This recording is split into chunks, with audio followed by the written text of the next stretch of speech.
Good morning, LEC community. It is so amazing to be with you on this Friday morning to kick off our 2022 virtual career fair. My name is Susana Elizarraz, and I am the Deputy Director of the Latinx Education Collaborative. Our mission is to increase Latinx representation in K through 12 classrooms. We will get started just by going through our mission, which I just did. Sorry, it's like first thing in the morning, right? So we're working to increase the representation of Latinx educators in K through 12. We recently revamped our verticals to home, heart, humanity, building and fostering a home of Latinx educators, hopefully inspiring the hearts of Latinx students to consider education as a career, and working to affirm the humanity of Latinx educators at schools and school districts. As we go through our program today, you will get the opportunity to take the survey about our events and give us any feedback you have. You can go on to the survey. And that link will come up kind of throughout the day, so be on the lookout for that. But without further ado, I am so excited, and I have the great pleasure of being here with Caitlin from the KC Pre-K Cooperative. Caitlin, how are you? I'm doing well. Thanks for having me this morning, Susana. Yes, thanks for being with us. Caitlin was with us last year, you may remember, and she's here to talk all about the opportunities over at KC Pre-K Cooperative. So I'll let you take it away, Caitlin. All right, wonderful. Well, thanks so much for having me. We are a partnership of early childhood providers and K-12 public schools that have joined forces to expand access to high quality pre-K for students growing up in low-income communities. So we operate pre-K classrooms, and we are hiring for some great educators. Primarily, we're looking for lead pre-K teachers, but also have some mentor spots available for those who are a bit older and more, or I should say, a bit more experienced in their career, who can work with new teachers coming into the field, and also for assistant teachers as well. Awesome. Thank you so much for that. I know that you all have some amazing partners, right? We're going to showcase some of those here. Tell us a little bit about those partners and kind of how that works. Yeah, absolutely. So as you can see here, there are a number who have joined forces, knowing that they can benefit from having the expertise of early childhood operators and create continuity as those students pass from pre-K classrooms into kindergarten and go up through elementary school. So we're thrilled to have both charter and district public schools within our partnership. Our classrooms are located in the early childhood centers, but students may automatically enroll in those classrooms partner LEAs or K-12 public schools when they complete pre-K and are starting into kindergarten. Nice, that's awesome. So tell us about kind of I know you all have kind of a structure, right? Or how you do all the work that you do through the everyday impact and transforming the landscape and for professional growth. Yeah, absolutely. So, I think these are three great reasons why people may want to build their career in cooperative classrooms. Because teaching there, they can have an immediate impact in the lives of their students through their high quality instruction. With students who, statistically speaking, might not otherwise have access to that strong start in their education.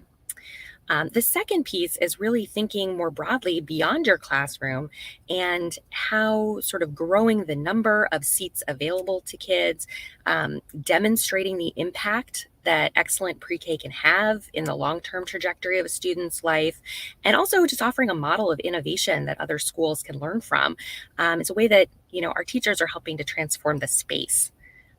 And the third asset that I would say we offer that can be hard to find in early childhood is a real commitment to our teachers' professional growth. So as part of our commitment to make sure that students are gaining the skills that they will need to be kindergarten ready, We are also investing in our teachers to make sure that they are well versed in curriculum, assessment tools, and data-driven instruction techniques that can help them better tailor their instruction to their students and help each individual kiddo sort of grow to their full potential over the course of the school year. That's awesome. I think that professional growth is important to a lot of teachers and educators who aspire to, learning more about the craft and learning about different areas of their profession. And so that's really exciting to hear that you all, help with that. Now, what if I were an educator and I am interested in teaching or having a position within KC Pre-K Cooperative? What are some of the requirements or something for me to consider that may make me a good fit for the KC Pre-K Cooperative? So on the requirements front, because we receive state pre-K funding, there are certain legislative requirements or regulatory requirements that our teachers have to meet. So for our lead teachers, they must hold a bachelor's degree and current Missouri teacher certification in early childhood education. And then, much like any other teaching role, we also ask them to pass an extensive background check and be fingerprinted. For our assistant teacher roles, there are also some educational requirements, but the bar is a little bit different. It's typically for an associate's degree or a certain amount of coursework and experience working with children. So happy to talk through the details of those requirements with anybody interested in applying, in case they're not quite sure whether what they hold fits. We also have mentor teacher roles available, which are through a partnership that we have with the Kansas City Teacher Residency.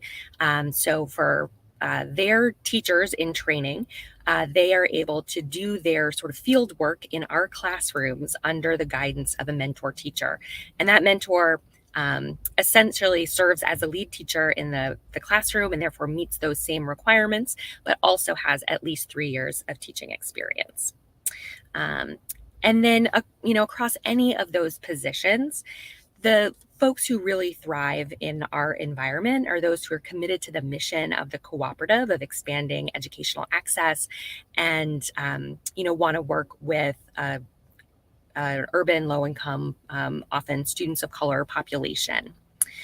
We also find that folks who have great communication and interpersonal skills to build relationships, who really want to learn and develop in their career, and overall are just really excited about the work of helping children learn and grow, are going to find it a really fun and exciting place to work. Yeah, that's awesome. I know that, of course, if someone listening is interested in applying or interested in learning more, what does that look like? What should I do? Yeah, well, the first stop can be taking a look at our website. Here's a little snapshot of the job description that you'll find there.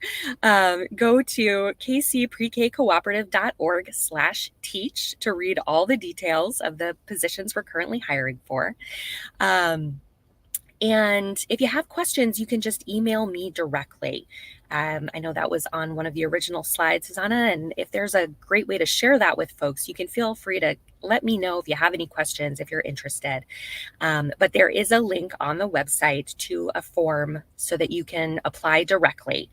And you'll answer a couple questions, submit your resume and a brief cover letter, and we'll be excited to talk with you more about the roles that we have available. Now, our partners also have a range of teaching positions that they may be looking to fill beyond our cooperative pre-K classrooms. So I encourage, if you're interested in looking at a wider range of early childhood spots, feel free to check out their websites as well, because they will likely have other roles posted there that may interest you as well.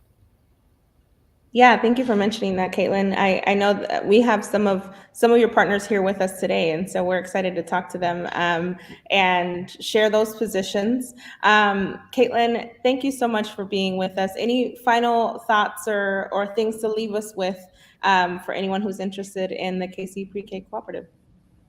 I hope you will consider it. I think if the pandemic has shown us anything, is that high quality early childhood care and education is just so critical to our community. And, we would love to have you join our team, especially if there are any bilingual Spanish speakers out there. Emmanuel does have several Spanish speaking roles that they're looking to fill for their bilingual classrooms. So I'll put in an extra plug for that as well. Yeah, that's awesome. We appreciate you, Caitlin. Thank you so much for being with us this morning. You heard it, folks. If you are interested in the KC Pre-K Cooperative, their website is there. Caitlin's email address was at the beginning as well. And also feel free to email one of us on the team, and we're happy to make the connection. Thank you so much, Caitlin. Have a good rest of the day. Thanks so much. You too. Thank you. Well, LEC community, we just wrapped up our first interview, and Shawnee Mission is next. So we will be back with the Shawnee Mission School District.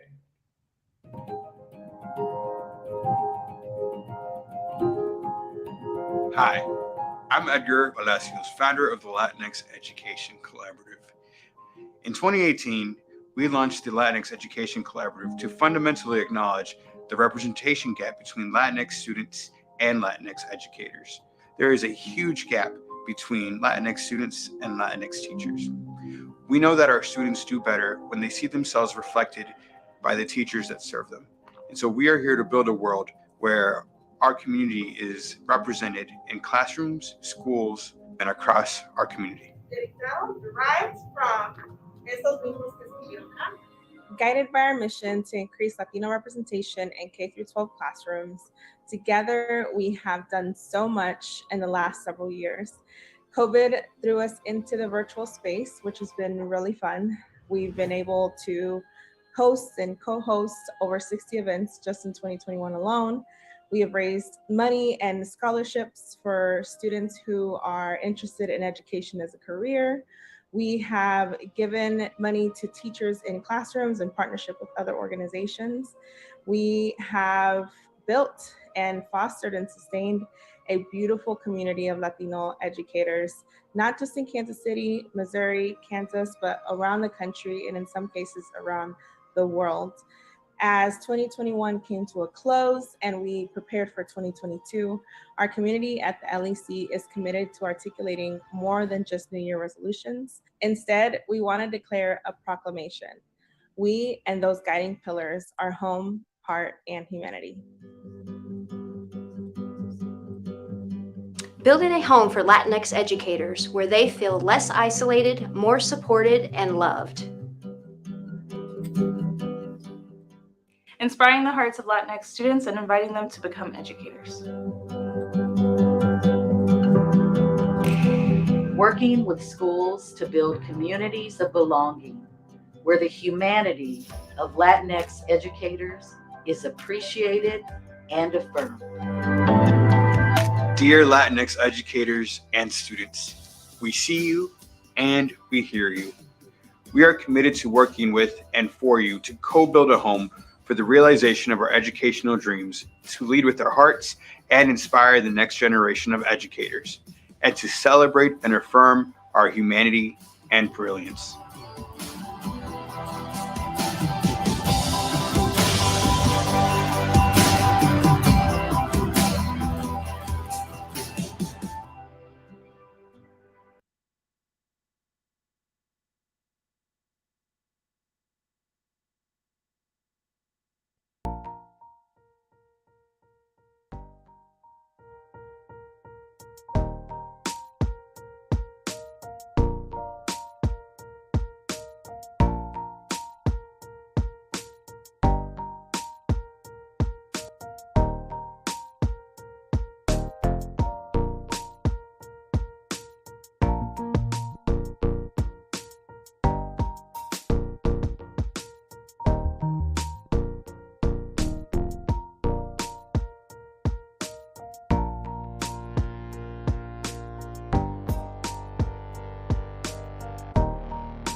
All right, so we're on to our next opportunities interview for our virtual career fair. Hopefully you got to see Caitlin with our KC Pre-K Cooperative interview. Now, without further ado, I will introduce you to Dr. Michael Shoemaker from the Shawnee Mission School District, here to tell you all about the opportunities available in Shawnee Mission.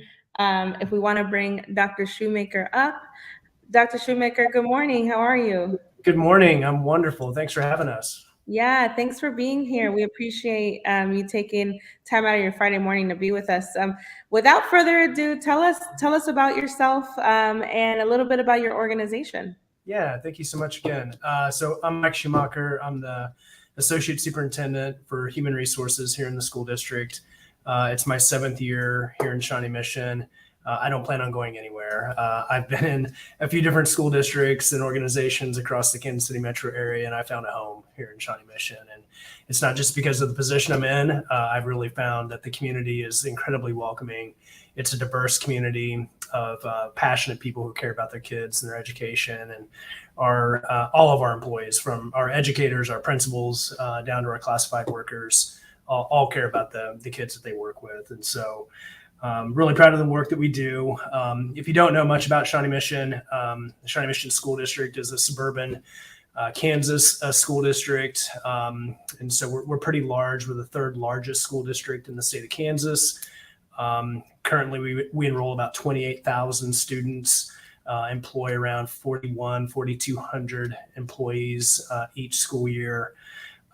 Made up of about 13 different municipalities, so different cities within our geographic area. And as I mentioned previously, one of the things that we're incredibly proud about is that we are diverse. We have all types of learners. Most people, when they think of a suburban school district, they think of not a lot of diversity, and we're proud of the fact that we are. We're a older community. We're probably one of the older, suburban school districts in the Kansas area. But with that comes, again, that diversity. And so we celebrate that. A couple other things while I've got the stage. We implemented a diversity, equity, and inclusion program 5 years ago, hired a coordinator. And so we recognize the fact that our employees don't represent the faces of our learners. And we know through research that students perform better when they can see someone who looks like them in front of their classroom or working with them on a daily basis. And so we've put a concerted effort forward to try to hire a more diverse staff, including, of course, Latinx individuals and educators. Yeah, I appreciate that. You almost did a plug for the LEC as well in your interview. So thank you for that. I also want to apologize, Schumacher, right? Yeah, it's incorrectly. Confusing. Schumacher, yes. Yes, Dr. Schumacher. So you spoke about this a little bit already. I mean, it sounds like you love the Shawnee Mission School District and the culture and the community there, but kind of more specifically, why should our community members consider your organization as the next part of their journey? Yeah, I think we have I think we have all different types of neighborhood communities that you can find a home in. So we span from the state line, from the Country Club Plaza all the way out west, and so all the way in between. And so all of those little pockets of neighborhood schools, we're certain that we can find a home for anyone. I again mentioned, we don't have one type of learner. We have all types of learners, and that is a wonderful environment to work in, and they need a diverse group of employees that work with them. Some other just kind of practical reasons of why we work in the Shawnee Mission School District is we're very competitive. We understand that the market is very, very challenging, for employers right now. We offer full benefits for all of our employees, and so an employer paid health plan, a robust cafeteria plan of other benefits as well, competitive wages, for our employees. And something that we think is really unique, at least in the education sector, is we have a health center that's free to all of our employees. And so that is an incredible fringe benefit. We all know what's happening with healthcare costs, healthcare insurance. And so anyone that's under our insurance plan and their family members can come to our clinic, see a physician, see a behavioral health specialist, see a dietitian for free. Any prescriptions that are prescribed out of there are also free.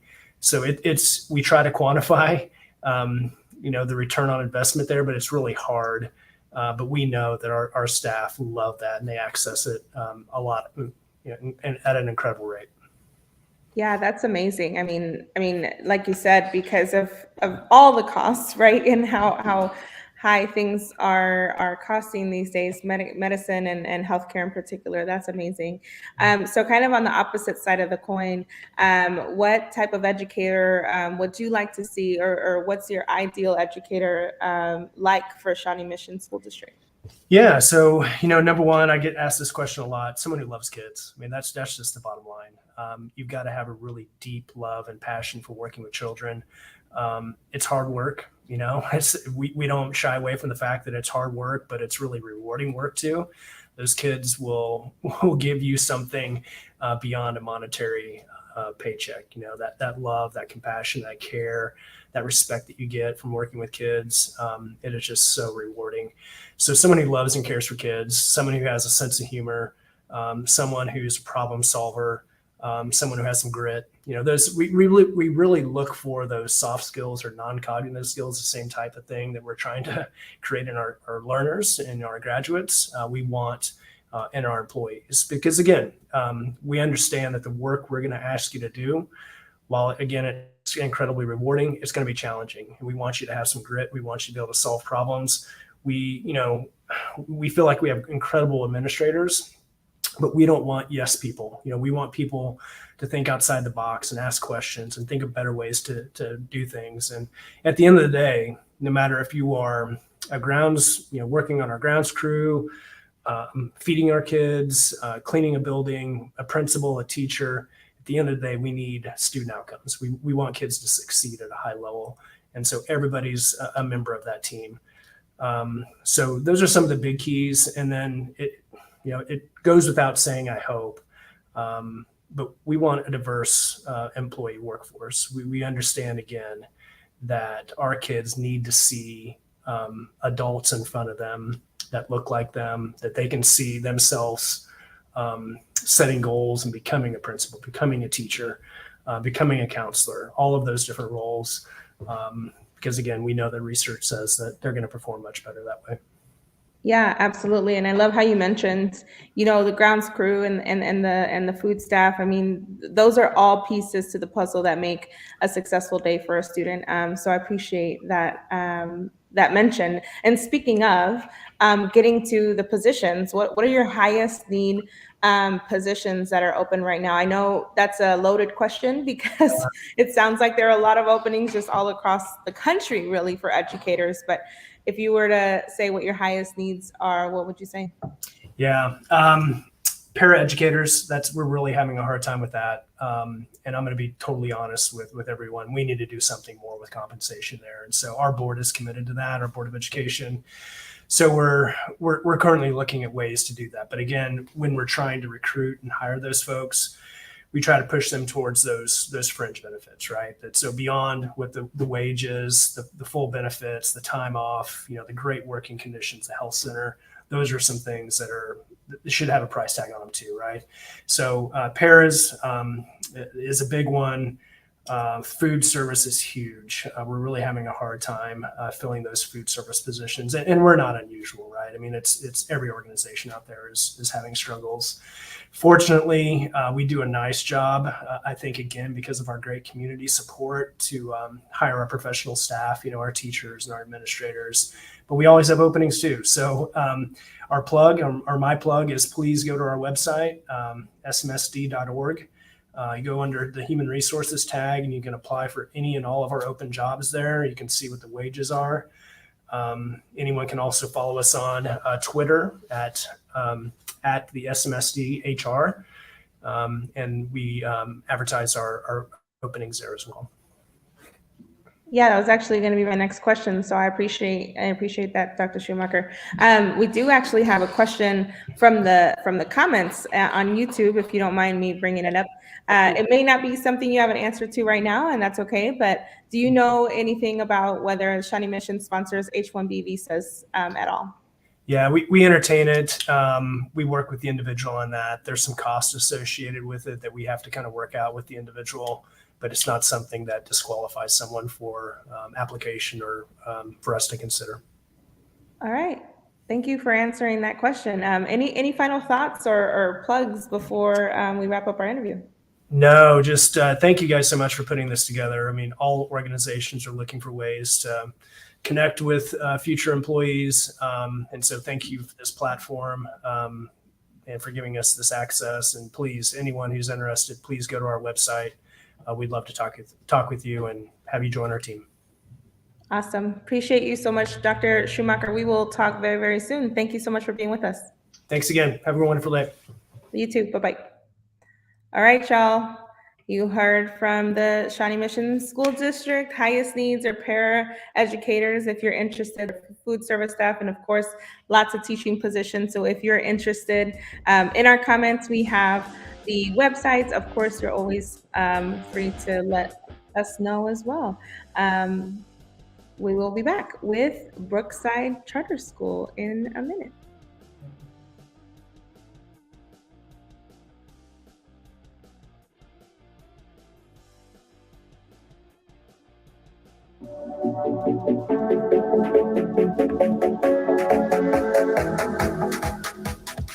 It's really tough work, the work that educators do. It doesn't get appreciated enough, but this is proof that it's not going unnoticed.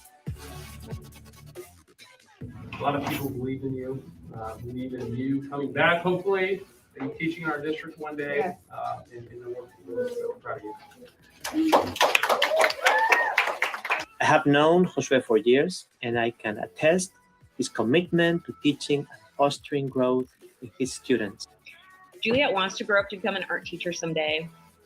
And I just know she's going to make a massive difference on her future students because she's so warm, compassionate, creative, kind, and she's a wonderful problem solver. La nomino porque la conozco como compañera y también he visto la relación que ella tiene con los estudiantes y es una relación envidiable. She shares herself with her students, and she also uses different strategies for math and reading. Her willingness to be herself and tell her story has made our school a better place and made me a better teacher. She is one of the most incredibly generous Latinx educators that I have met. Lisa has worked in the college and career space since college. She has met one-on-one with families working on the college planning process. She has worked inside a school system, pushing the college and career work forward, making sure that every student has equal access to college and career opportunities. She has been a joy to work with, and I know that she's going to do amazing things moving forward.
It's really tough work, the work that educators do. It doesn't get appreciated enough, but this is proof that it's not going unnoticed.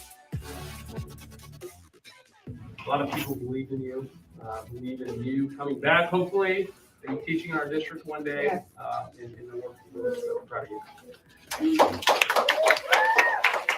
I have known Josue for years, and I can attest his commitment to teaching and fostering growth in his students.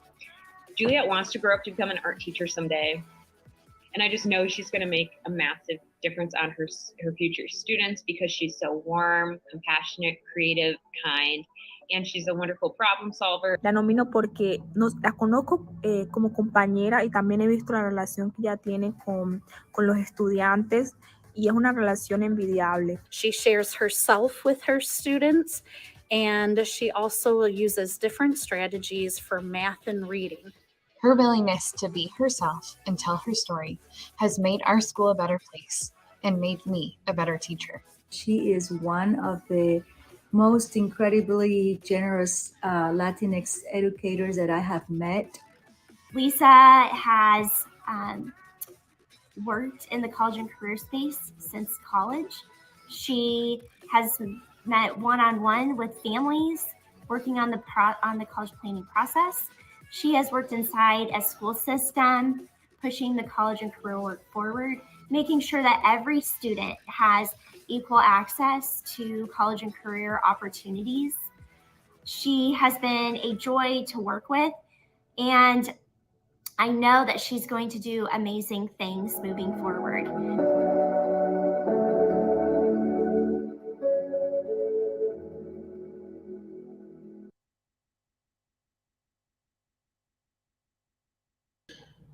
All right, LEC community, thank you so much again for joining us for our virtual career fair. We hope you had a chance to get some coffee and stretch. I know I did, but I'm so excited for our next interview, which is with Brookside Charter School. We have a whole crew with us here this morning, which I'm excited about. Good morning, Angelica and Etta, how are you? Good morning. Very good, and you? Yeah, good. Happy Friday. Yes.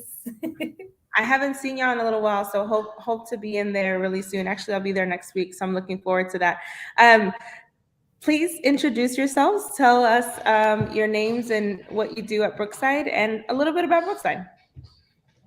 My name's Etta Garcia, and I'm the pre-K through second grade counselor here at Brookside. Okay, my name's Angelica Redmond. I am an EL coordinator here at Brookside Charter. Awesome. Thank you so much. So Etta and Angelica, we had a PowerPoint from last year for Brookside, but I'm also happy to take your lead on this. Would you prefer the PowerPoint or you want some questions? I'm happy to do either one. Let's go with the PowerPoint. Awesome. All right. Well, the Brookside Charter School, it has some details for us about what Brookside is like. Tell us a little bit about the staff and students there at Brookside. We both love it here at Brookside. Yeah, so those are our demographics here at Brookside. I feel like all of our staff are super passionate about being here and spending time with our students, building up leaders, and like really focusing on the social emotional aspect, which is super important to me as a counselor here. Yes, and one of our biggest thing, our logo is that we enter here to learn and we exit to lead.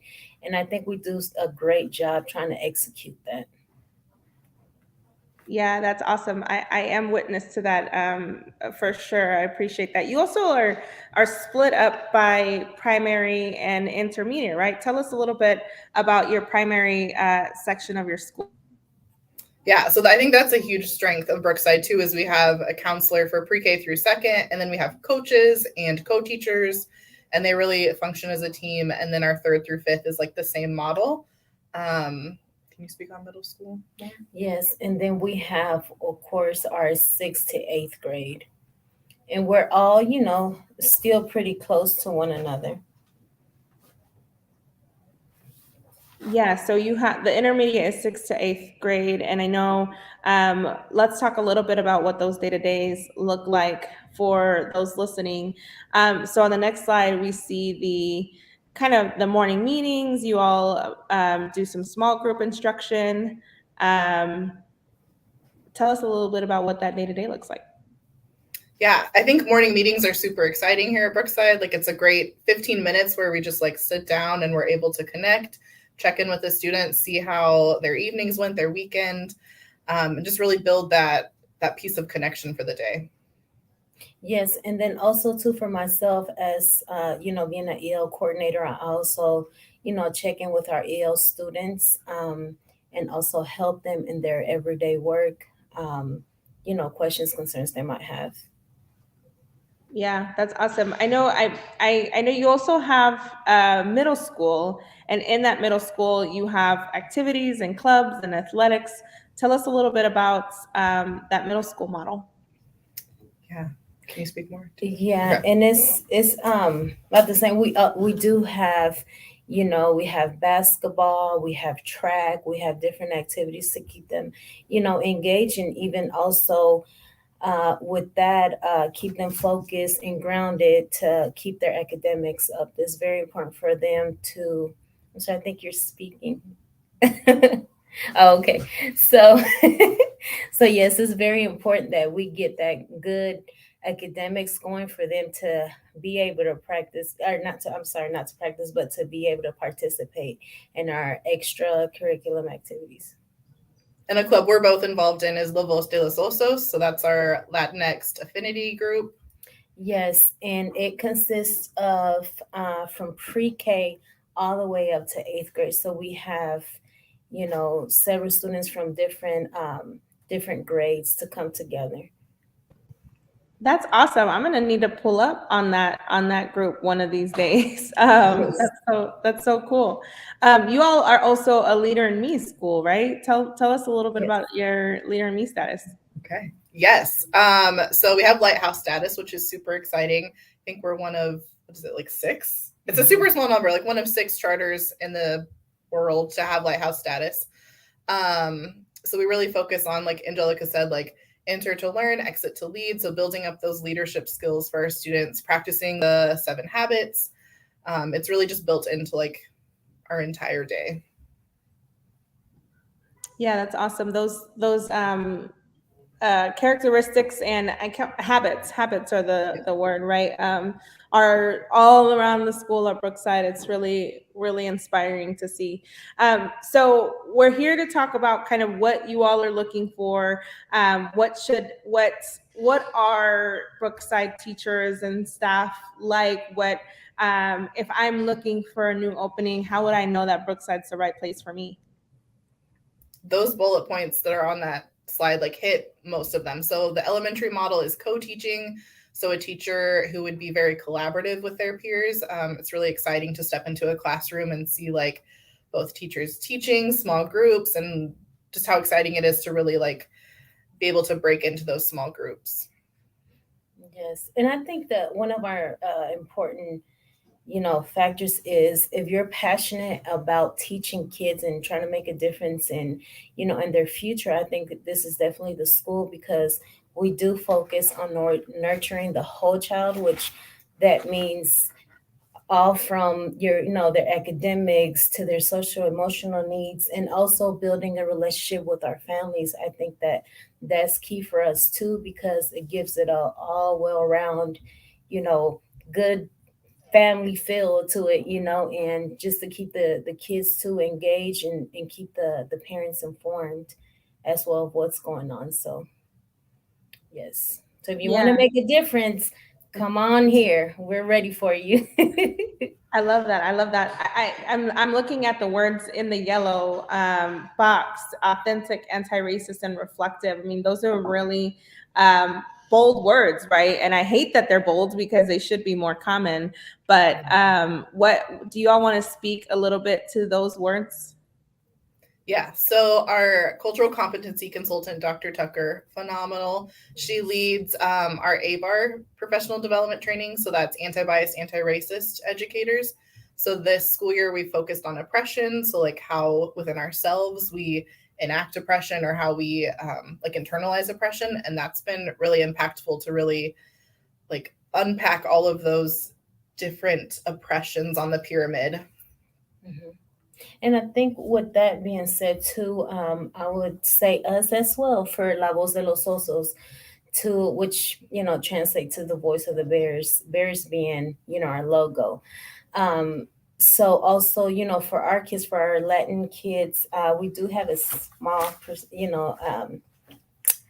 percentage, but we're increasing, and also too, just to give them a voice and make them feel like they belong, and they could leave here and feel like they could just, they could do everything and anything they set their mind to. And I think, that makes a big change in their lives, and even in our lives, making us feel like, we're doing something good, for the better of everything, the community, the world, everything.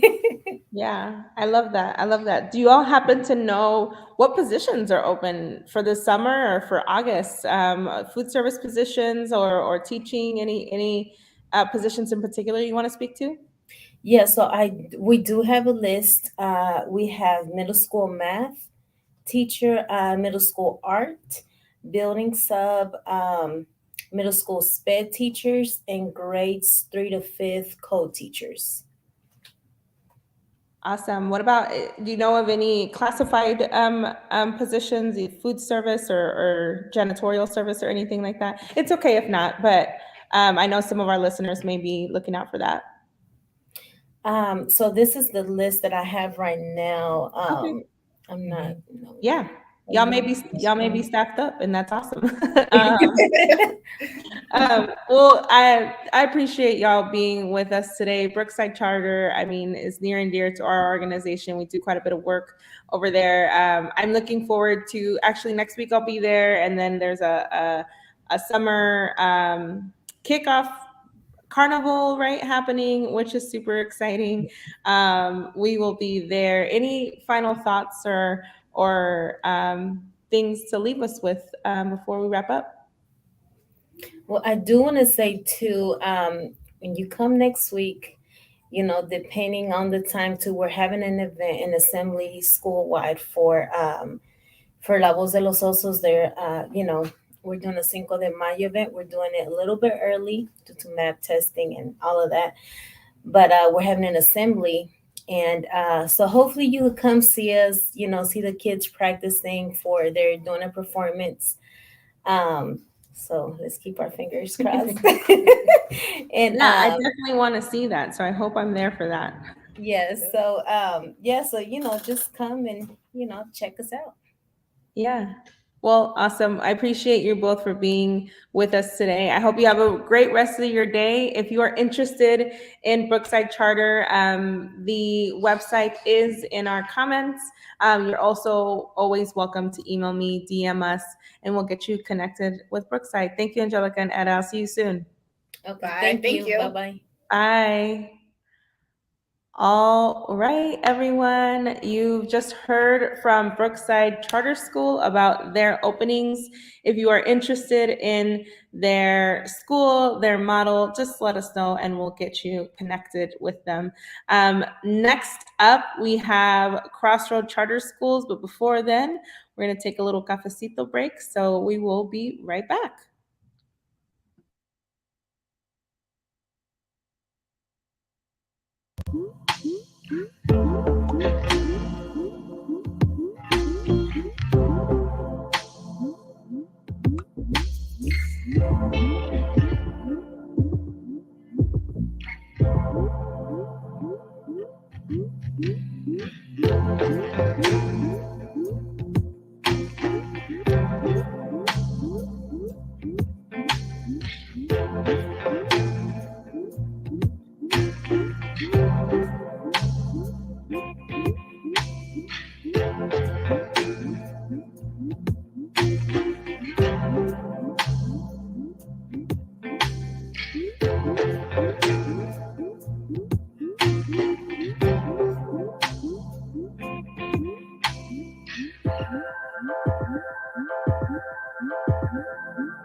Good morning again, LEC community. If you're just joining us, you have caught us for our 2022. Is it 2022? It is 2022 virtual. I know, virtual career fair. We're so excited to be here, and we've gotten the opportunity to talk to some amazing organizations. We have another one with us, Crossroads Charter School. We do have Gail Taylor here with us. Hi, Gail. How are you? I'm fine. Good morning. Good morning. It's been a little while. Yes, it has, and glad to be back. Thanks for having us. Yeah, we're excited to have you. Tell us about yourself and about Crossroads Charter Schools. Sure. Well, I'm the Director of Human Resources here at Crossroads Charter Schools. Crossroads Charter Schools is a K-12, actually pre-K-12 charter school, and we are located in downtown Kansas City, and we would love to have some new teachers join our team at Crossroads. That's awesome. Yeah, I really love your all's location. It's the hustle and bustle of downtown, and the students to get that exposure. So cool. So beyond your location, why should our community members consider your organization as the next part of their journey? Absolutely. There's a couple of reasons. Number one, we have a very collaborative learning environment. Which means that the teachers have an opportunity to help create the curriculum as opposed to teaching from a textbook model. We actually incorporate downtown Kansas City as part of our classroom. As a grandparent, I accompanied my granddaughter who attended Crossroads Charter Schools on many field trips in downtown Kansas City. We got on the streetcar, we went to Union Station, Barney Ellis Plaza, just everything. We just incorporate Kansas City as a part of it. So that I think is just like a huge selling point for the community, and that our learning is very interactive and it involves the community. From a teacher perspective or a future employee, I am proud to say that Crossroads, in addition to its extremely generous benefits package, we offer probably the most competitive salary in all of Kansas City.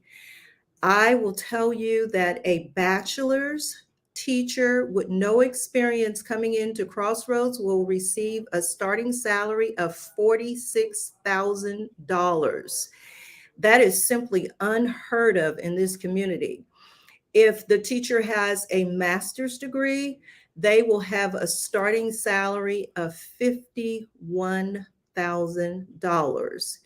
In addition to that, we give each teacher a budget, a supply to order supplies for their classroom and for their curriculum.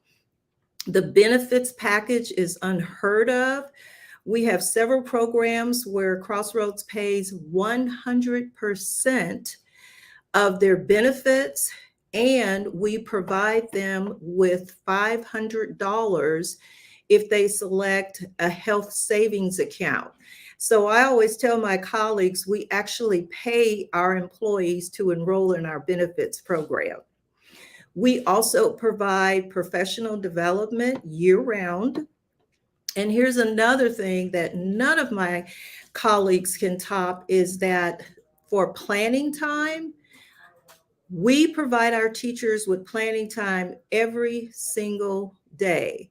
At a minimum, they will have 90 minutes of planning time each and every day.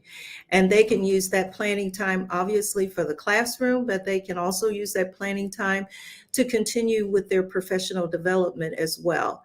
I've got a video I'll be showing shortly that will show what just a collaborative environment that we have for our staff.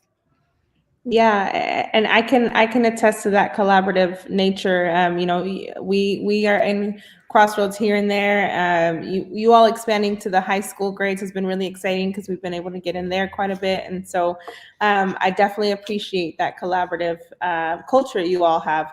Now, on the other side of the coin, what does your ideal what is your ideal educator look like for a Crossroads charter? Not necessarily look like, right? But what is their nature like? What kind of attitude and maybe experience would you like in the educators at Crossroads? Well, they look like you and me. That's what they look like, which represents a diversity, excuse me, represents the community that we live in and the community that we serve. We would love to have some men join the organization. We have male teachers, and we would like to have several more male teachers also, because our students are from all backgrounds. Many of them are Spanish speaking students, and we have some other students that speak other languages. And so we really would love to have diverse candidates that mirror the population of our student body. Yeah, I heard that. Again, another plug for the LEC, right? With teacher diversity. I appreciate that. Yes. So kind of down to the logistics. What are your open positions and maybe some of the highest needs at Crossroads? Absolutely. We are currently recruiting for elementary at all levels, STEM 3 through 5 STEM. We have a number of positions at the high school and middle school in the area of math and science. That's always a high needs area. We also have openings for English language learners, ELA, pretty much the broad spectrum is what we're recruiting for because our student population has grown. So we need to expand our teacher. We have also openings for special education teachers and ELL teachers as well. That's awesome. You heard it, folks. The openings over at Crossroads are great variety. And so if you have any of that experience, head over to the Crossroads website. We'll have that in the comments. You also are always welcome to email me, send us a DM, and we'll get you connected in order to apply. Gail, I know you have a special video for us, right? I absolutely do. The special video is what we used for one of our programs last year, and it introduces or reintroduces our superintendent of schools, Tycee McDowell. Mm-hmm. And I can't say it better than Tycee can. So we can roll the video and let our folks learn more about Crossroads Charter Schools. And thank you again for having us. Yes, thank you so much, Gail. I'll see you soon. Go ahead and roll it. Sound.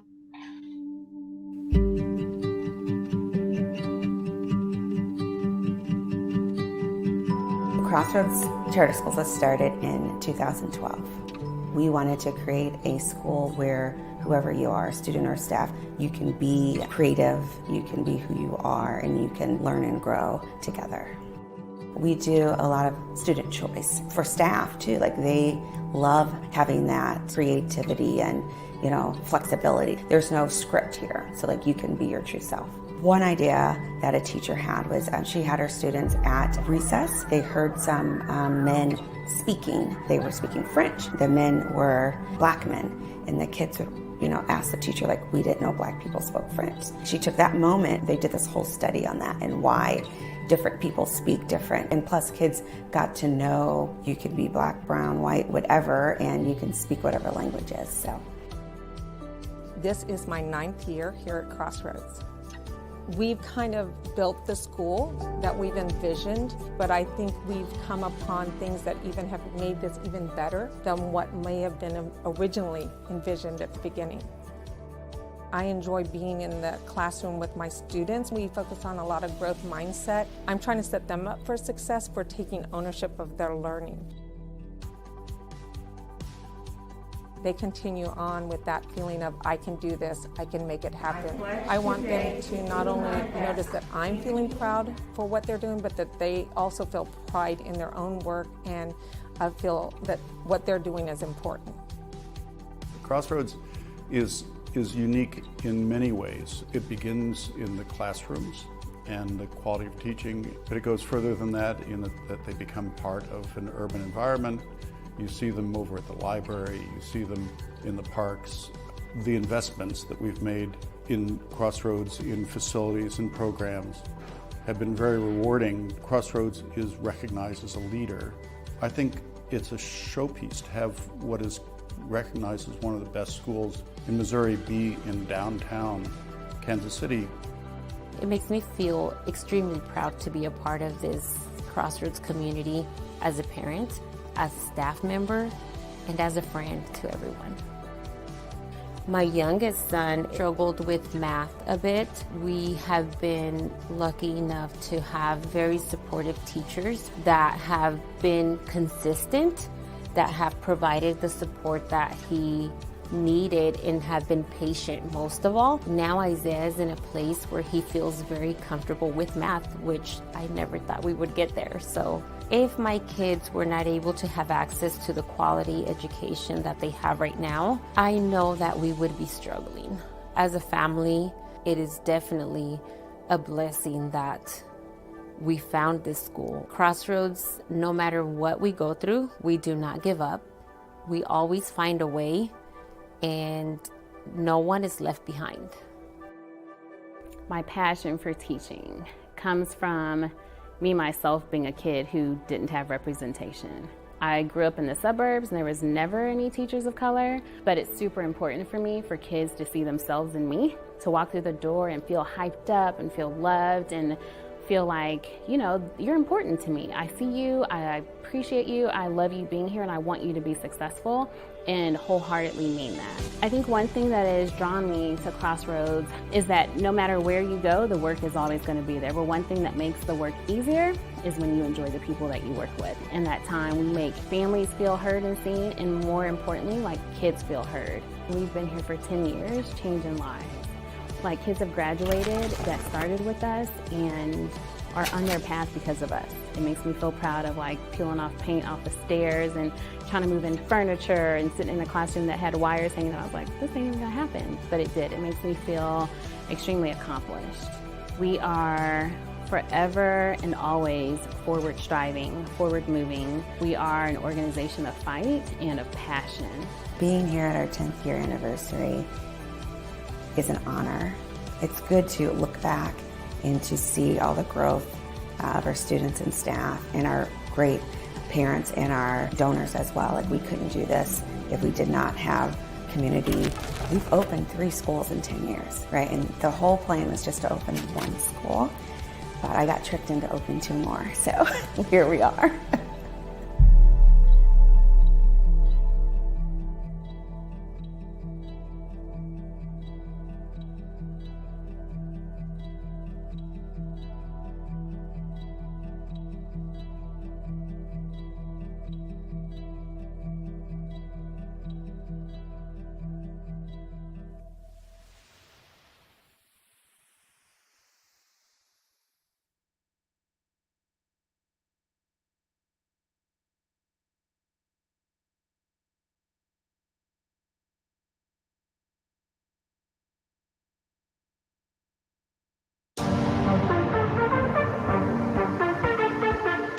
On behalf of the Latinx Education Collaborative Board of Directors, it is my pleasure to introduce our recipient for the 2020 Chairs Award.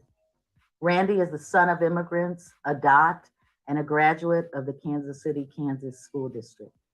He's a colleague, an advocate, and a friend. Randy has broken barriers by becoming the first Latino to be elected to the Kansas City, Kansas School Board. And within his first 6 months of becoming a member, he is the chair of this board.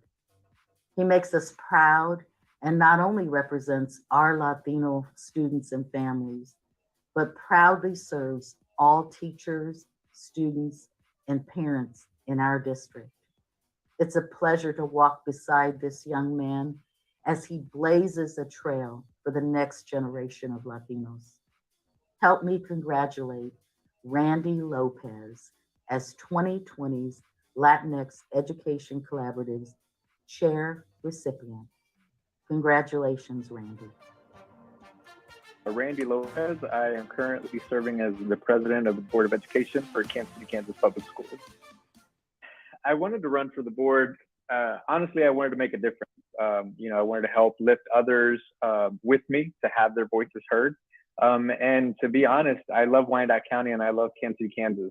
And I feel like I have the learned and lived experience to give back, to offer up ideas, and to help lead our district. At the same time, I also, recognize that at the time our board was not reflective of our student population. We have a district that's over 50% Latino students, and we had no Latinos serving on our board at that time. So, I felt it was important to at least run, even if I didn't win or wasn't elected. I at least wanted to run for that board and show our students and community that we need to show up. But above all, I just care about our students and our families, and I feel like I can give back and support our families and students. When it comes to representation, all the research shows, and you know this, but all the research shows, no matter what profession or that you're in, whether it's education, health, law, whatever it is, seeing someone that you can identify with, someone that looks like you or has a similar background as you, has so much positive impact on whether you see yourself in that setting. And in the classroom, in the education system, it's even more so critical for our students to see someone, teachers, administrators who are diverse. Student outcomes are improved. Social and emotional well-being is also improved. And our students can feel connected with their teachers who serve as their mentors, as guides, as counselors, as friends.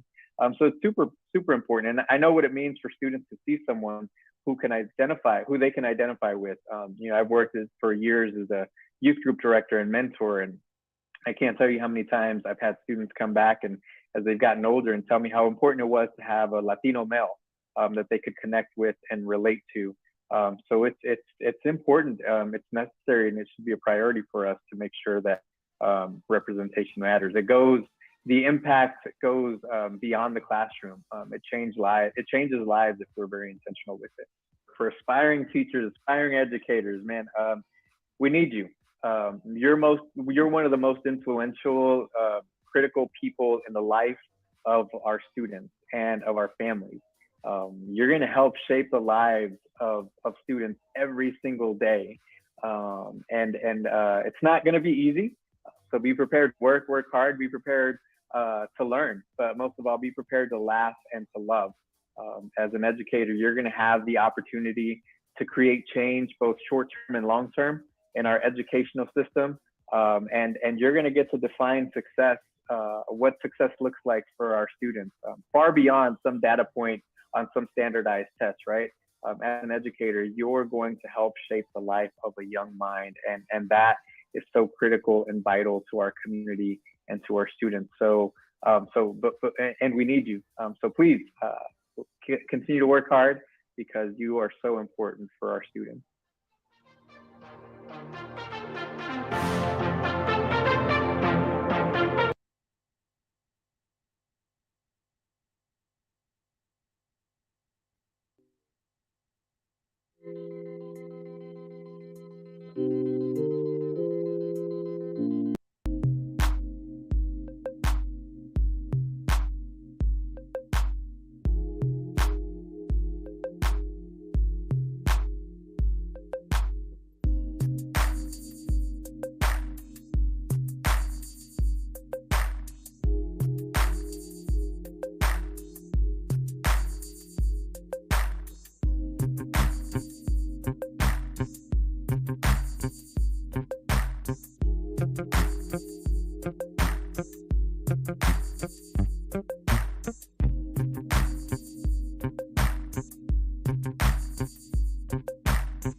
Good morning again, LEC community. Thank you for joining us for 2022's virtual career fair. We're really excited to bring you all of the not all of them, but most of the local organizations in Kansas City who are looking to hire you.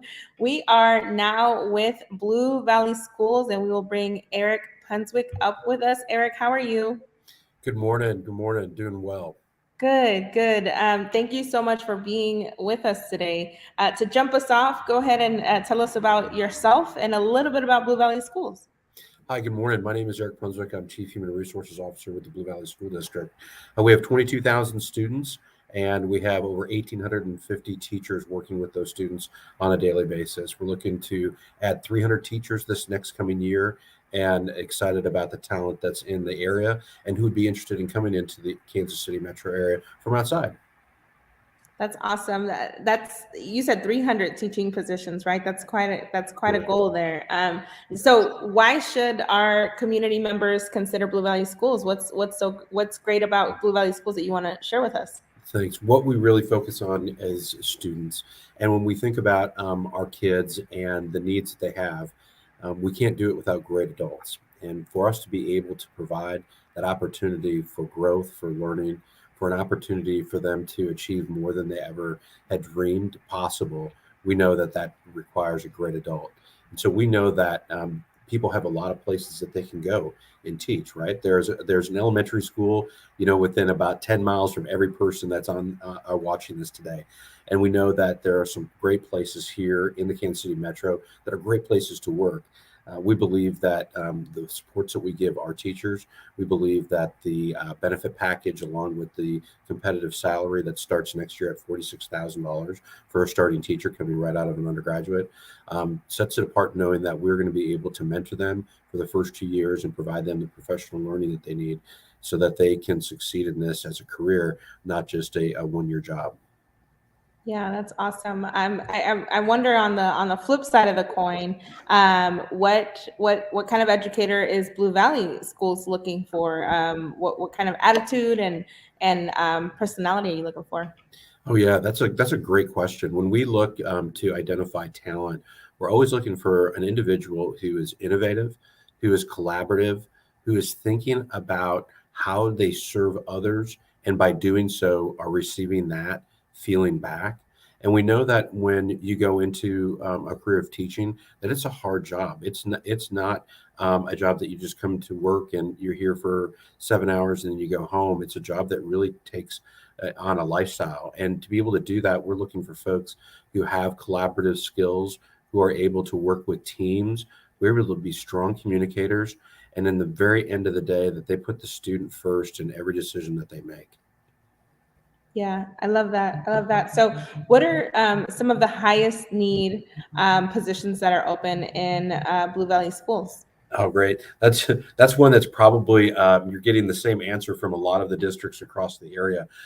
Special education is an area that we are really looking for in providing that certification, given the fact that we have seen an increase in the number of students with needs.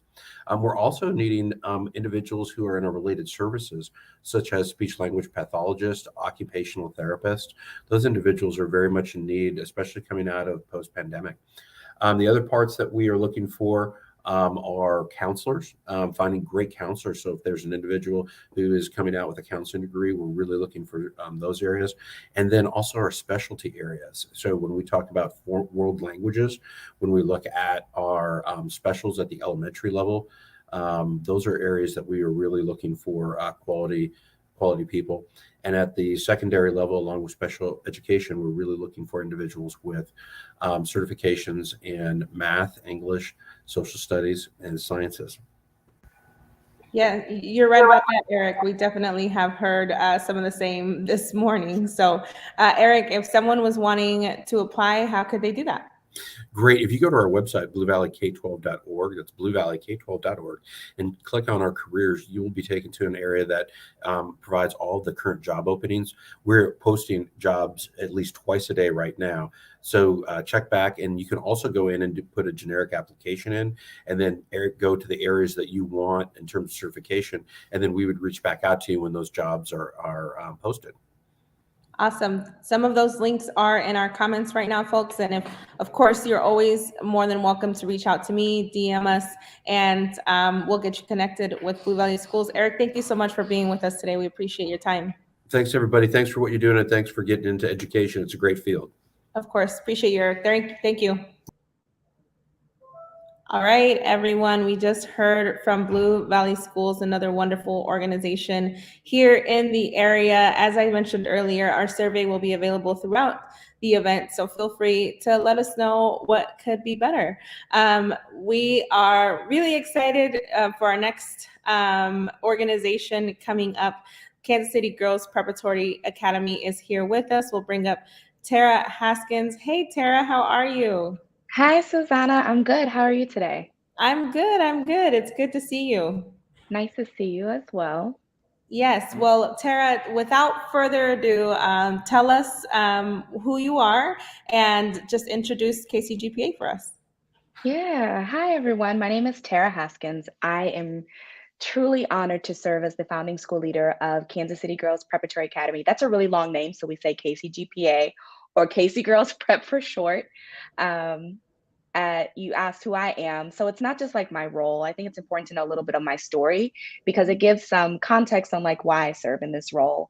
I always name for people was a young black and brown girl in school and didn't see myself.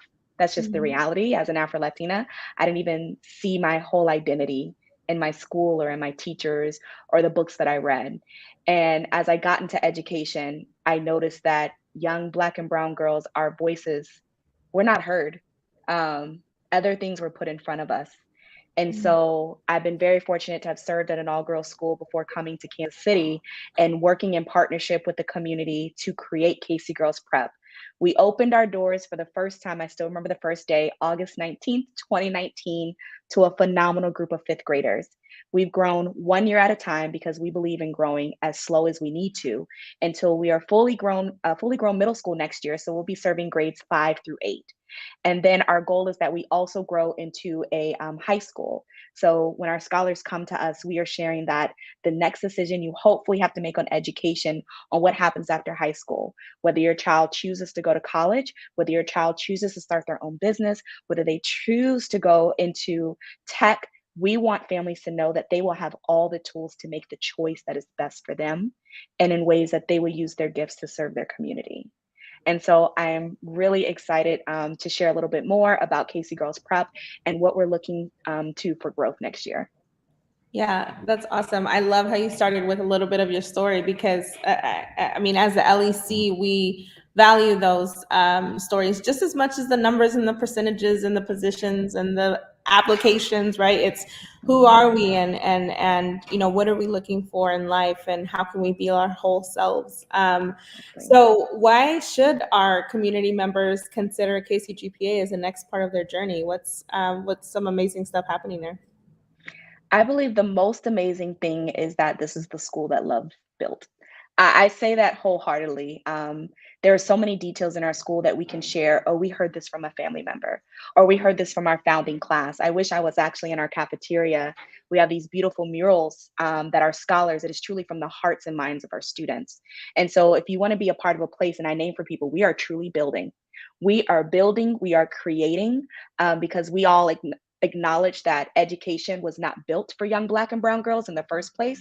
Therefore, we are creating an intentional space so that they can flourish. So if you have an entrepreneurial mindset, you are committed to our 3 core values, most importantly, community. It is the foundation of all that we have. Growth. You understand that the growth of myself as well as the growth of others is always the priority, but most importantly, freedom. The freedom to choose, the freedom to speak from your heart, the freedom to be your whole self at all times. So if those are 3 core values that you really are centered with and aligned with, this will be the best place for you. And knowing that you can help create a space where those 3 core values can flourish, that is one of the core things of why you should really consider KC Girls Prep. Yeah, you kind of touched on the flip side of it too. Is like, what kind of educators are the right fit for KCGPA, right? So there's one thing to consider, like, is KCGPA right for me? But then the flip side, like, what do you want to see in the educators that you hire? I will say, first, you have to be unapologetic about serving black and brown girls. I ask in every interview, hint, hint, y'all, I ask why us, why now, and why do you want to serve black and brown girls? I am unapologetic about it from the very beginning. And in your heart, if you truly feel that this is something you want to do wholeheartedly, not something you have to be convinced to do. That is what we are looking for, because it is one of the most beautiful things, but it also can be challenging. Adolescent development, I can remember middle school. It's a beautiful time, but we have to make sure that we're intentionally holding up a mirror so our scholars can see their gifts. And so that's the educator I'm looking for. We can teach you how to teach. We can teach you how to teach. I can't teach you how to see our children. I can't teach you how to always ensure that our children's voices are heard and that you create space for their voices to be heard. If you just believe in that fundamentally, that is the educator that we are looking for. I love that. I love all of that. So you heard Eric talk about how some of the high need positions are pretty similar all across the city and probably all across the country, right? But at KCGPA, what positions are open for next year and that are kind of your higher needs? So because we are growing another grade level, I just named, we are looking for 8th grade. 8th grade math, 8th grade English. We're also looking for like our lower grades if maybe the babies are more so your speed. Humanities, which is, we truly believe that teaching history is vital to all of our kids. So if history is not only your jam, but you believe in teaching true history, that is exactly who we are looking for our 5th and 6th grade scholars. We also have a couple of roles in our English language learner part of our school. We're looking for an English language learner coordinator. Also, if maybe not instructional focus is for you, we're looking for a director of operations. So if you love logistics and love I literally say that is the role that keeps our school running every day, that is a role we're looking for as well. Yes, well, you heard it, folks. KCGPA's open roles. My only other question is, how do I go there as a student? Like, can I just like apply to go there? Yes. So for KCGPA, if you're going to be a 5th, 6th, 7th, or 8th grader next year, and you live within the KCMO boundaries, so as long as you're within this area, you fall within this grade level, you can apply to our school. Go to kcgpa.org or call our school. The number is on our website. We would love to schedule a school tour. I love when children have a choice in their education. We want kids and their families to decide, is this the best place for them? So for job openings, again, kcgpa.org, but you can also peruse our website, schedule a visit if you're interested in being a student here, and we'd love to share more about what we're about. Okay, well, age-wise, I may not qualify to be a student, but I'm gonna try it anyway. Tara, thank you for being with us today. You see in our comments the link to the KCGPA job openings. Any final thoughts, Tara? Anything to leave us with as we wrap up? I think for anyone who is still or even starting to pursue education, I'm grateful for you. I am honored that you want to serve our children, and just sending lots of love your way as you find the school that is best for you, because our children deserve phenomenal educators. And so grateful for you all. I love that. I love that. Echoing all of that. Tara, thank you so much. I'm sure I will see you very soon. Thank you. Have a wonderful day. You too. Bye. Bye. All right, y'all, you heard it. KCGPA has some wonderful openings. If you're interested, the link is in our comments. Of course, always feel free to email me or anyone on the team or DM us. I think it's a good time to bring up Delia, our wonderful team member, and just introduce you to the interviewing crew. Delia, how are you? Oh, you're muted. There we go. I'm doing well. How are you? Good. Good. I know, you know, that you are going to be part of the interviewing crew kind of moving forward. So I wanted to kind of bring you on screen and get us going before our next break. For sure. What have you been thinking so far? Oh, wow. First of all, like, I wish that we had something like this back when I was looking for a new role, and maybe even an organization like the LEC to say, hey, there are so many options. You know, I did not consider that, Susanna, or even consider thinking outside of the public school box, right? I heard Crossroads. Wow. I just texted a friend who's, I'm gonna lift her up in the teaching universe. She's considering either leaving the profession altogether or looking for a new place. And I was like, check out Crossroads, check out Girls Prep. You know, I'm sharing this link. So it feels amazing to be in a position right now where I can be that link for educators and share what we're doing. And man, I'm excited. Like, I have so many emotions, Susanna, like, seriously. Oh yeah. I mean, and for the LEC to be agnostic, right? Like, hey, whatever place works for you, whatever culture is yours, like, yes, here are the people. They have the openings, they have the energy, they have the. That's one of the things I love about the LEC is that, you know, like I said, we're agnostic, right? It's not, we're not going to lead you to this place because of this or the other. It's like, hey, if that's a great fit for you, that's awesome, you know, or maybe a building leader, right? Like this building leader works for you within the same system. Like that's awesome. So our next interview is with KCPS, Kansas City Public Schools. So we're going to take a quick break before that, and Delia will come back up and be with Jorge Fuller. So we'll be back. Sure. I truly believe that representation matters. A recent PBS article stated that for some young students, portrayals of minorities in the media not only affects how others see them, but it affects how they see themselves. Seeing yourself, your experiences, and the experiences of your people in the places and positions that matter most in this world is critical to inspiring the next generation, giving them a sense of what's possible, and more importantly, a path to follow. For over 2 centuries after the first presidential elections in 1788, people of color wouldn't see themselves reflected in the highest office in the land until President Obama in 2008. And according to Robin DiAngelo, author of White Fragility, in 2017, 100% of the 10 richest Americans were white. Now, I think it's safe to say we haven't moved much on that front, if any at all.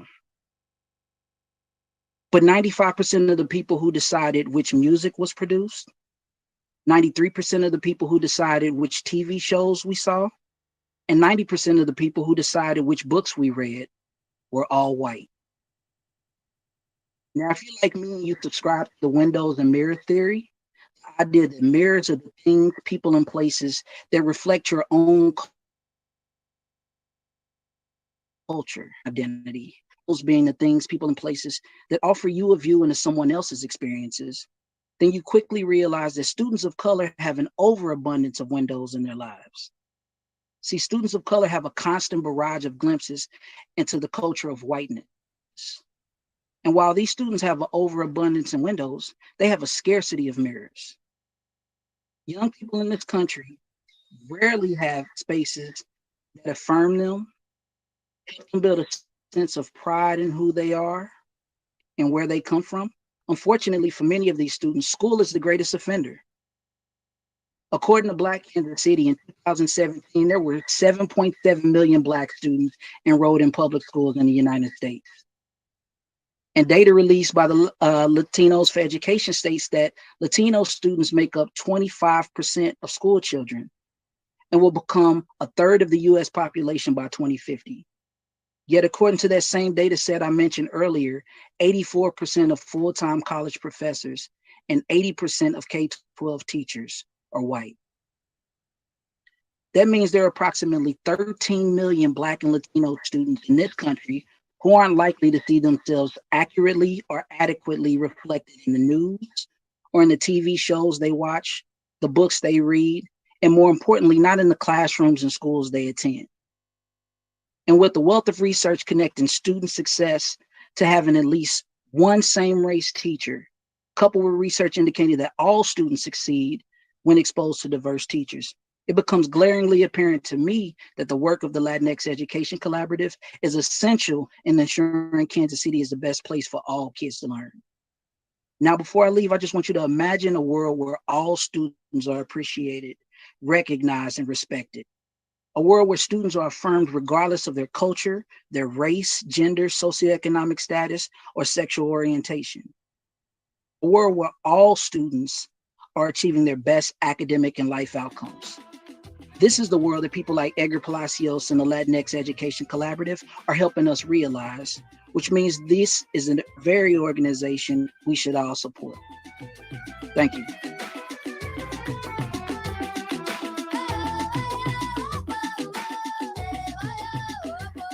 Well, everyone, thank you for joining us for Evolucion 2020. As you may know, my name is Susana Elisa Raraz. I am the Chief Community Officer of the Latinx Education Collaborative. I am so grateful for everyone who has been working in the background to make today possible. I want to give a shout out to some of those people. First and foremost, thank you so much to our sponsors, the Kauffman Foundation, School Smart KC, the Black Educators Initiative at Urban Teachers, the Urban Ed Academy, and of course, WGU Missouri. Without you, our event today wouldn't have been possible. Second, I would love to thank our committee members. Some of our committee members returned from Evolucion 2019, and having to pivot into the virtual space has been very interesting, but they took it in stride and worked really hard and pulled today together. So thank you so much. Thank you again to our speakers and our breakout facilitators. I hear our content was great today. When I was, putting together the schedule and the agenda, just seeing the titles of all of the breakouts and who was involved in the content for today made me so excited. And I hope that you as participants learned a lot and were able to get a lot from our content today. We would love your feedback on all of that, but for more than anything, we'd love to thank those facilitators. Lastly, I would love to thank our band who was in our cafecito this afternoon, Trio Aslan. Thank you so much for providing that entertainment and bringing a little bit of Latinidad into Evolucion 2020. For all of our participants and our registrants today, thank you for trusting us with your Saturday morning and for bringing your insight, your input, and your experience.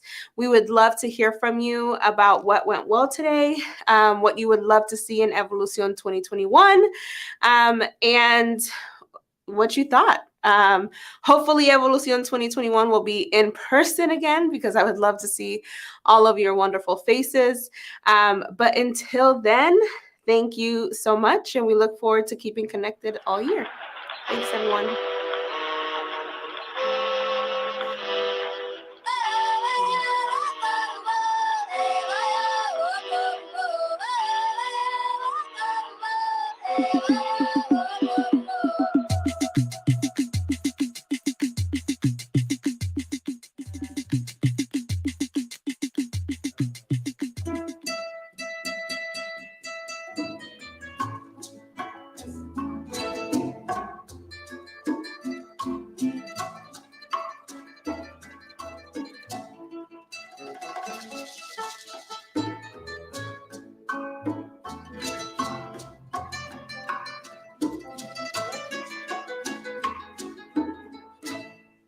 Pasaste a mi lado con gran indiferencia. Tus ojos ni siquiera voltearon hacia mí. Te vi sin que me vieras.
Hello, welcome back, LEC community. No, it's not Groundhog Day. We are not in 2020. That was a short video of our 2020 Evolucion. For a moment, I was reliving that. Thank you, team. Before I bring Jorge onto the screen, I am Delia Perez Solorzano, the Director of High Impact Practice. If you did not hear my little intro with Susana a few minutes ago, and we will be alternating back and forth throughout the day, interviewing great opportunities around the KC Metro and beyond. Hello, Jorge, my newfound brother, hermano in community. How are you? I am well. Good morning. How are you? Great, great. It was amazing to be in that healing circle with you, the virtual healing circle the other day. So yes, before we go on, tell us a little bit about yourself and your organization. Tell the people. I love what you said for the people. My name is Jorge Fuller. I represent several things at any given time, but today I am the recruiter for Kansas City Public Schools, which is the largest urban district in the Kansas City area. We have the most diversity that you will ever find in the area. So I can promise you, when you look at Kansas City Public Schools, you'll see dedication, diversity, resilience, and just continued inspiration from our staff and students. Awesome. Why should our community members consider KCPS as part of their journey? Well, I mean, I usually don't have to say you should consider KCPS. It's a backwards kind of situation. Usually I'm always asked about KCPS, and that's a beautiful thing, because when you look at Kansas City Public Schools, you're looking at a system that is primed and ready for innovation and primed and ready for transition. We are continuously making big moves, waves within the community, as well as making sure that we are hearing our teachers and hearing our administrators and taking their input along with the community to make sure that those changes are truly there. So if you're considering Kansas City Public Schools, you're considering a space where you are able to put your voice in with the decisions and choices that are made. And it's not on your behalf, it's with your input. Mm-hmm. And, I've gotten to know Dr. Bedell a little bit. Do you want to share a little bit about how things have shifted from your perspective, and to kind of lure people in? Because I know that there's been a shift, major shift. There's been a huge shift since 2016 when Dr. Bedell arrived. 10 years prior to that, I was graduating from a school called Southeast High School in Kansas City Public Schools. So I am an alumni of this district. I got to see the perspective of a student, and then as I grow through my collegiate expedition, I got to see it as someone potentially in the career field. And I told myself, with all of the different changes in leadership and the impact and connections, all the reputations, everything that I knew, I could never see myself working at KCPS. And that has been proven to be wrong. After watching his continued efforts within the community, his continued advocacy for our staff, students, families, and just making sure that everyone is at the table, not just the invite, but they are able to sit and enjoy what's in front of them. That had made me inspired to actually join the team at Kansas City Public Schools.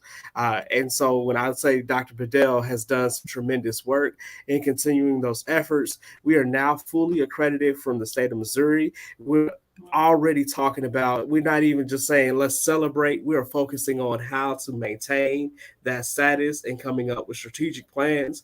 You hear Blueprint 2030 a lot. That is the focus that we have going from now on. And I can tell you the amount of effort that is going into that is going to show tremendous results. KCPS made sure that we speak factual. So we know that 56% of our Black students in the state of Missouri are below basic. And so that means that wherever you go, is being you're not getting educated fully to the fullness of capacity. And that's not just to say it just to make someone feel bad, but that's to say, hey, we know that there's some disparities, and we're going to focus on solving that and coming up with positive solutions. And we know the same stats are really similar for our brown community too. So of course, we're going to make sure we pull up together because hey, we in the same car all the time, regardless. So we might go ride out in a successful way together. And that's just the inspiration that we have from our wonderful superintendent, Dr. Mark Bedell. That's awesome. Thank you for sharing all that. I was able to witness a presentation of his 2030 blueprint, and I could hear the passion.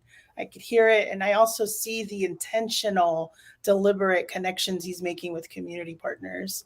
So thanks for elevating that. Dr. Bedell, we see you. All right, let's go on to the next question. What kind of educator would you like to see apply for these positions? I'll be honest, I am looking for those that weren't traditionally in education. You have found and heard your calling.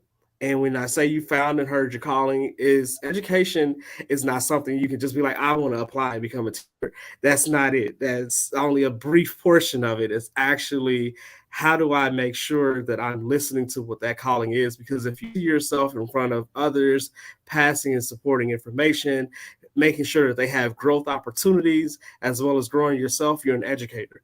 And if you're doing it with our students, primarily, we would love for that to be there because you're doing it with them. And the key word is with. So when I'm looking at educators, I'm looking for those that maybe want to transition over or maybe just having some conversations. I actually want someone that is of the community and to be with our students. So if you're someone that lives in the area and you're like, hey, how do I become a teacher? Just call me. I would love to sit down and chat with you. Yes. So you're looking really for the career shifters, right? Folks that are looking for something new and something rewarding.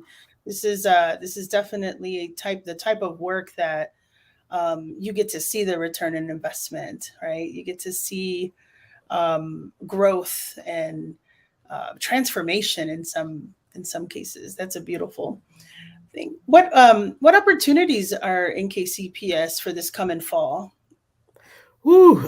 Just like every school district, I promise you, we are all the same. We're looking for teachers. We're looking for teachers. We're looking for teachers. We have openings from pre-K all the way through 12th grade. So we are PK through 12. And in those openings, we have special education needs, as well as traditional education needs, as well as innovative teacher needs. So we have those spaces, as well as for our support staff. We are definitely in high need of paraprofessionals, instructional support assistants, district subs as well. Those are roles that are open right now. So if you're like, hey, I don't have, but I really want to support and work with students inside the school building, I consider being a paraprofessional, instructional support assistant, or a district sub. Those spaces get you in. We're also looking for food services, as well as groundkeepers, as well as custodial workers. I get to say I don't just hire for teachers. I'm looking for everything, because every single individual that is an adult within our building is an educator, and they make an impact on the lives of our students. Awesome. Can you speak a little bit to some of the benefits? As I was listening to other charter schools before you came on, they seem to like really highlight those benefits. What are the benefits that you guys offer in KCPS that someone listening might say, oh yes, let me apply? Well, I mean, what drew me, or what keeps me, is definitely the retirement benefits. We are under KCPRS. That means that our retirement is in that system. Most people don't pay attention to the retirement, but I like to make sure I tell people about the long money and not just the short money. So yes, we have increased our incoming teachers' pay. We have increased our current teachers' pay.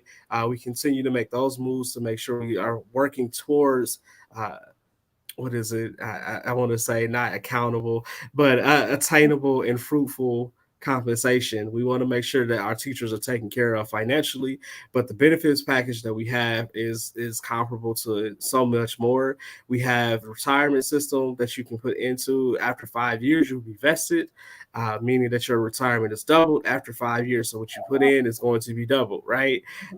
So I'm saying that because, I didn't hear that earlier. I've been watching all day. So I'm listening to all my competitors. We're listening. Yes. It's been awesome.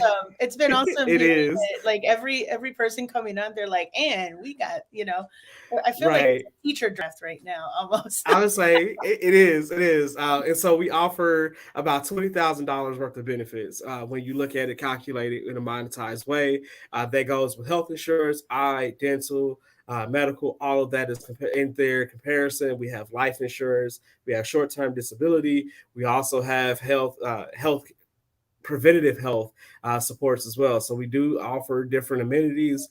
We actually, in the Board of Education, we actually have a gym facility that is offered to all KCPS staff. So that is not just something specific, but that is through our partnerships with different organizations like Blue Cross Blue Shield.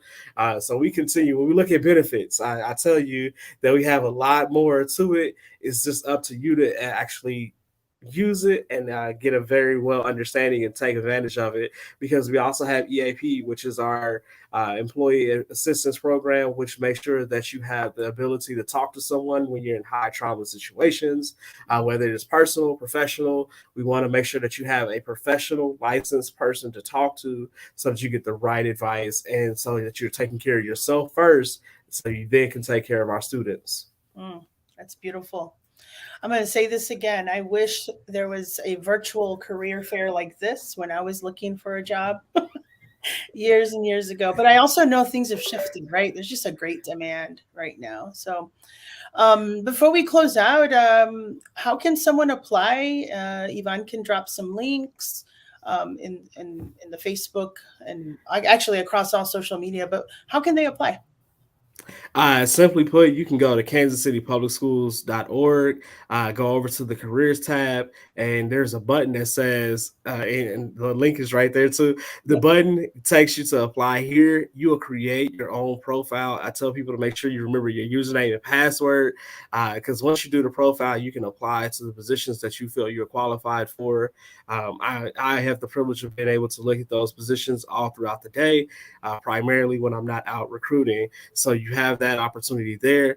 If you would like more information directly, you want to talk to someone, my phone number is 816-418-7723.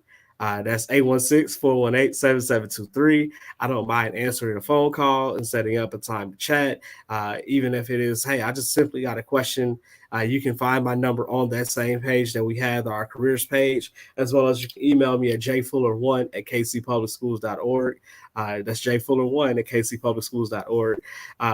And so we have those opportunities. I like to do more traditional fashion ways of connecting. I have no problem with holding a Zoom session, a phone call, or any other way to communicate with you. But we know for sure the biggest thing that I love to do is take you out into our buildings. So if you're interested in seeing one of our buildings, you are like, hey, I'm applying for this role. I really want to get a chance to actually see our students authentically, so that we know that they are being who they are when you come through the door from the beginning of the process to when you're employed. I would love to take you on our tour at one of our facilities, and all you have to do is send me an email. I'm going to ask that you apply for the position so that I can make sure I tailor the tour to what you're needing and looking for the most. I love that.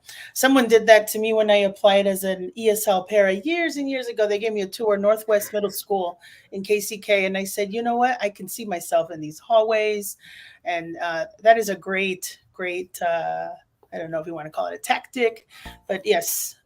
Jorge, thank you so much for being with us. Anything else you want to say for the people before we go? I love that for the people. If y'all don't know, y'all can follow my page, Fuller for the People. I have to put that plug in because I can't go without saying it. But the LEC, I love what you all are doing. I've been following you all for years. Edgar is my mentor for life. He doesn't get away from me, so I can safely say that since college to now, I'm loving all of the growth that you all have shown. And I look forward to chatting with you all because I actually have a candidate that I need to go through you all for some support. So definitely, if you all are not paying attention to what the LEC is doing, then you're missing out. And if you're looking for information for Kansas City Public Schools, you already have my information, so feel free to connect. Take care, Jorge. Thank you for joining us. All right. LEC, we are taking a 5-minute break and we will be right back.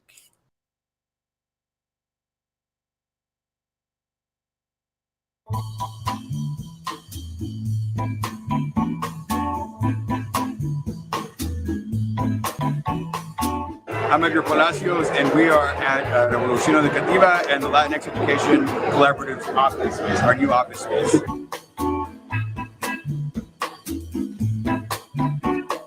I'm so excited that we have a home and we have a space for our community here. And so when I think about the community that we want to serve, teachers, parents, students, I'm just so glad that we have a place that we can call home and that we can invite them in and help them create a home here as well. Hay mucho trabajo por hacer. Nos tenemos que levantar las mangas y salir a tocar puertas para invitar a nuestras familias a involucrarse en la educación de sus hijos.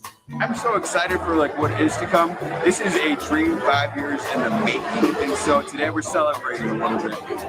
Having space, having physical space, beautiful space. It's so good to see the community out and about, coming in and taking some time out of their day to be here, and really aligning with our mission and our vision.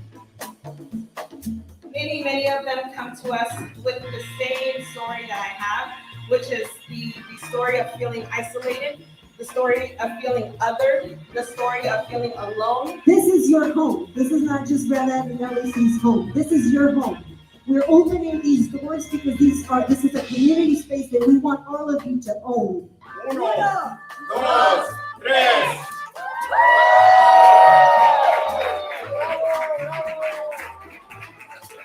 We're not in competition. We're just that powerful, right?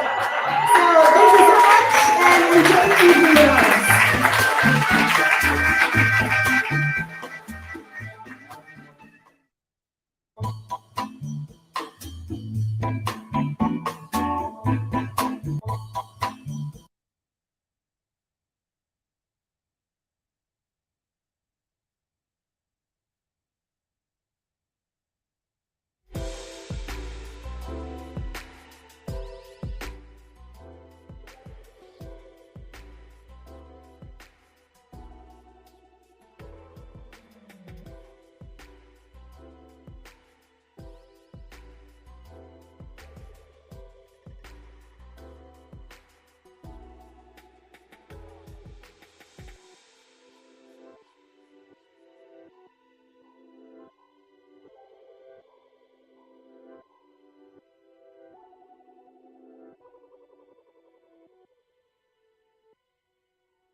Welcome back, LEC community. Those of you just tuning in, we are having our 2022 virtual career fair streaming live across all of our social media platforms. If you know of a candidate that's looking for a new opportunity, maybe a shift, we're about to bring on Alpha Public Schools. They're out of Cali, California. Please share this, link them, tag them, and on this post, etc. Here we have Alfonso from Alpha Public Schools. Alfonso, introduce yourself. Tell us about your organization. Tell us about you. Who are you? Yeah, sure. Good morning. Thank you so much for having me. My name is Alfonso Ayala III. I work on our talent team at Alpha Public Schools. I've been with Alpha for about 2 years, and prior to that, worked in hiring for a different charter school network in East Austin.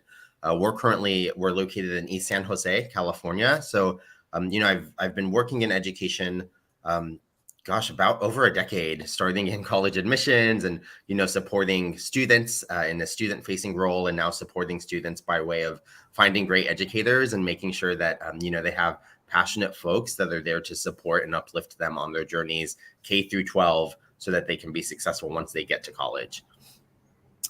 Awesome. I know I had a follow-up question, and if it comes, oh yes. How did you hear about this virtual career fair? I thought I'd highlight that. Yeah, so y'all did an event, maybe 3 weeks ago, 3 or 4 weeks ago, and it was an organizing event of a sort, right? Bringing community members together that are passionate about creating space and uplifting the Latina, Latinx community. And during the end of that, y'all referenced it, and I thought, wait, what? Like, there's a career fair? I want to make sure that we have an opportunity to connect with some educators. I can't remember the name of the event now. Acción, probably Acción. Acción, yes, that's what it was. Yeah. Awesome. Yeah, great. So I want to elevate Ivan. I don't know if he wants to pop on the screen and wave to the people, but Ivan is in the background doing amazing work for the LEC, keeping us branded. And so that was you. That was you, Ivan. All right. Why should our community members consider Alpha Public Schools as the next part of their journey? Yeah, I think one of the things that we really highlight is the mission of our organization. Oh, that's me. If we on the next slide, it kind of shares what our vision and mission is, right? And we're really passionate about making sure that all students have access to high quality, equitable education. About 80% of our students are going to be the first in their families to go to college. And about that same percentage of our students are Latinx, Latina, Latino, with the second majority group being students that identify as Vietnamese. And, so really having an opportunity to work alongside in partnership with students and families to help them, really change family trajectories in some ways, is something that's a really great opportunity of working at Alpha. We're also a really small community. We have 4 schools. And so what that means is that our educators get to really know one another. They get to know the families and the communities really well because of how deeply the ties are between our schools and the community and the family members. And you can see here, we believe that all children have a fundamental right to an excellent education. We started when a group of mothers in East San Jose came together to make sure that their students had access to high quality education. And so in that vein, we continue to have really deep relationships with students and families. And you can see here, like, the joy that we have at our schools, right? I think that's one of the things that's really exciting about working at Alpha is this is a picture of one of our schools has something called Penguin Palooza. Their mascot's the penguins. And so every Wednesday they have a team building event. And on this particular Wednesday, they had a water balloon fight. So you can see a lot of joyful students, a little wet here, but really just having fun. And then, of course, everything we do is to get students across that finish line on graduation day and support them on their next steps of their educational journey. So we wanted to highlight that picture too of the graduates. Oh, that's beautiful. On the next slide, I see that you kind of started talking about how the Alpha was formed in response to a group of parents. Share the story and the timeline for a moment. We'd love to hear it. Yeah, of course. So, we're fortunate in some ways in East San Jose, where there are a variety of different charter schools and public non-charter school options for families and students. And there was a group of mothers that had their students in a strong K-4 charter school network in East San Jose. And as they were graduating and transitioning into middle school, they wanted to make sure that their students still had access to educators that were supportive and challenging, right? That were still giving their students access to high quality support, high quality education. And so they partnered with our founder, John Glover, to form Blanca Alvarado Middle School in 2012. That was our first school that opened up. And we've since grown. So we now have 4 schools. 3 of them are K-8. And then one of them is Cynthia Vitia High School, which you can see here opened up in 2015. We are excited because we are sending our 4th class of seniors to college this upcoming summer. So it's a really beautiful and exciting time for the graduates of Cindy. And as we continue to send more and more students away to college, and help and support them too. We also have a college success team, so that once our students are in college, they kind of have checkpoints to make sure that they can be successful on their journeys to completion. Awesome. What an amazing journey. And I love that it was inspired by a group of parents. That shows that it's very community driven. So Yep. Shout out Alpha Public Schools. Yeah, and it's something that even as we think about our growth, right? Like adding more grade levels to our schools to make our middle schools like K-8 schools, we're really intentional about being in the East San Jose space, right? Because that's where our community is. That's the community we're in. That's the community that pushed for our existence and that has worked alongside us. Right. So like that's something that's really important to us. Nice. What kind of educator would you like to see apply for the positions that you have? What's your ideal candidate? What are you looking for? Yeah, great segue. So you can see here some of the values that we try to live by in terms of how we show up, right? So like one team, one purpose, being really team driven and understanding that, challenges will arise, differences of opinions exist, conflicts will happen, but at the end of the day, like our purpose, we're there for our students and we're there to support our students and do what's best by our students. We really look for folks that are passionate about and intentional about creating equitable and inclusive learning spaces, and folks that really understand the importance of developing a college-going consciousness in our students. We understand that every student doesn't have a 4-year institution as their goal after high school, or a 2-year. Some students plan on going into vocational training or different forms of government service or armed services or entrepreneurship. Like we get that. And we think it's really important for our students to understand that they have choices, right? So we want educators that believe deeply in our students' ability to be successful and instilling that consciousness of belief in oneself in our students. Those are the things that we most highly value, like equity, inclusion, and then that college-going consciousness. I just wrote this down. Feedback is the breakfast of champions. I like that. And then I also like debate, decide, and do. Can you talk on those a little bit? Because that really, someone listening might say, yes, I need feedback. And I'll tell you, my many years of experience in the classroom, I felt like I just didn't get enough of it. Like critical feedback. I wanted critical feedback. I wanted to grow. I was tired of hearing everything you're doing is great. Right. Because that's not helpful, right? At the end of the day, like that might help you feel good, right? But it doesn't necessarily help you grow.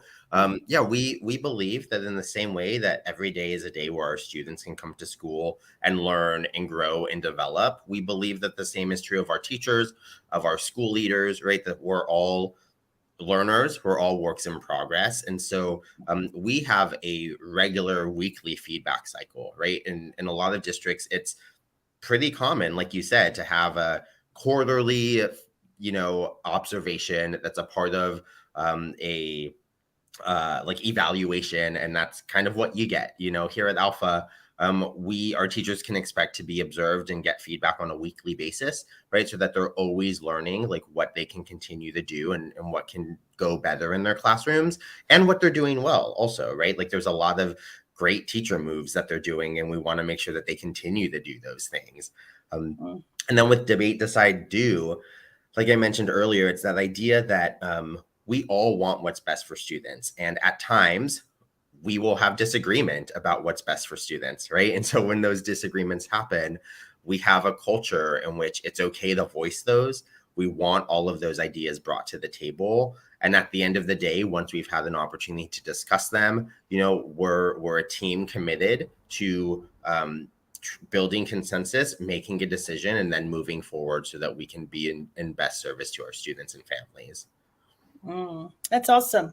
So I hear at Alpha, there's the practice of art of listening and just really looking at conflict and generating some productivity around that.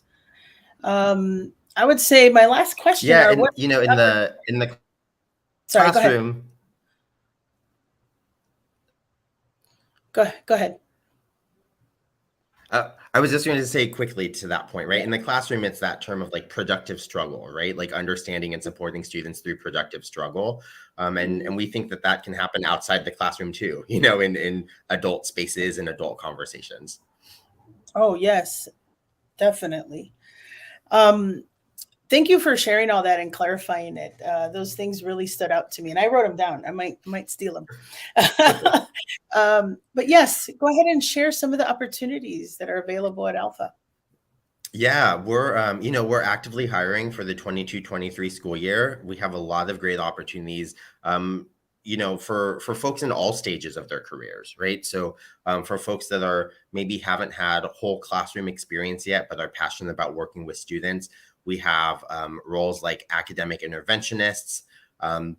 We have paraprofessional roles. These are kind of the different categories or buckets of our roles that you would see if you went to our website.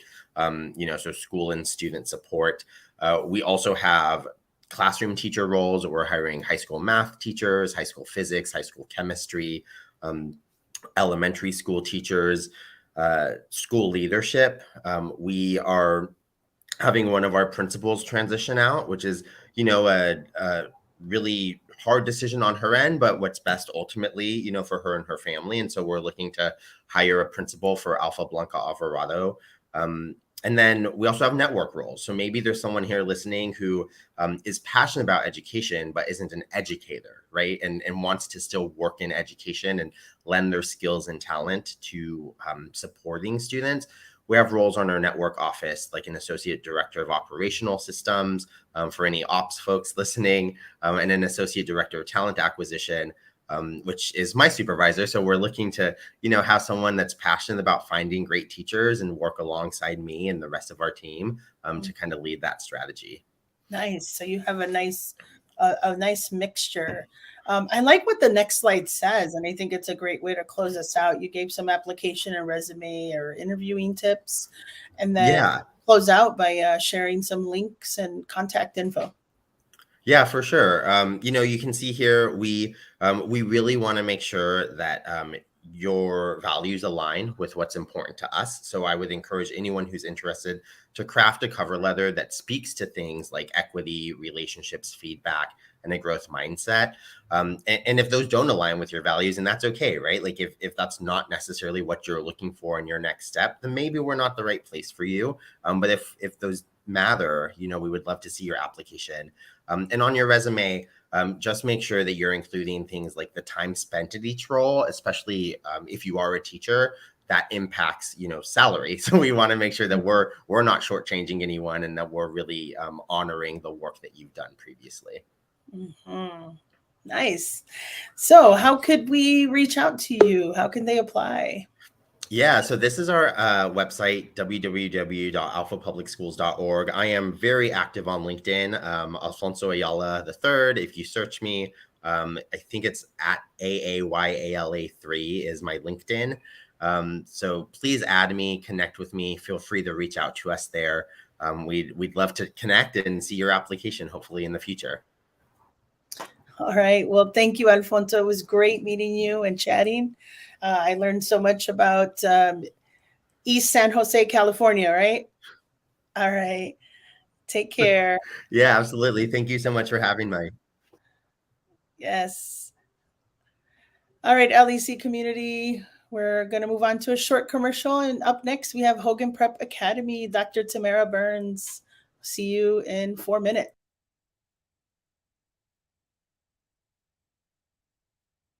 Come on, we'll say, find a mentor, you know, find someone who got your back, find someone who you can cry with, who you can laugh with, who you can celebrate with. And tell us a little bit more about that, because I think I know in college when I first was told, you know, well, here's your mentor, and you get assigned a mentor, and then it's kind of awkward because you're not really sure. How tell us more about that impact. You said, what was the person's name? Carrie Beck. Carrie Beck, shout out to Carrie. Tell us more about that, how important that has been for you. Yeah, so she is also a second grade teacher at my school. She's our team lead, and there's 3 teachers on our team, so shout out to Caitlin as well. She's on maternity leave right now, but but Carrie, she is just amazing. Like she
Good morning, LEC community. We are continuing with our 2022 virtual career fair. I hope you've learned a lot this morning like we have, and have found some amazing organizations that you may be interested in. We are here next with Hogan Prep Academy. I'm here with Dr. Burns. Dr. Burns, how are you? I'm doing well, Susanna. How are you? I'm well. Thank you so much for asking. Let's jump right in. Awesome. Dr. Burns, if you don't mind introducing yourself, telling us who you are, and Yes, just a ma'am. little introduction for Hogan. All right. Well, my name is Tamara Burns, and if you click the next slide, I have a little introduction slide of me. I've been an educator for about 24 years. Been at Hogan Prep. I'm coming to the end of my 4th year. I'm not going to bore you with all the details on this slide, but you can see there's a picture of my family and I. I'm a family person, and Hogan Prep is Ram Fam. We're family oriented. And so I've been a teacher. I've been an assistant principal, an instructional coach. I've been a principal, and now I'm in the district office, and I've been in the district office. This is my 5th year in a district office role. So that's a little bit about me. And if you click the next slide, you can I could tell you a little bit more about Hogan Prep. And one more slide over. I think of Hogan Prep in 2 phases. I think of old school versus new school. So if you click to the next slide, you'll see that Hogan Prep has been around since 1942. It started off as a private Catholic school called Bishop Hogan, and it was actually named after the first bishop diocese in Kansas City, Missouri. And so around 1999, the private school closed and reopened as a charter school and was renamed Hogan Preparatory Academy. So we've been rooted in the Kansas City fabric for a very, very long time. Although we started off as a high school, we did eventually become a pre-K through 12th grade system, but we worked backwards. Most schools grow up. We went down. And so we started off as a high school, and then we added a middle school in 2011. We added an elementary school in 2013. And in the fall of 2019, we joined the Pre-K Collaborative, and that's where we began our early childhood program as well. So next slide over. Hogan Prep is one of the oldest charter schools in the Kansas City metropolitan area, and we have a really long history of serving the urban core African American community. The zip codes where our kids come from are some of the most impoverished neighborhoods in the Kansas City metropolitan area, but Hogan has lasted and has served those families for over 80 years. Next slide. Sorry. You're good. I'm letting you take the, run at it. So. Oh, I appreciate that. Thank you so much. So now, but it's a new day, and we have like a new approach, a new school. We have new leadership, and we got a lot of wonderful things going on with Hogan Prep, and we call that, it's like the new school. And so if you flip over to the next slide, our vision is that we want our staff, we want our teachers, we want our families, we want our students to reach their greatest potential. And so the next slide over describes our mission. And our mission is to ensure that our students graduate with a distinct competitive advantage. And what that really means, the next slide over, is that we want our students to graduate with their diplomas. And in addition to that, we want them to have at least 9 college credit hours or industry recognized credential, having some type of quality client project with a business or an entrepreneur, their own business, or an internship. And so our kiddos are not only getting a diploma, but they're getting a plethora of these market value assets as well.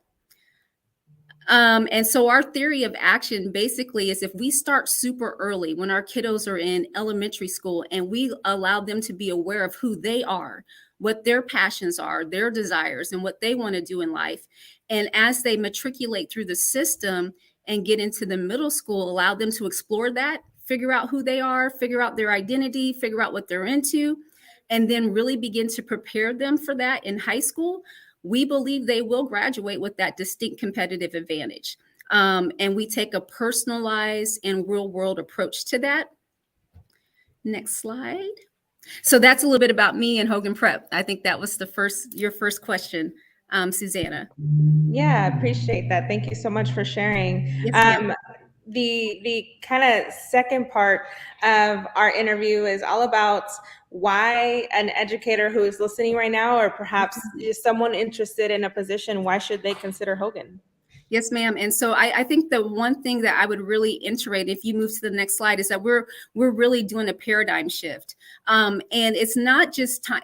Hogan Prep does not just have new leadership, but we're thinking about the next educational workforce. What's that need to look like post-COVID and everything that we just went through the last couple of years.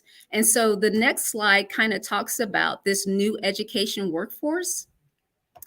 By posing this question, what if we don't just have a teacher supply problem, and why should a teacher come to work from Hogan Prep versus another school? But what if schools in general have this workforce design problem, and the way we're doing things does not benefit me as an individual? And so what we are doing with the next slide is we're trying to develop a workforce that takes off teachers' plates. We're constantly putting on educators' plates. Teachers have to be everything to students. They're social workers, they're counselors, they're educators. And what we're saying is that that's overwhelming people. It's too much. If we're going to be able to have a positive learning environment for both educators and for students, we need to take more of a distributed approach where we're teaming together, we're working together, and we're specializing in areas where I don't have to be the jack of all trades. I can be a master of one or two areas.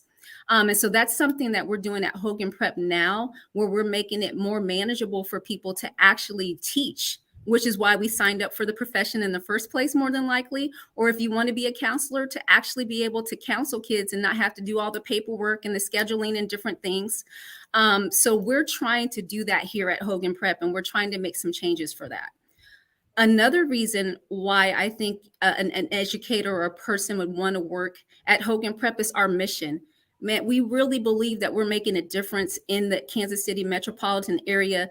And again, I mentioned how our students come from high poverty neighborhoods. And historically, they have been subjected to high poverty schools that don't have the resources, that don't have the quality, I want to say quality teachers or educators. We're getting those now, but traditionally that don't have those things. And we want to disrupt that pattern for our students so that they can live their best lives and become the best versions of themselves. I think that's another reason. Finally, we're taking a paradigm shift where we're trying to reimagine what schools can be. Our school systems have been broken. We've been saying that since like the 1970s. Oh, we got to do things differently, but yet every year after year, schools look the same.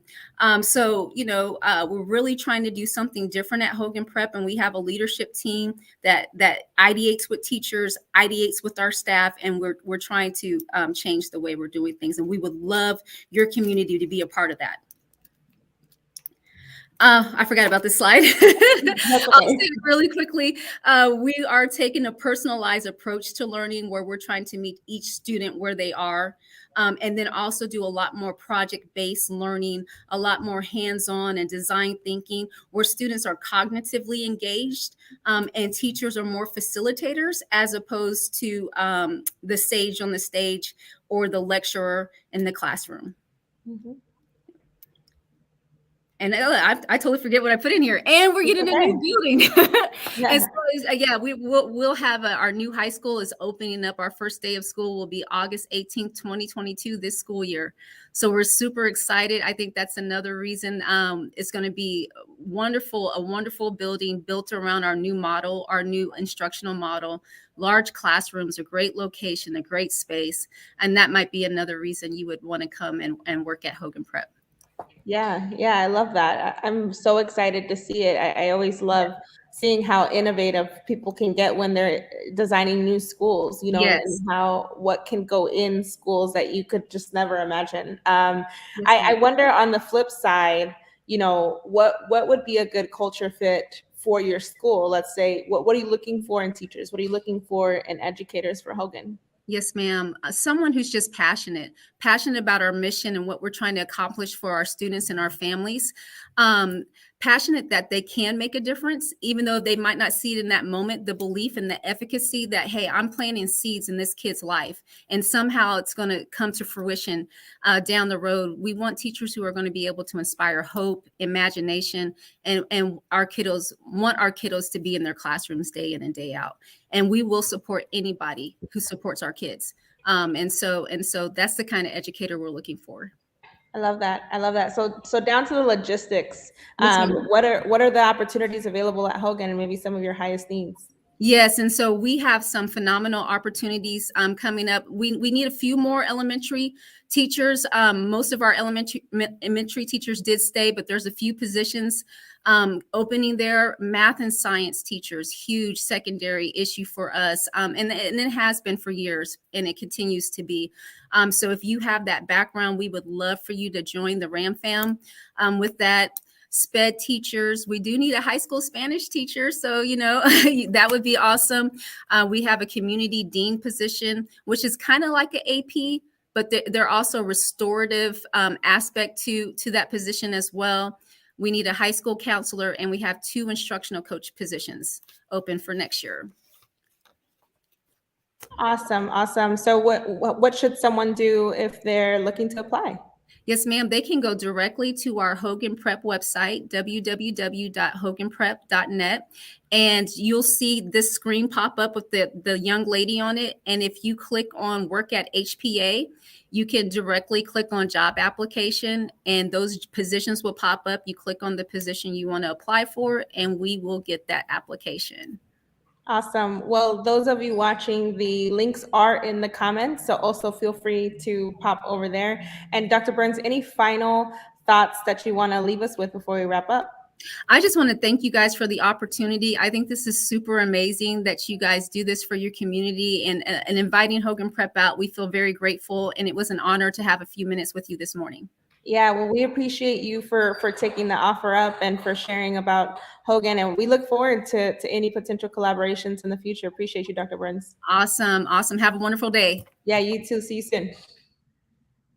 All right, you heard it, everyone. Hogan Prep Academy has lots of openings for their school, for their community. So if you are considering that, let us know or pop over to their website. We're going to take a quick break before we move on to our next school.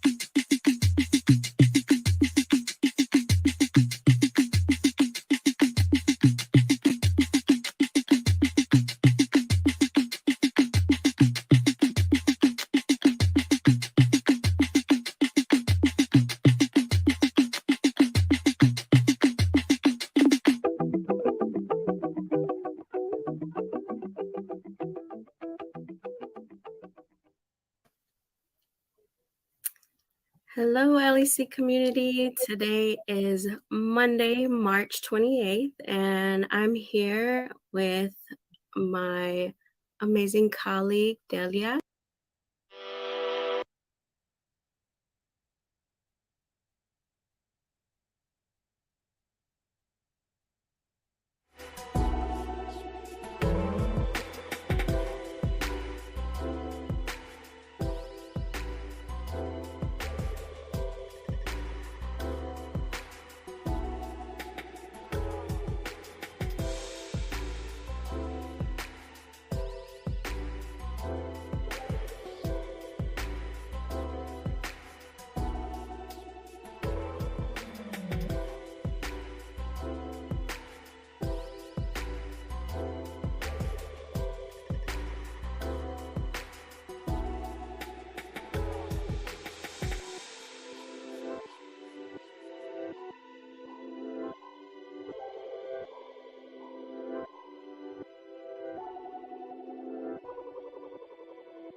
Welcome back, LEC community. It is officially afternoon, so good, at least here in Kansas City. Good afternoon to our viewers. If you've been with us, you know we are in the middle of our 2022 Virtual Career Fair, and I'm so excited to have with us Kent Yoakum from Gordon Parks Elementary School. Kent, how are you today? Good morning. I'm doing great. Thank you so much for this opportunity to be part of the LEC Virtual Career Fair. Of course, This we're is very a excited to have great you. venue to try and chat a little bit about Gordon Parks. I'm excited. I'm excited. I think this is the first year Gordon Parks has joined us on our virtual career fair, and so I'm excited to open that door of communication. We'll start right off the bat with what openings, or actually before we go there, if you don't mind introducing yourself and what you do at Gordon Parks, and then we'll jump right in. My name is Kent Yoakum. I'm the principal. This is my first year as a principal at Gordon Parks, but I've been part of the school as a board member for 5 years prior to taking this current position. I've been in a number of different schools around the Kansas City metropolitan area. I'm definitely an advocate for education in all forms and a supporter of teachers in many ways, including working as an adjunct at Fort Hays State University for teachers that are getting teacher credentialing through an alternative method of credentialing. So I believe it's important to work with education in all the different ways that you can. Nice. Yeah, I love that transition from board member to principal. I don't think you hear that very often. That is some dedication and some passion right there. No, we can go ahead with the openings. I know you're going to talk a little bit more about Gordon Parks here in a second, but feel free to jump in with our openings, or your openings. Not ours. Perfect. I appreciate that. I'm going to lead with the most important thing and what our openings are for next year. So one opening that we have for next year is the 4th grade, and then we also have a 3rd grade opening. We're currently doing interviews, so if those are positions that are interesting to you, send the information, your contact information to me as soon as possible. There'll be contact information at the end, so that will be available for you. We also have a technology opening for next year. It will start next school year as just a technology teacher. But there is potential with that for that position to grow and take on additional duties that are necessary as part of running the school that involve technology. So that's a great growth potential with that one. We're also looking for a para and aide. That could be a 3rd or 4th grade position. We've got one person that we've been talking to, and we're just kind of waiting to see kind of what our configuration will be like to make that final decision on whether it will be a 3rd grade para aide or a 4th grade para aide. And then we are also looking for a certified counselor. We've had a full-time one on staff, but for next year, what we're looking to do is do a contracted position instead of being on staff. So if you have that background in counseling, please definitely give us, look at our website, see if it looks like a school you're interested in, and then reach out. Yeah. Well, speaking of, right, let's say I just looked at the slide and I'm like, oh, wow, that's exactly what I'm looking for. What are you all looking for, Gordon Parks, as a staff? That's always the important part of this. I think it's a two-way street. You have to interview us as much as we're interviewing you in that process and make sure that you are a fit for our school and that we are offering the things that you're interested in. So some of the things that we're looking at in particular are a staff that really focuses on student and family needs. I've been a lot of different places, and I think all schools say, yes, we value our kids and we're interested in all aspects of equity and diversity in our staff and our student population. I think Gordon Parks really does it differently. And how I kind of came about with that is being here, first of all. There's definitely a Gordon Parks way in how we interact with our students, with each other, and then with our families. And I think the key part of that is I interviewed all the teachers when I came on board. And one of the things a number of them said is, I thought I did a great job of knowing how to interact with kids and treating them with respect. And so, but when I came to Gordon Parks, I realized I had to up my game and do it differently. So I think we really do have a different look in what that looks like than other places. And SEL is probably one of our key focuses because if our students come and they've got challenges when they get off that bus in the morning, it's a tough day for trying to get academics to happen. So we have a huge SEL staff that includes the counselor. We have a director of SEL. We have a therapy dog that's here 4 days a week, and he's in the theater class. And so we teach SEL the way to behave, the way to help, with your own self-direction. We do that through every part of our students' day. The other part that's important is flexibility and a whatever it takes attitude. Our staff, we have our contract hours, but our staff is really, truly willing to go above and beyond. I know everybody's kind of in the same position right now with getting subs. We've had our art teacher was out on maternity leave, and our sub fell through last minute. And so everybody on the staff has been willing to fill in. So we really are doing this as a team and doing whatever it takes to make Gordon Parks be successful and our students be successful. I think creative and innovative and solution-driven with instruction is going to be important. We are in the process of kind of revamping our curriculum. Right now, or this year, it's very driven by the tools and the resources. And we're kind of looking at how do we view our curriculum as pieces that go together, and then what do we do for that instruction? So it aligns all the way up and down across all the parts of our curriculum.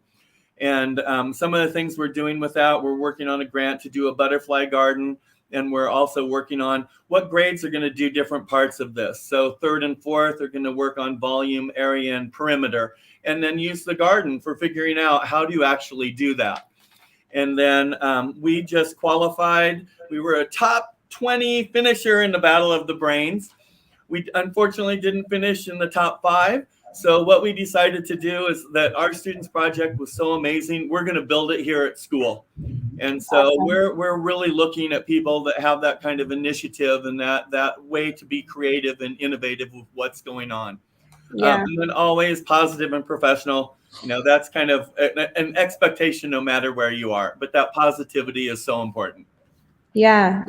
I love how you embedded a little bit of this in what you're looking for, but I kind of got ahead of myself, and I'd like to show up the slide of a little bit about Gordon Parks and the history of Gordon Parks. Tell us a little bit about that.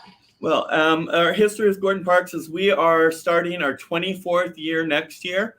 So we are actually one of the oldest charter schools in Kansas City and in the state and even in the country. So that's a pretty good track record that we have been successful for 24 years. We're also increasing the number of Spanish-speaking students year after year. We have a family that the parent is single-handedly responsible for increasing our numbers with the Spanish-speaking community. And right now we're about 20% of our students, and we're increasing that a little bit every year. Also, one of the things that we're going to add next year is a Spanish language PTO, so a PTA organization. My previous school, we had that. It was super successful, and it ran parallel a week after our traditional PTA meeting. And it really gave those families an opportunity to feel truly engaged and have that opportunity to give input. So we're really excited about adding that for next year. One of the things that I think that is great about Gordon Parks is we have smaller class sizes. This school year, we're at 15. Next year, we're going to bump it up to 20 for each class. And then what's really great is that each class or each grade level will have a para aide with them. So it will be 3 adults for roughly 40 kids. So it's a pretty good student to teacher ratio. Our location is great. We're near KU Med and the 39th Street Restaurant Row. So we've got some of the best restaurants in Kansas City a block away from us.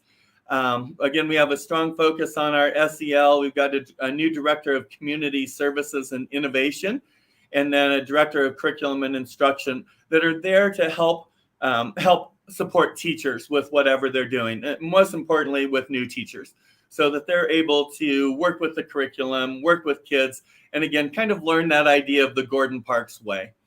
One thing we're real excited about is we are starting a Genius Hour, STEAM Hour, and every class will have that 1 day a week, just like they have music, technology, theater, PE, and art as their regular specials.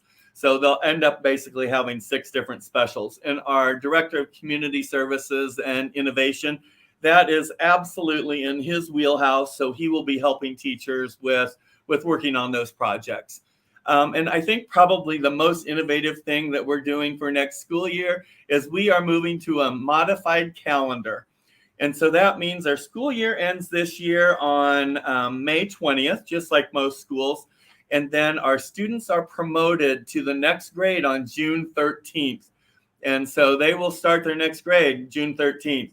It will be full school days. The reason we're doing this is because we know that this is going to help support our families through the summer. They don't have to worry about getting childcare or paying for that or planning for that.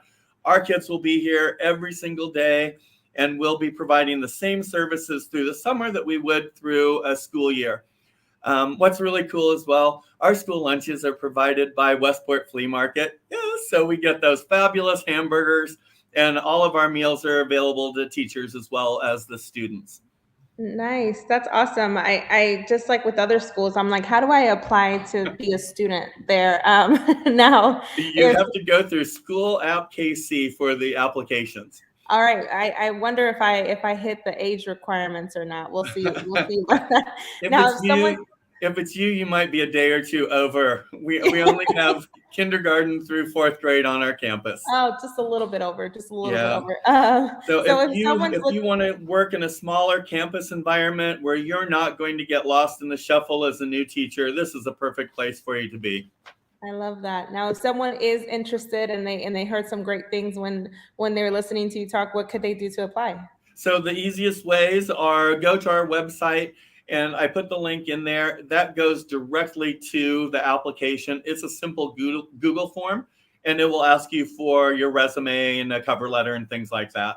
The other way that you can do that is just send your resume and your cover letter directly to me, and my email is there. If you have other questions, you're welcome to give the school a call, and our main office number is there.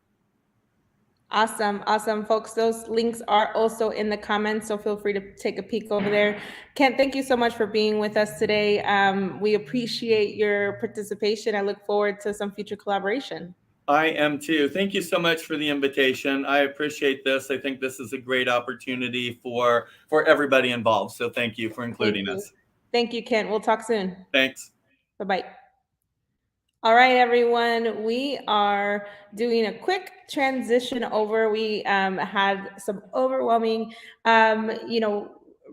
requests to be part of our virtual career fair, which we're really excited about because we get to bring you as many organizations as possible. So up next with us, we have Michael Flenthrope with Olathe Public Schools coming up. Michael, how are you? Sorry, hold on. That's okay. It's like I said, a quick transition here. There we go. Michael, how are you? I am great. How about yourself? Good. It's been a little while. Has been. How's it going? It's going well. Good. Well. It's Good. Friday, so that's nice. It's been a great week though. Yeah, always a nice thing when it's Friday. Michael, without further ado, if you would like to introduce yourself and who you're here representing. Great. Yeah, my name is Michael Flenthrope, and I'm representing Olathe Public Schools. I work in our Learning Services department. Very specifically, I work with our programs that enable students to have multilingual pathways. So our ELL programs, our world language programs, dual language immersion programs. As a whole, though, I work with all of our schools, teachers, and administrators. Services.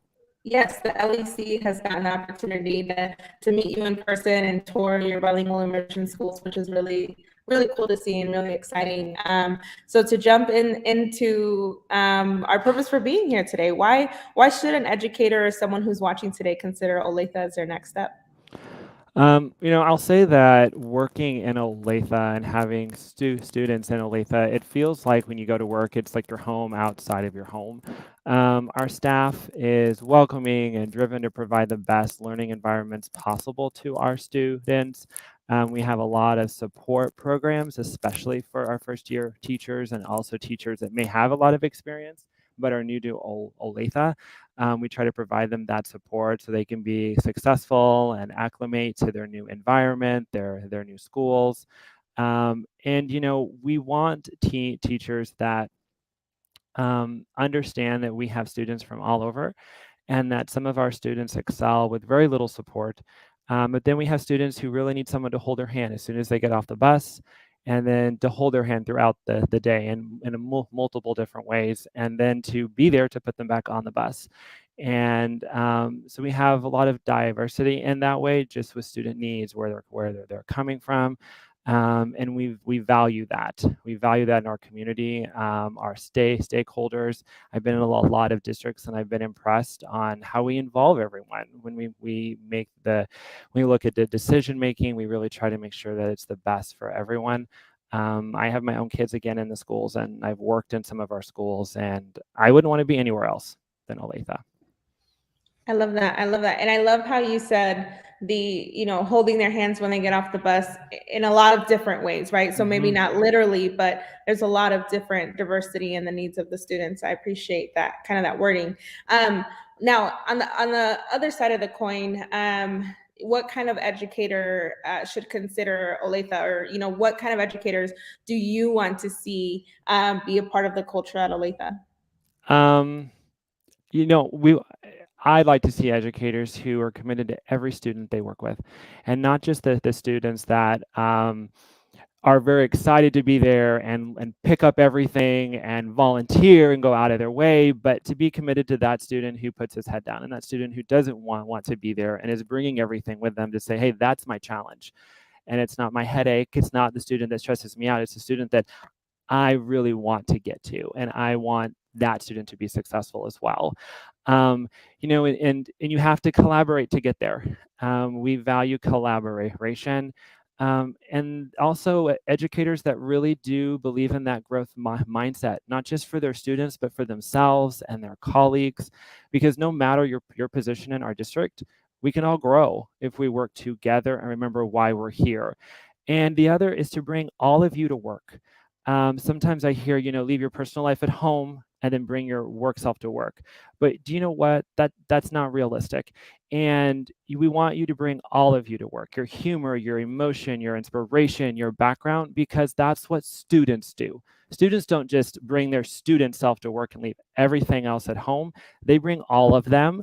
And we want you as an educator or an employee to bring all of you, because we want our kids to see themselves in you, to see you as a person.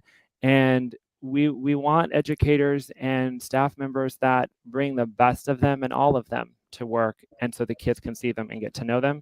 So that's why it's like a home outside your home, because it's individuals you can work with and kids can relate with. They have to see themselves somehow in you, regardless of what that means. I love that. That was a big answer, but I get really passionate about that because we were, Yeah, no, you hit the nail on the head. One of our values at the LEC and RevEd is authenticity, and it's like bringing who you are to this space, because the passion that you have for this is rooted in who you are, right? It's rooted, and so our students, like you said, if they're going to be passionate about something at school, it's going to be rooted in who they truly are. And so fostering that's going to be through us as teachers and school leaders modeling that, right? So, well, the question of the day is, and I know there are probably plenty because a lot of our school districts have lots of openings, but what are some of the highest needs over at Olathe for some openings for next year? Okay, so I would say right now, counselors. We really need some more counselors at all of our levels. At elementary, we're looking for, of course, counselors, some of our electives as well, music, art, our dual language immersion program for Spanish teachers. At middle school, it's our counselors right now. At our high school, counselors, some electives like German, band, facts, science, and with some of the other districts, we're constantly adding openings, and so to please kind of keep an eye on that. For paras and support staff, and I will say, our teachers are wonderful, and But our support staff, the ones that really connect with our kids, our paras, our instructional aides, for many of our kids, especially, and I'm kind of biased because I work with our ELL programs, we have kids that sometimes come to school and it's very different for them. And they have those individuals, those instructional aides and those paras that are right there and smile, and they look forward to seeing them because they know that they're their world right there. And so it's an important part of our district. And so we have openings for paras, we have openings for our ELL instructional aides, our preschool aides, our dual immersion aides. So we'd love to have all staff. Support staff, we also have secretary openings, library clerk openings. We have computer teachers as well that are on a classified requirement as far as what you need to be a computer teacher for us. And then also, just a variety of different opportunities in Olathe. We have openings for administrators, nurses, technology specialists, interpreters. We always have a need for interpreters of multiple languages. We have about 80 different languages represented by our students, especially some of the languages that we may only have. I think we have about 12 languages that are just represented by one student and their families. And so trying to find interpreters is really difficult, and we really want them to help us bridge that communication gap sometimes. So we have a lot of different openings, and so regardless of your background, I encourage you to go hop on, see what we have, and something that would interest you. We'd love to have you as part of our Olathe family. Yeah, I appreciate that, Michael. Sounds like quite a bit of opportunity over in Olathe. If someone were interested in joining your team, what's the best way to do that? The best way is just to go to our website, www.olatheschools.org, and then you can click in there, and then on the right side, you'll see Human Resources, and you can go in there and see, and also if you have a Twitter account, if you have Instagram, go look us up. Go look at some of the great things we're doing and see if that calls out to you and if you want to be a part of that, because we'd love to have you. Yes, and as I've said all day, LEC community, never hesitate to email me, DM us on any of our social media, and we're also happy to make the connection to Michael and the Olathe team. Michael, any final thoughts before we wrap up for our interview? No, just thank you so much for being here. I hope all of you watching can find a niche with us in Olathe. Sure. We're excited. Thank you so much, Michael. We will see you soon, I'm sure. Absolutely. Thank you, ma'am. Bye. All right, everyone, you heard it. Olathe has lots of openings and lots of opportunities. If you're interested, just let us know. We actually are moving into a little bit of a longer break. We will be back at 1 o'clock with the Kansas City teacher residency. So we will see you then.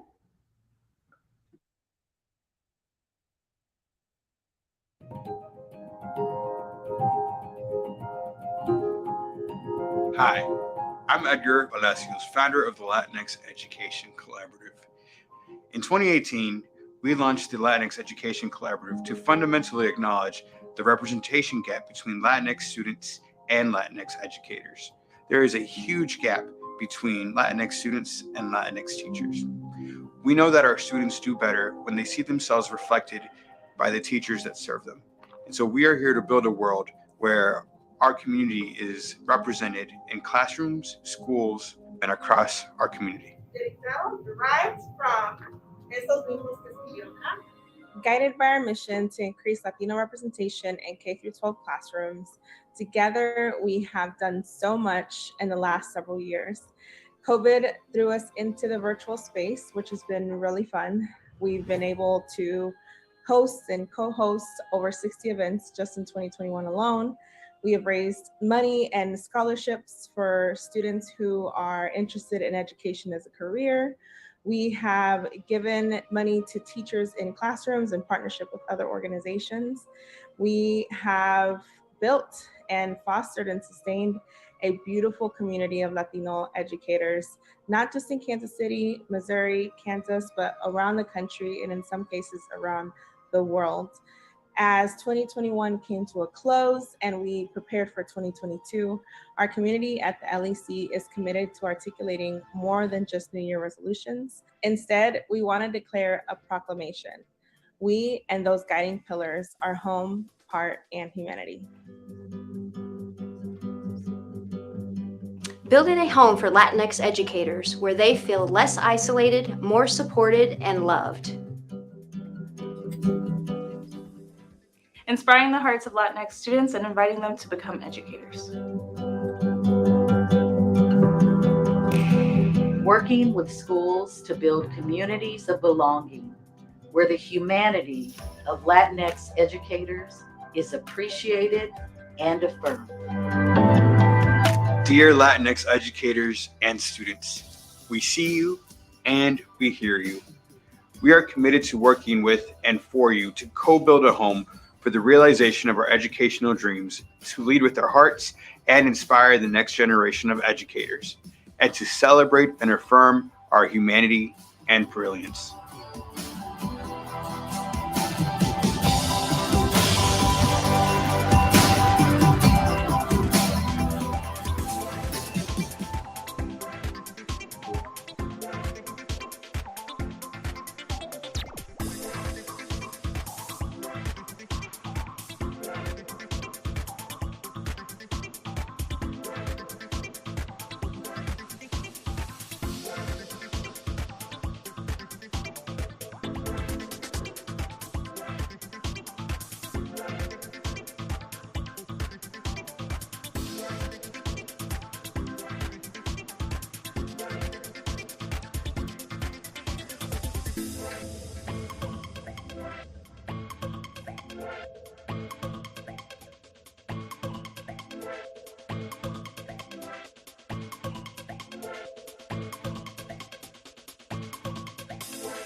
Hello, good afternoon, and welcome back. Hopefully, everyone has had an opportunity to grab a bite to lunch or to go for a nice little walk. It's a little warm out there. Before I bring our guest onto the screen, we are the Latinx Education Collaborative, and we are hosting our 2022 Virtual Career Fair with great opportunities around the KC metro area and beyond.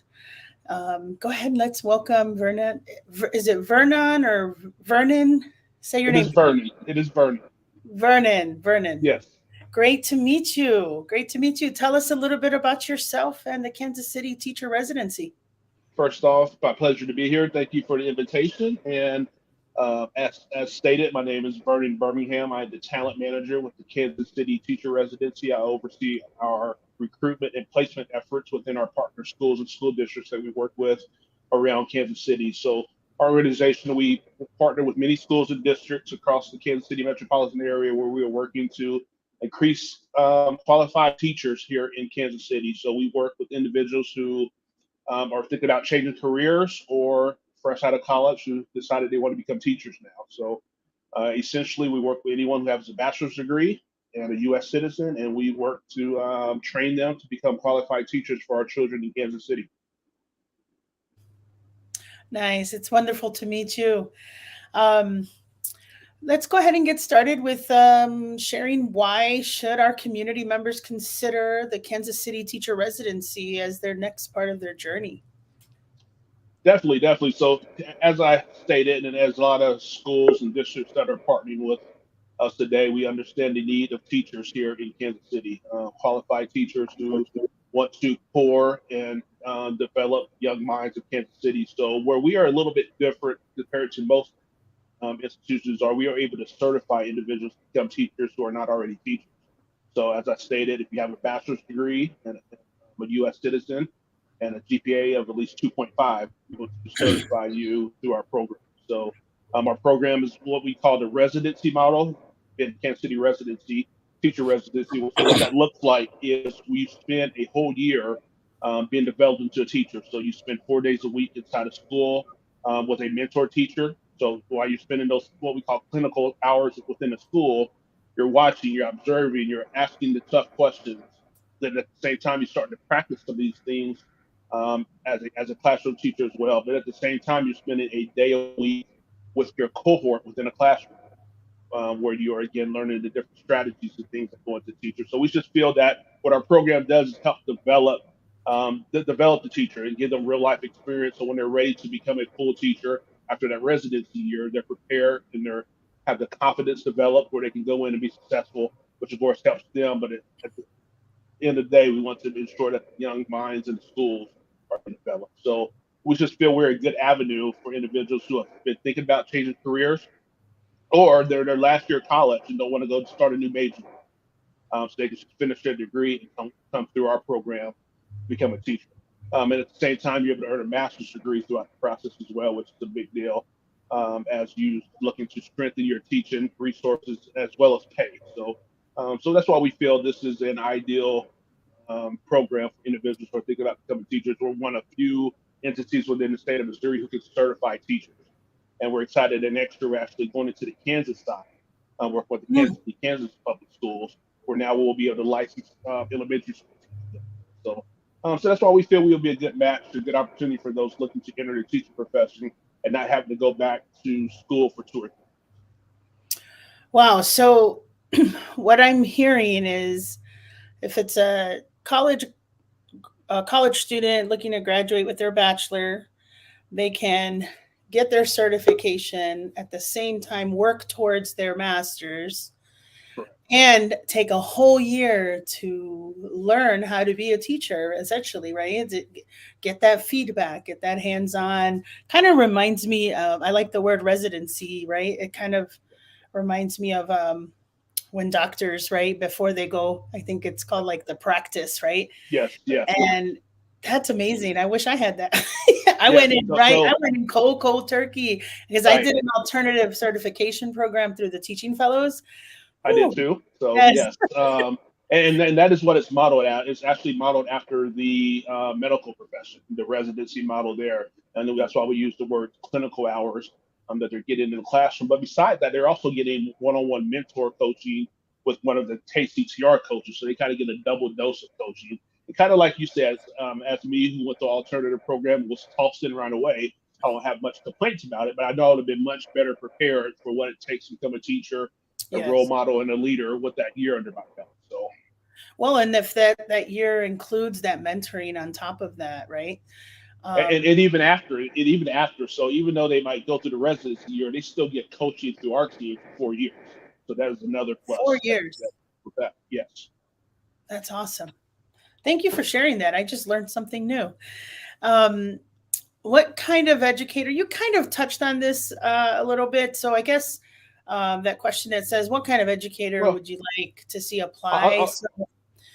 I'll touch on that a little bit because it is important because of our motto and our program, we feel very strongly on the ideal that we're looking for individuals who have the right mindset about education, about equity equitable education, and young people in Kansas City. We feel so strong about our program that we feel we can build teachers, right? Like we feel through the training, the mentorship, the classroom side of things, we can help build teachers, but it all starts with the right mindset about education and about young people. So we're looking for people who have the mindset that's all about development of young people, about community, about making sure parents are involved in this whole deal.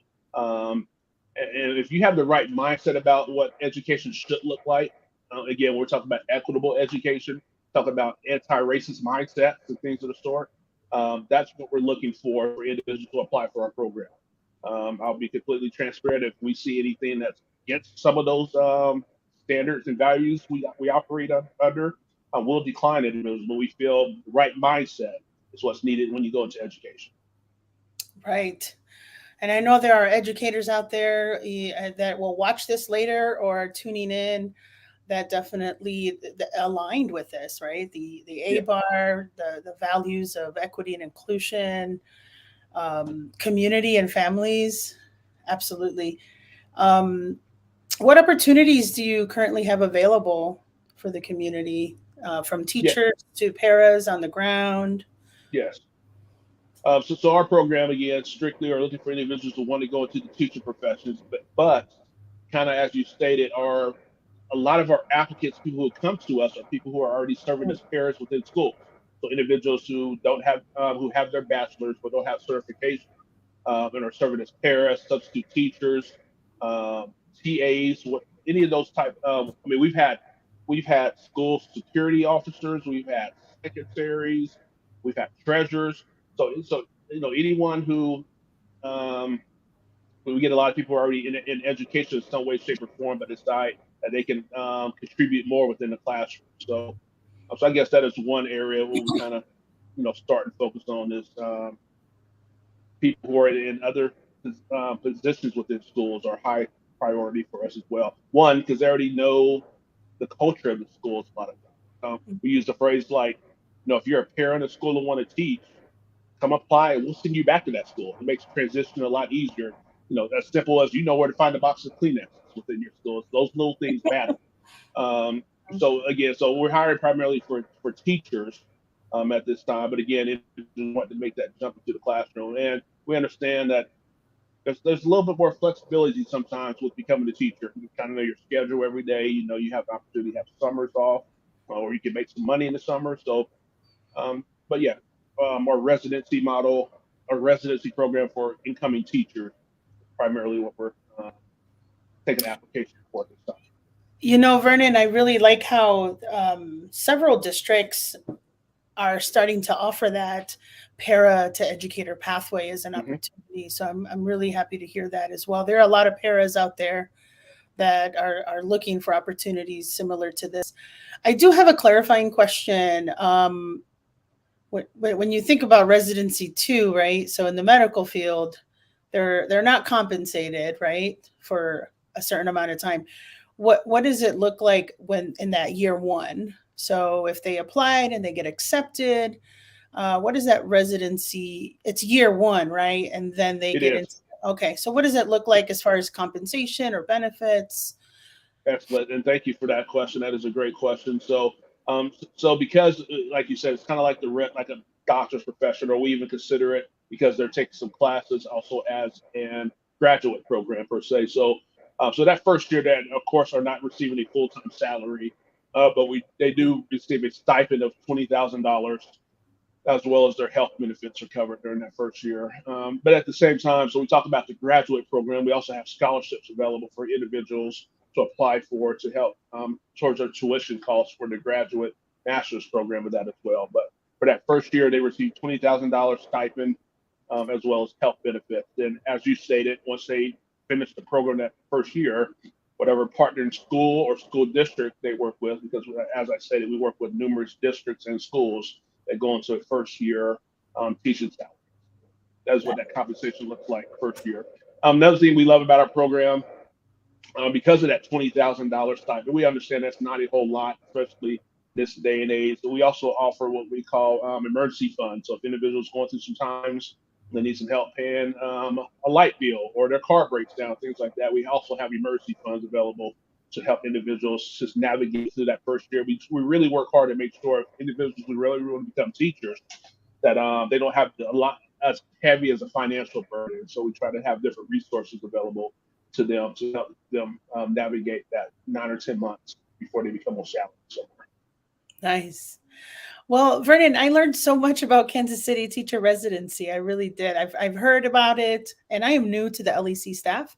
So maybe Susanna and Edgar are very familiar with like the ins and outs of it. But thank you so much. It was very informative, and I hope that folks watching or tuning in later who are looking for an alternative route, who are looking to really perhaps like after graduation, you go into a master's program with just the right amount of time, some mentoring and some grounding before you go in full force, right? Because this is a career.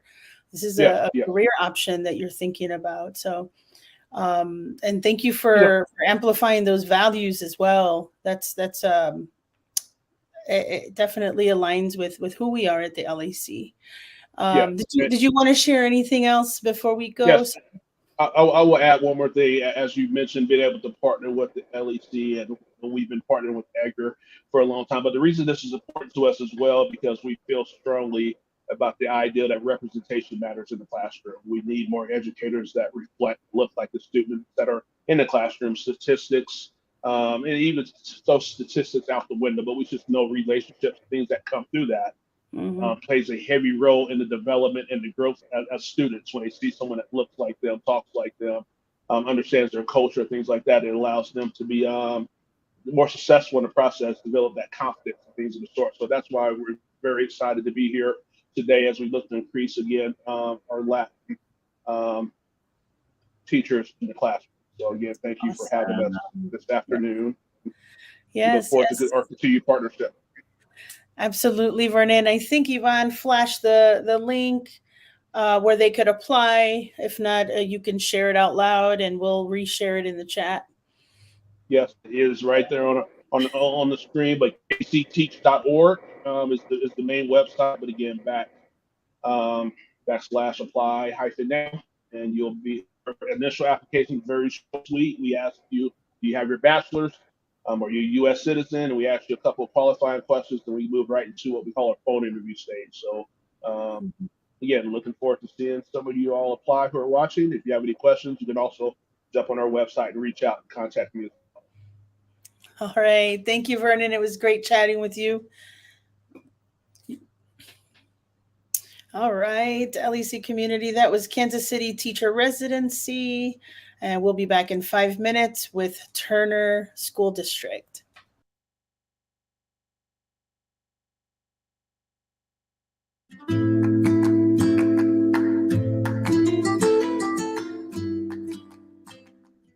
My parents immigrated here from Mexico in the mid-'80s. And there was a big rush of immigrants coming from Mexico and Central America for work. I don't know I need to really research the history behind it, but I guess there was like some kind of act that happened here that made it easier for people to come over. But that's what my mom said. But then my mom also tells me the story of her crossing the river. So then it's like, if things were legal, then why did... So they came over and moved to Chicago because my grandpa and my uncles were there. And then had my brother, moved to LA, had my sister and I. And then I was 8 weeks old and they drove from LA to Kansas City. It has always been pretty diverse. And that was like a lesson in itself. We just never thought anyone was weird or strange, or like no one was ever like bullied for their cultural differences because we were so used to it. It was cool to grow up in a place where like people knew a bunch of different languages, and it was like, okay, people had accents, and it was just like no big deal at all. Like now that I'm an adult, or like in my teenage years, nothing fazed me as far as like cultural differences. It was just like, that is so dope. Like, that's cool. Okay, like you're my friend, It's why my husband and I chose now to like stay near like where we are now. Like, we bought a house, and the diversity is really what like keeps us. But to give context to like then what the rest of our lives was like. So my mom was like the best mom. She is deaf or hard of hearing. So she has a hearing aid so she can hear and communicate now. But she was disabled or is disabled.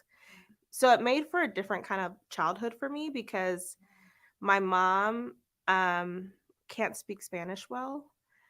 She can't read and write in Spanish either. And then it limited her from being able to learn English.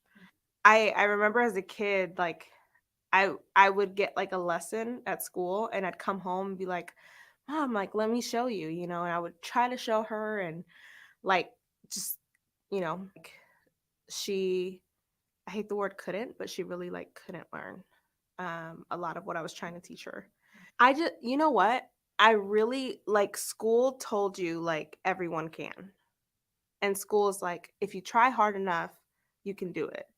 And so I was like, yeah, you know, maybe like my mom's teachers just weren't like good teachers or like her school wasn't a good school. My parents dropped out in 6th grade to work for their family in Mexico. And so I was like, well, maybe like she just didn't get the opportunity, you know?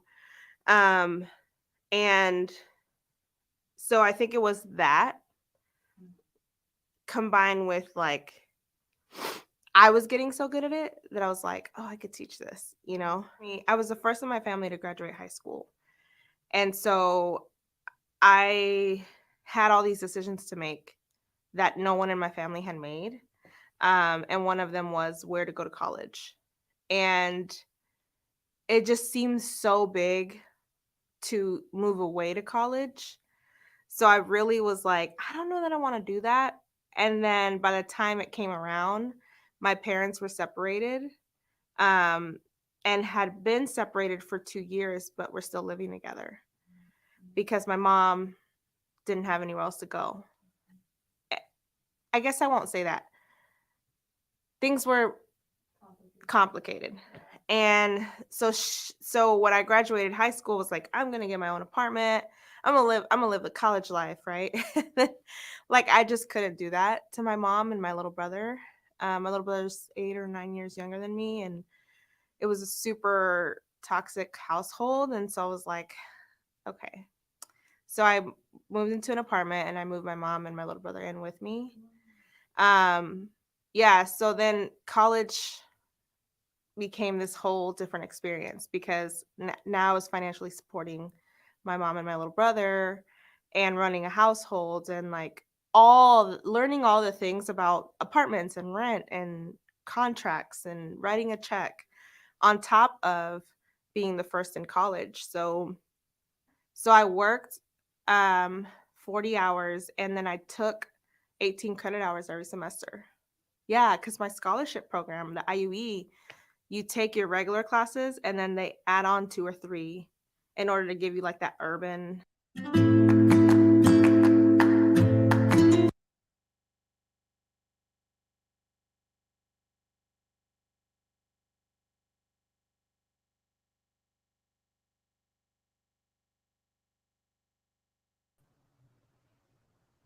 Hello, LEC community. We are back.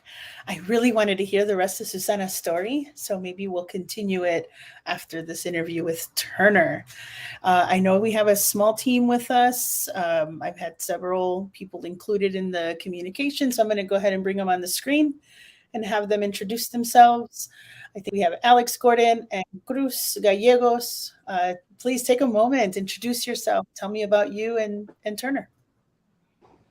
Go ahead, Cruz. Hi, I'm Cruz Gallegos. This is my 2nd year in the Turner District, and I'm teaching elementary for 5th grade at Turner Elementary, and then helping out at the high school a lot with different sports like football and soccer. So, yeah, really excited to be here. Nice to meet you, Cruz. Nice to meet you. My name's Alex Grogan. I'm in my 10th year at Turner Middle School. I'm currently assistant principal and athletic director. And prior to that, I was the Spanish teacher here for 4 years. So 4 years as a Spanish teacher and 6 as assistant principal and athletic director. Okay, I have to ask, were you good friends with the Buenos Dias BuzzFeed guy, the BuzzFeed article? Yeah, he's actually coming to the middle school next year. So he's at the high school Oh, right now. His name's Mr. Ward. yes. He's actually going to be our new Spanish teacher. And we'll talk later on, but one of our openings is his high school Spanish position. Nice, nice. And a little shout out to Miss Selena Barrera. I was her cooperating teacher in KCK at Harmon. So I know Nice. she's Very at the cool. high school too. Yeah. All right. Well, let's go ahead and get started. I know you have a presentation, and then I'm just going to accompany it with some questions. So why should our community members consider Turner USD 202 as the next part of their journey?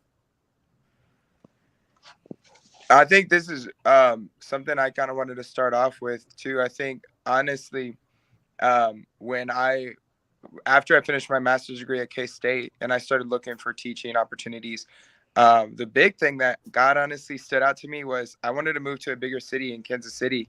I wasn't in Kansas City at the time, and I wanted to be somewhere where things were going on. There was a lot of growth. There was a lot of community. There was a lot of opportunity, and I just saw a lot of that in Kansas City.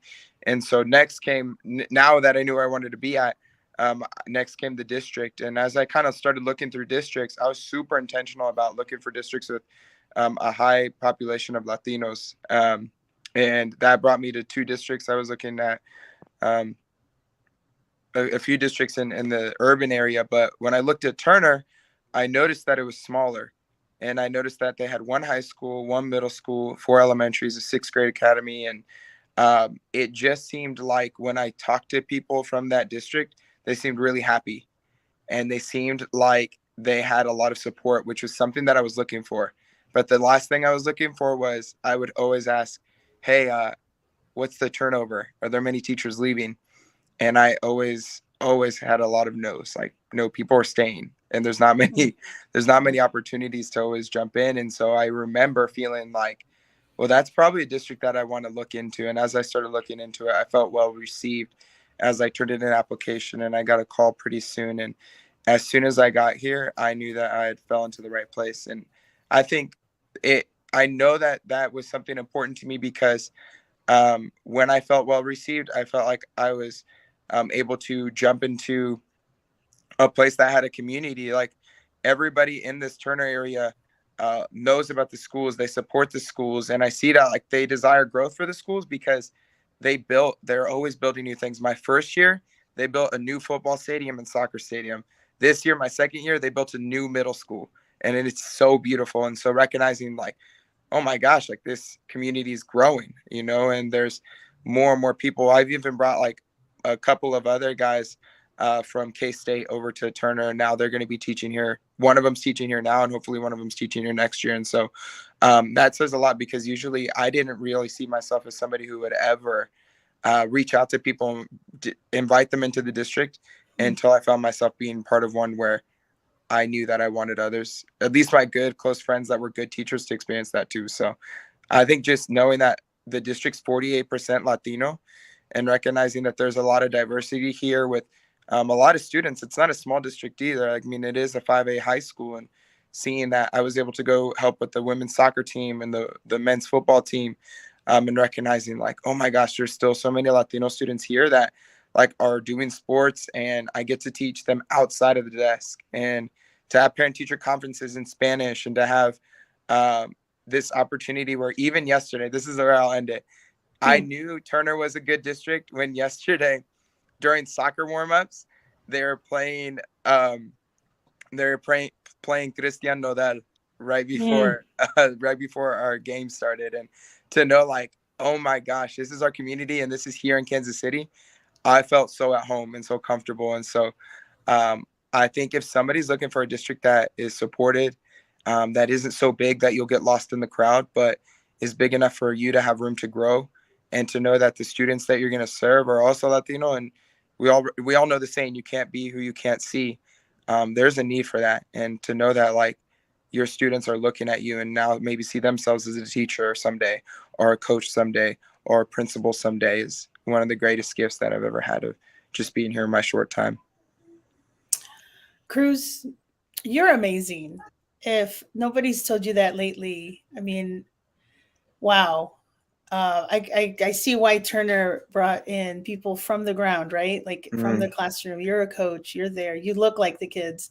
And I'm looking at the statistics, 48% Latino at Turner.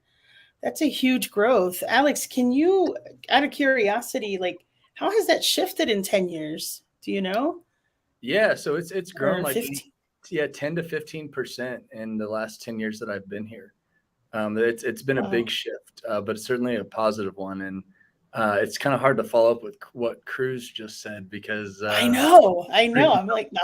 It's great. yeah, I mean, the only thing I would really add to what he said is like we are a smaller district, but we have resources, like abundant resources. We always have. Like since I came here, we were always like one of the first to roll out new technology. We do have several brand new, beautiful buildings, including our middle school. But yeah, our Latino community is just growing, and I don't think that's slowing down at all. Well, this slide kind of goes into that next question. Like, what kind of educator would you see apply to the positions that you have opening? I think the first thing we always look for, regardless, because we're in the interview cycle right now, the thing that no matter what background people have, we want them to care and love our kids, care about and love our kids. And if they can take care of that part, we can help with the other stuff. You know, we can help with curricular stuff. We can help with logistics and organization, but we can't change passion. So someone that's passionate, someone that believes that our kids can do it. You know, we're starting to talk about collective efficacy and believing that each kid can succeed and overcome anything they may be going up against. Those are the people that we want here. You know, we want someone that's going to do anything they can to be a part of the Turner family. Nice. What opportunities are currently available opening up in this fall or this summer? Or So we have a lot of immediate openings, I guess, openings for the fall that we are currently interviewing for. As you can see on the list that we have in this presentation, we have several elementary grade level teachers. We've got math teachers pretty much at every level needed right now. So if you're a math teacher out there, come see us. All right. We currently have a high school Spanish teacher opening. That position would be obviously great to have a Latino in. And so that would be an awesome position. We've got a high school PE teacher. We have several special education teachers, both high school and middle school, and we need a school nurse as well. There are also a few other positions. We've got a high school chemistry, a secondary social studies position, a secondary general science position, auto tech. So kind of all over the place. We've got openings. We're seeing a lot of candidates right now, which is great to see. So certainly if people are interested, get your application in so we can reach out and start going through those applications to see who fits for our kids. Nice. And this next question, I'm just going to pop in there for Cruz, if that's okay. Listening to a lot of the other school districts and some charters, someone talked about benefits, right? So there's, and a lot of the answers that I've gotten have varied from like, you know, health benefits to retirement plans, et cetera. But you being are you a second year teacher altogether or? It's my third year of teaching. It's your third year teaching, right? So yes. What are some of those benefits that are coming along with being a staff member at Turner? Yeah, that's a good question. So, you know, when we get into finances and all that stuff and health benefits, that's where I always, I like to walk around and spread the rose petals in the classroom. I don't know if I get into all that stuff, but I will say that one thing that comes to mind when we talk about it is support, right? And the reason I even say that is because in my first year, they gave me a mentor teacher and a buddy. Second year, I still have a mentor teacher and a buddy. And it's really cool because, like, to be honest, like, I'll take care of the finance, I'll take care of the health benefits and all that. Like, we'll get that done. And I feel like they help me out a lot. And just, they also send somebody that's going to meet with us and kind of walk us through those things 1v1, right? As a great benefit. But the one thing that I didn't feel like I recognize I would appreciate as much later on as I do now is my buddy and my mentor. That means you have a mentor that kind of helps you get through everything. They will check in on you and make sure that you're up to date on just making sure that your certifications are well and done. And a buddy is somebody that you get to go to. They might be somebody that you may go vent to. They may be somebody that brings you a pop when you need to get a little soda drink in there. And they might be somebody that comes over and just checks on you and says, "Hey, Cruz, how you doing?" And I'm like, "I'm fine." And they're like, "No, how you really doing?" Yes. And they're that person to just check in on you. So I think that's been a benefit to me because it's like, okay, I think the mentor shows like, hey, we we've got you, but your buddy is like also your person where it's like, hey, but we also know that like you need somebody who you can genuinely talk to. And I think that's been a really great gift for me because like it's the gift that keeps on giving. Like the moment I'm like, it's hard to receive support sometimes. And it's beautiful to have a buddy to know that like they want to do that and that's part of their job. And so you're just going to have to accept this love as a buddy. So I think that's been a really fun part for me. I love it. Thank you for sharing that. And I know the last couple of years, like, right, it's in high need, like just check-ins, right? Just emotional check-ins, social check-ins. I like that. Beverages, Kleenexes for all those tears. Absolutely. I love it. All right. So I'm going to hand it over to Alex. Share with the people how they can apply. Who do they reach out to? And then our Director of Digital Experience will share some links in the chat as well. Sure. So just our district website is turnerusd202.org. As you see there on Lauren's email, it's at turnerusd202.org. There's a big employment tab at the top. And then when you click that, there's a link for current job openings, which were just posted today. So they're very, very up to date. And then just a little bit below that, there's a big button that says apply now. So certainly that's how you get a hold of that. If you are wanting to just kind of talk about positions, we've had people come in and just kind of tour the building and get to know us a little bit. Whatever it takes kind of gets people knowing about Turner. As soon as people come and visit and meet the people in Turner, it's really hard to leave. So I suggest anybody that's looking, that's considering it, give us a shot. And I don't think you'd be disappointed. Awesome. Cruz, any final words for the people? Dios te bendiga. It's a tough road out there, right? Like it's hard to be in teaching at this time, but I will say this, and this is my final plug. Like when you're at Turner, I think you're going to feel supported. I think you're going to feel loved and you're going to be known and seen because it is small enough where every teacher's known, every teacher's seen, and every teacher's loved through any of these struggles that you're going through. So, and that's it. So absolutely. Thank you. Y'all have a good rest of your day. And viewers, I just want to elevate right now. Lexi Rios is our operations specialist and Ivan Ramirez, our Director of Digital Experience. They are doing an awesome job making sure to link things in. And I just want to make sure that they feel seen and heard right now. We'll be back in 5 minutes with the next school. Give me a second. It is North Kansas City. We'll be on live at 1:40.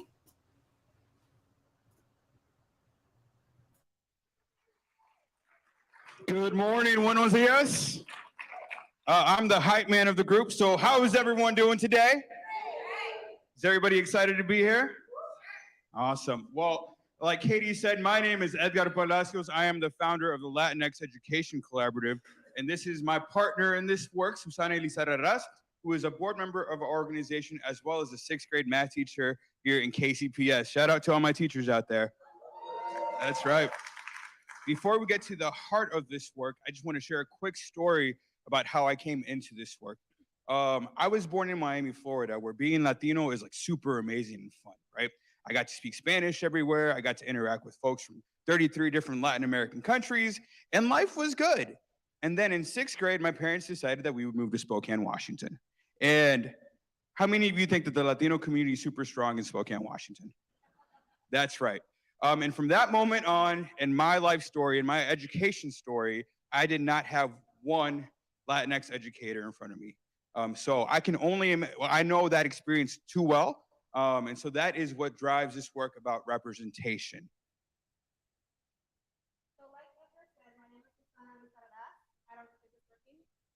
It's because I'm a teacher. So I am a 6th grade math teacher, like Edgar said, and I'm a 6th grade math teacher with Kcps. Like Edgar, I grew up actually my whole life without having a Latinx teacher until high school. I grew up here in Kansas City, and you know that that's pretty typical here in our schools. And that experience for me actually led me to teaching. In high school, I was pretty rambunctious, to say a nice word, right? And I had a lot of ideas in my mind that came out in the wrong way. And because of the lack of diversity or the lack of people that I saw that looked like me, there weren't many people who had my back, per se. And so when I learned of the opportunity to work with the Latinx Education Collaborative and bring more Latinx educators to the classroom, it was definitely at the forefront of my importance. I see that every day now in my classroom, how important it is for me to be there for my students. So we know the Latinx educators leave at higher rates than any other community. And we also know that if you're a first-year Latinx educator and you have a bad experience, you don't just exit the building, you exit the work, right? And so we founded the organization. Our organization's mission is to recruit and retain Latinx educators in K-12. We are a local nonprofit doing this work, and it has been a really interesting process. It is just so crucial that our students today see themselves reflected in the teachers that serve them. I believe the local data here is in Kcps, 27% of students are Latino, and only 5% of staff is. In Kcps, that number is 52%, and only 6% of educators are. And so we have to do work in order to make sure that we are increasing representation in the classrooms. The national data says that 25% of students are Latinx in K-12. That's 25%, 1 of every 4, but only 8% of educators are Latinx. And we are not doing a great job at retaining them in our schools. So part of that retaining educators means for the Latinx Education Collaborative, creating a space for collaboration and for community for those educators that do exist, right? As Edgar said, there are some of us out there.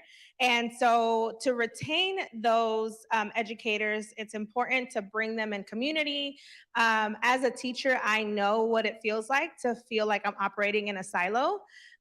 Where I'm very passionate about diverse issues and equity issues, whereas perhaps that's not on everyone else's forefront in their mind, right? And so we have events that bring us together, times when we come together to collaborate, and so our work is so important in retaining those educators that are already there.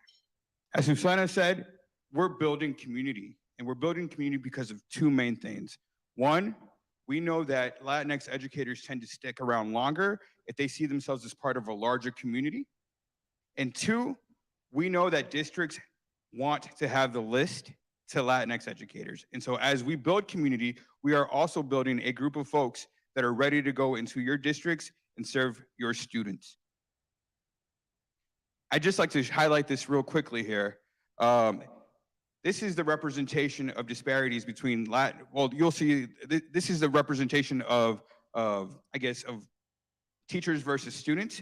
And you'll note that the biggest gap between student and teacher representation is in the Latinx community. And so we are incredibly passionate about this work. And we hope that you will join us in this process, in this work. If you are interested in increasing teacher representation in your schools, we'd love to talk to you. And if you're not, we'd love to talk to you too. Thank you so much. Thank you.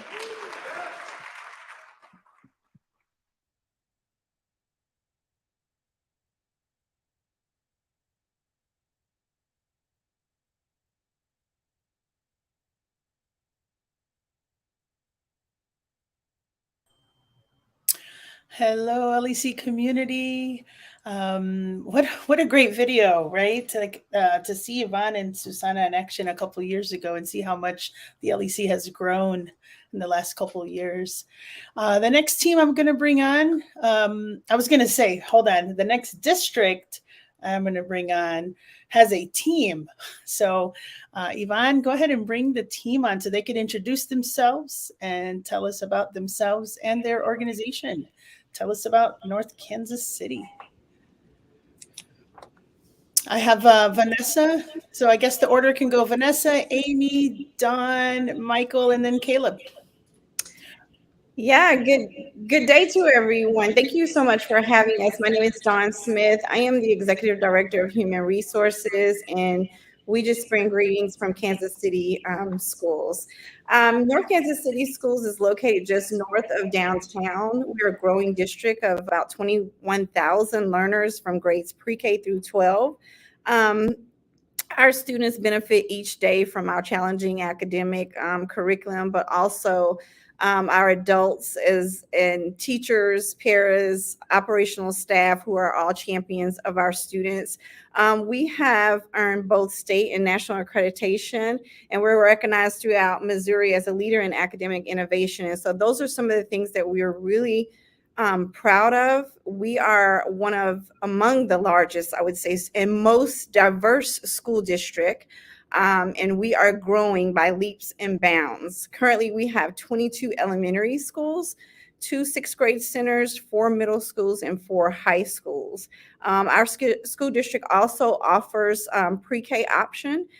We just implemented and have a awesome pre-K building. Lots of innovation there that our community is extremely proud of as well, with diverse students who have a range of either disabilities that come to our pre-K learning environment, and we are able to accommodate all of their needs. And so that is another big thing that we are proud of here in North Kansas City Schools. And so we currently have about 1,558 classified staff, and our classified staff, we also have 1,700 certified staff. And so we have positions ranging from building, district, and operational levels. We have teaching positions open, paraprofessional, both general EL learners as well as special education, administrative positions, and a variety of classified and seasonal positions. One of the things that is unique about North Kansas City School is that we are a large school district, but we have a very small feel to our district. All of our schools and buildings, departments work collaboratively. However, they need to continue the efforts to champion for children. And we embrace diversity, and we believe that it is an asset that makes us better and it makes us stronger.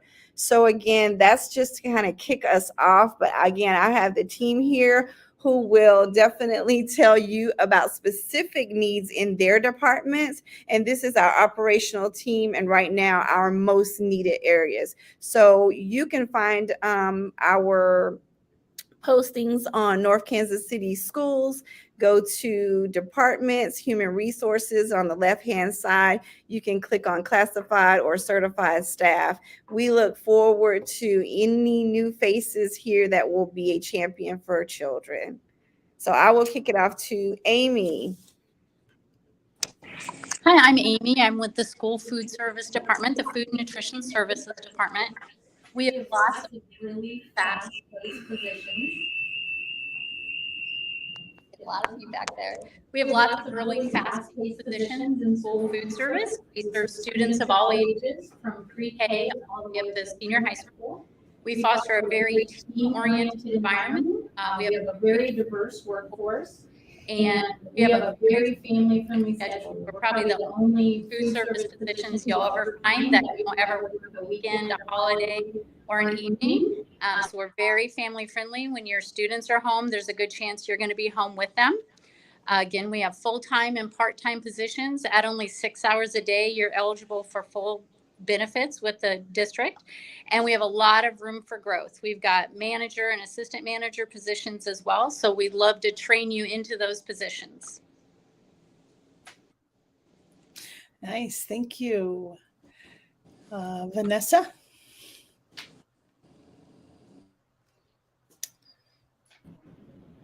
Hi, my name is Vanessa New, and I am the program coordinator for Adventure Club. That is the before and after school program. We serve about 1,000 kids from pre-K to 5th grade, and in the summer, we even have a middle school program. Hey, I'd like to invite you guys to apply for our positions. We have flexible schedules, especially for college students, because we have the before component where we open at 6:30 in the morning and kids come to us, and then when school starts, they begin their day, and then they come back to us again at the end of their day, and we're open until 6 p.m. We have lots of fun activities.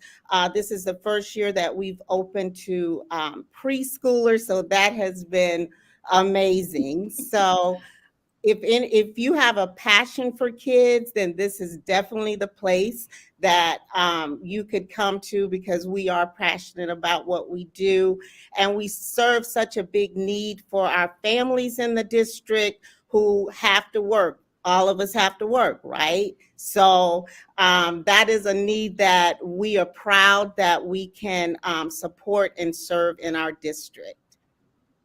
Absolutely. Yes, that before and after care is very critical for our communities and our families.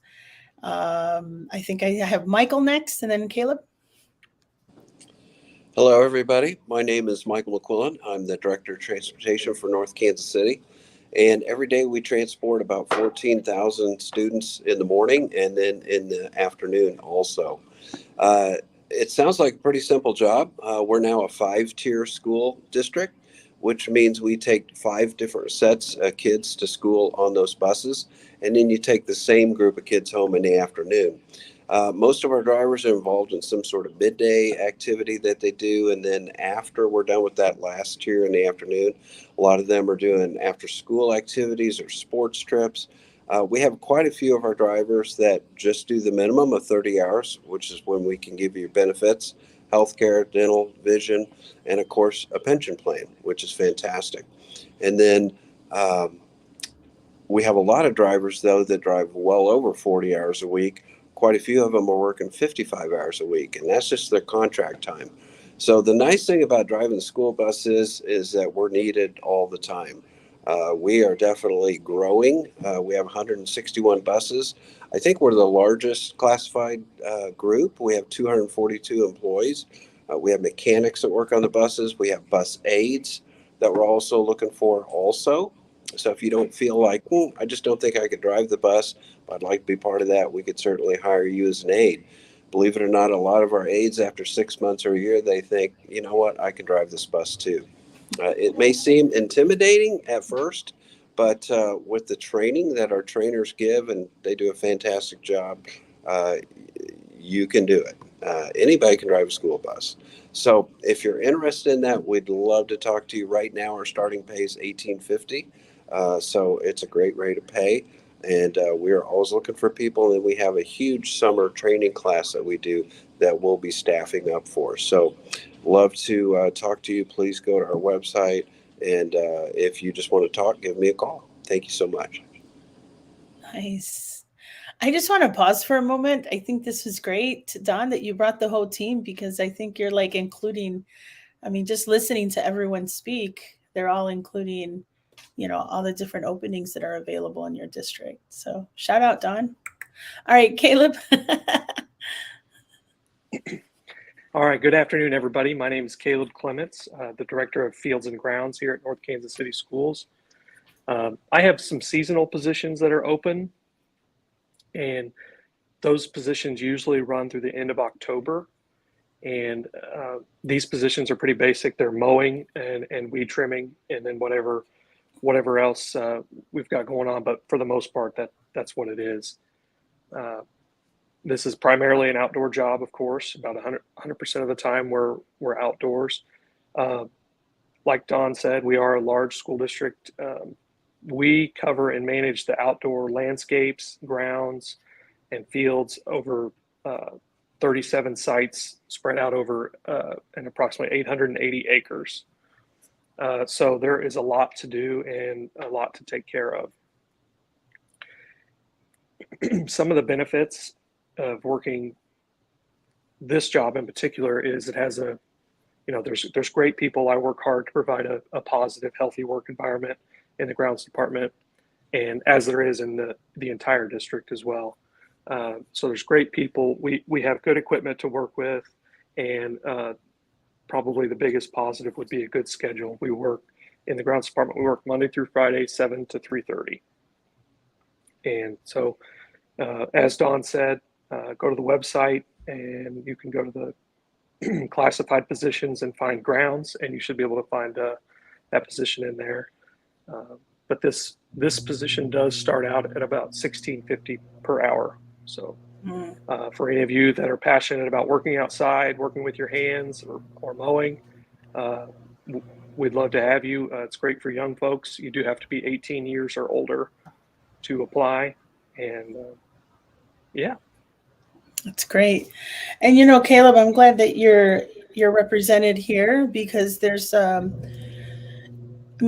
in the kitchen and the before and after school programs, on the grounds, like there's contact with young people, and all of the whole, everything in the system that makes it work, right? They all have an impact on kids as well.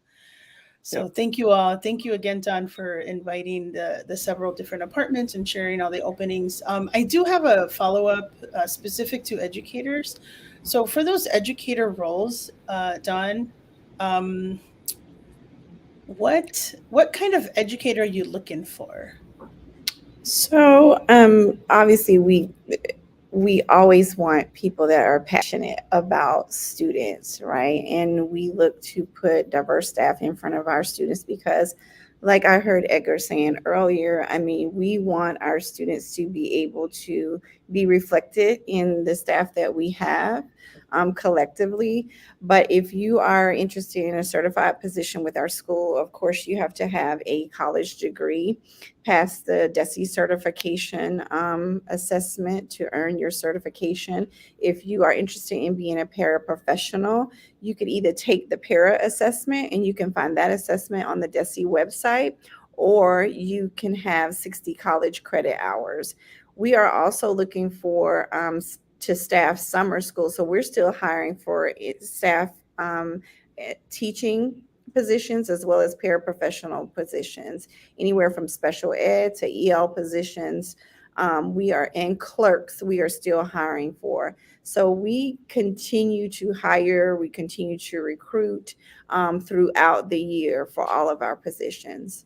And we're looking for someone who can come and engage with us too and collaborate. We respect voices that will make us better. And that's why as a school district, we believe that our diversity makes us stronger. And again, it is an asset to have. And so we're looking for, that voice that brings a perspective that we may not have, that we know that our kids need. Absolutely. Absolutely. Thank you. And for our final question, how do folks apply? I know you mentioned a little bit of the website, and as you share, Yvonne will share that in the chat and show it up across the screen. Yes. And so they are able to apply at northkansascityschools.org. And once you hit the main web page, up in the right-hand corner, there is a icon there that says departments. You can click on departments, go to human resources, and then on the left-hand side, if you are interested in any of the positions that Amy, Vanessa, Michael, or Caleb have talked about, you can click on classified staff. If you are interested in certified teaching positions, administrative positions, counseling positions, you can click on certified staff. And so all of that will give you a range of all of the opening vacancies that North Kansas City currently has. Awesome. Thank you, North Kansas City Schools team. LEC community, you heard from Amy Ross in the food services, Vanessa New at the before and after school programs, Michael McWillan in transportation, and Caleb Clements in fields and grounds. As you see, there are opportunities in every department in North Kansas City. Don Smith, thank you so much for joining us and bringing your team. Thank you for having us. All right, and LEC community, the next school district up in about 4 minutes is the Kansas City, Kansas Public Schools. Hi, LEC community. I'm Edgar Palacios, and this is Susana. We're just here, y'all. We're just here trying to figure out how we can help support you as educators in this current time of need. Susana is our Chief Community Officer for the LEC, and so we've been strategizing all week on how to best support our members and what we can come up with. So we're here to talk a little bit to you today about what we are planning on doing over the next couple of weeks and months as we work through the COVID pandemic together. So the first thing we're going to kick off is something that we're going to call the LEC virtual check-ins. We're going to have links on our websites that will give you a 30-minute slot to check in with either Edgar or I. We can check in and talk about school, your students, or really just anything that's on your mind.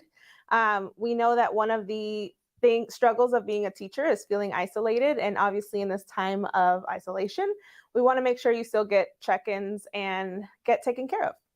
And hopefully we can use that time too to determine any needs that you might have, any resources that we may be able to connect you with, and make sure that you feel like you are valued in our community and that we're providing whatever support we may in order to help you get through this time.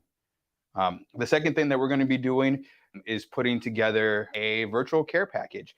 And so again, we absolutely love the educators that we work with daily. And so we want to make sure that you understand that you're valued, that now is the time to show our support.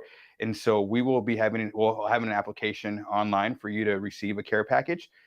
We do have limited opportunities there. So just check on the link above. I assume it's above.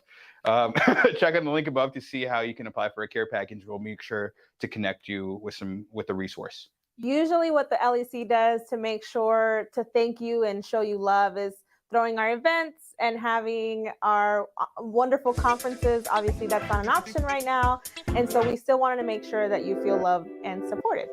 The third thing kicking off is the list of resources. Hi, LEC community.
Hello, LEC community, and welcome back. It's like we're coming back and forth.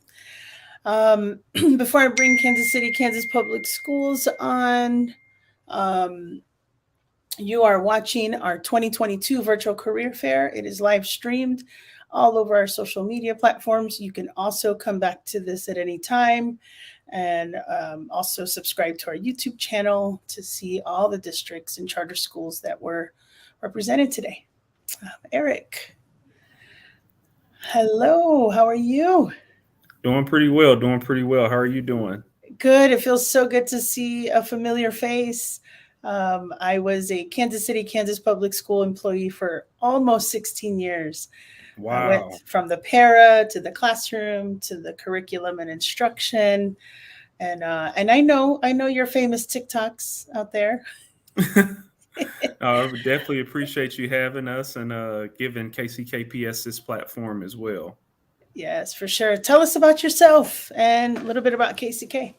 Okay, so my name is Eric Tyler. I am an HR recruiter with Kansas City, Kansas Public Schools. So I predominantly recruit open positions on our certified side of the house in regards to school teachers, school psychologists, school nurses, counselors, and many more positions.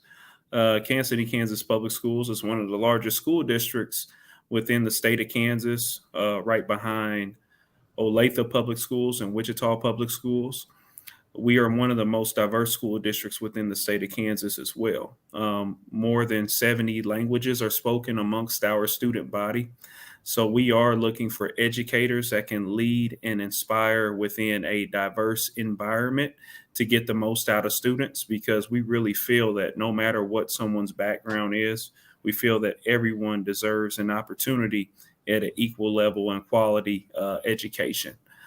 We have 28 elementary schools, 8 middle schools, and then 5 high schools.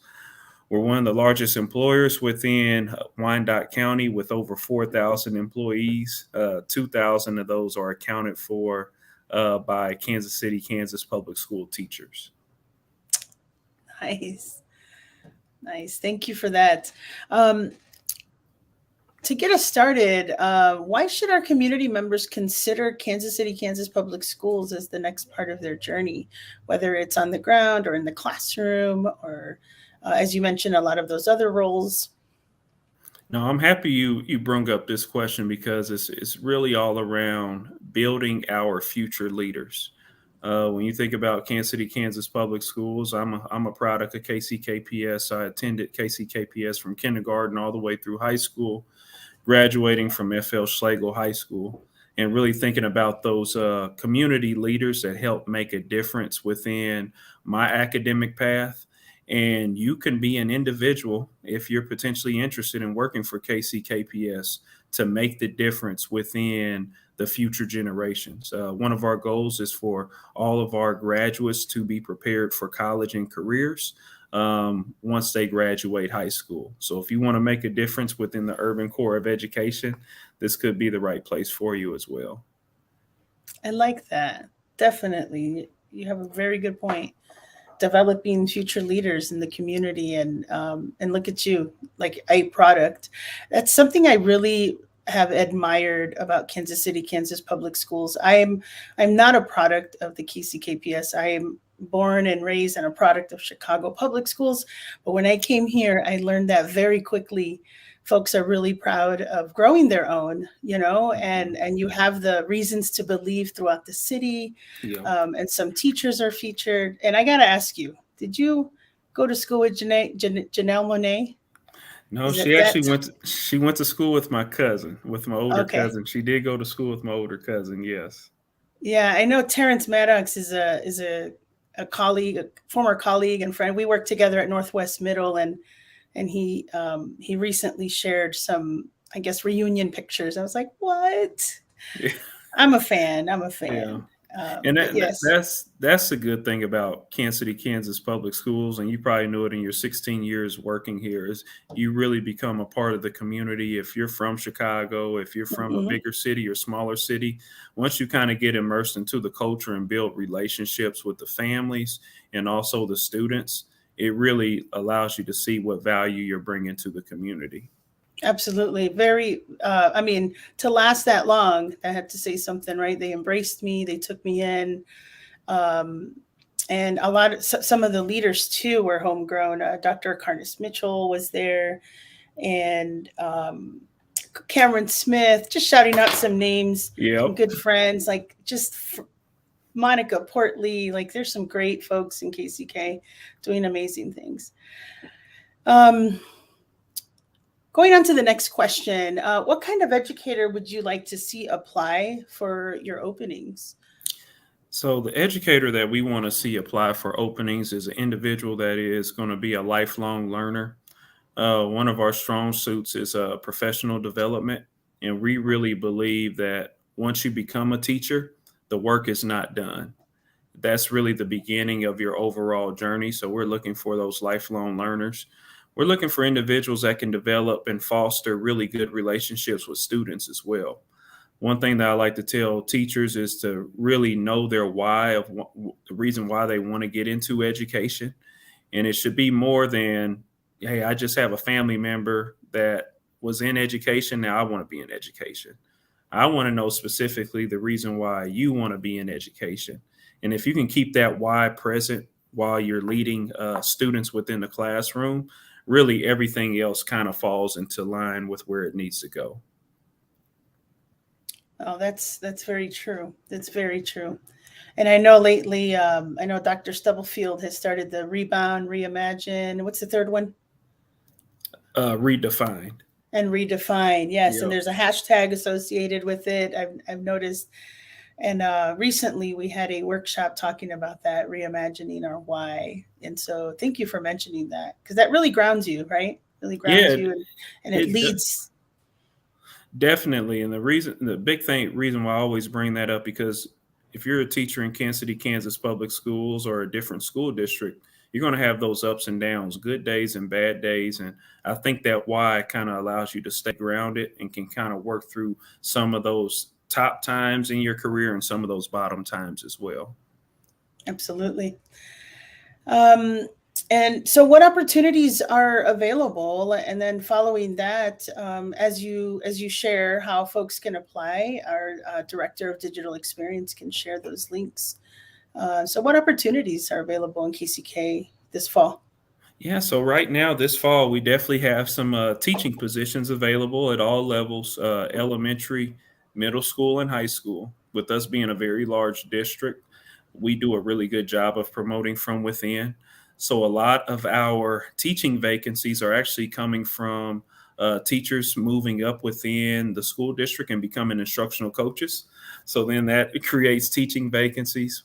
We do have positions available that offer a high need stipend of $5,000 additional dollars on top of their salary for math, science, foreign language such as Spanish, and then also special education. Oh, I just missed that one. Yeah, I know. I taught world languages for a long time. Can we do some retro? For those high needs areas, that's what we do have to offer. If you don't have an education degree, another thing that I like to share too, as you can see with the website on here, you can see all the positions that we do have available. I like to talk to a lot of individuals about substitute teaching. If you have 60 college credit hours and you want to get immersed into a KCKPS classroom, you can actually apply to get an emergency sub license. After you get that license, you can actually apply to be a sub teacher within our district. Our pay is very competitive. We pay one of the highest rates within the metro at least $150 a day, all the way up to potentially $200 a day. And then you can work that either 1 day a week or 5 days a week. We have current college students that are subs, retirees that are subs, individuals that are entrepreneurs, but need to make some additional side income that also substitute teach as well. So that's a huge opportunity. Yes, that is. I also saw I think it was early fall. I don't know if it's still available, but even like high school graduates with a diploma could support in that area. That is correct. That program is called a TEAL program. We have not gotten an extension to that program as of yet because it's actually everyone with a TEAL program license will have their license expire by the end of the summer. So with school almost completed this semester, I'm not sure if that is going to continue, but if it does, we will definitely be in communication with you all just to kind of let you all know about that opportunity. If anyone is interested in being a sub that does not have 60 college credit hours yet. Nice. And you mentioned paras, right? Is there a para to educator program within, is it through KCKPS and HR, or is that through a fellows program? Yes, so we do have a teaching fellows program. That's for career changers that's looking to get into education. And with that teaching fellows program, we will have to assess your transcripts to see which class someone could potentially teach on the secondary level. But while they're becoming a teacher, they can get their master's within education. So that is a huge benefit. So we have a lot of career changers like in business, that are past scientists, that are past accountants, etc., that can be science teachers, that can be math teachers, that can be business teachers on the secondary level. And we usually have somewhere in between 20 to 30 teaching fellows per academic school year.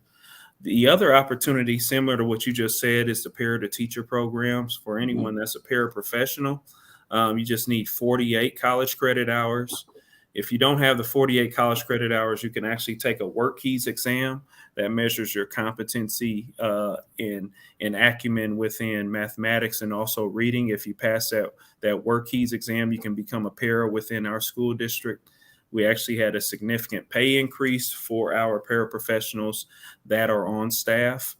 And once you're a para, you can transition into that para-to-teacher program where you're basically kind of paid to be a teacher of record in a special education classroom.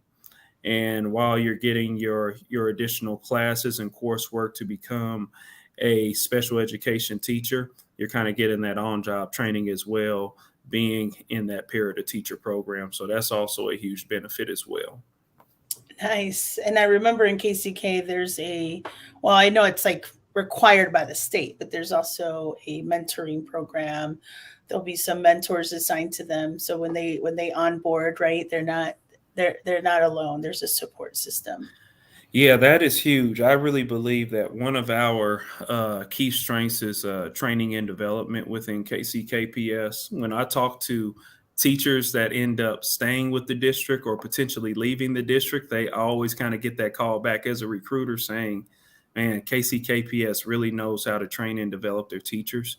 And that is one thing that we have within the induction of new teachers, a 1-year mentor program where that mentor can kind of be a sounding board for that new teacher to talk about classroom management, scaffolding of education, how to effectively make a lesson plan within the classroom. And then the other piece is that on Wednesdays, we actually have early dismissal for our students. And that early dismissal of 1.5 hours to 2 hours is really all for our teachers to learn in professional learning communities, to learn some best practices around some of the things that I just talked about, those core competencies of teaching. And then that's led by the principals and then also the instructional coaches as well. Mm-hmm. Awesome. All right. Well, thank you. Before we close out, do you have any closing remarks for the community?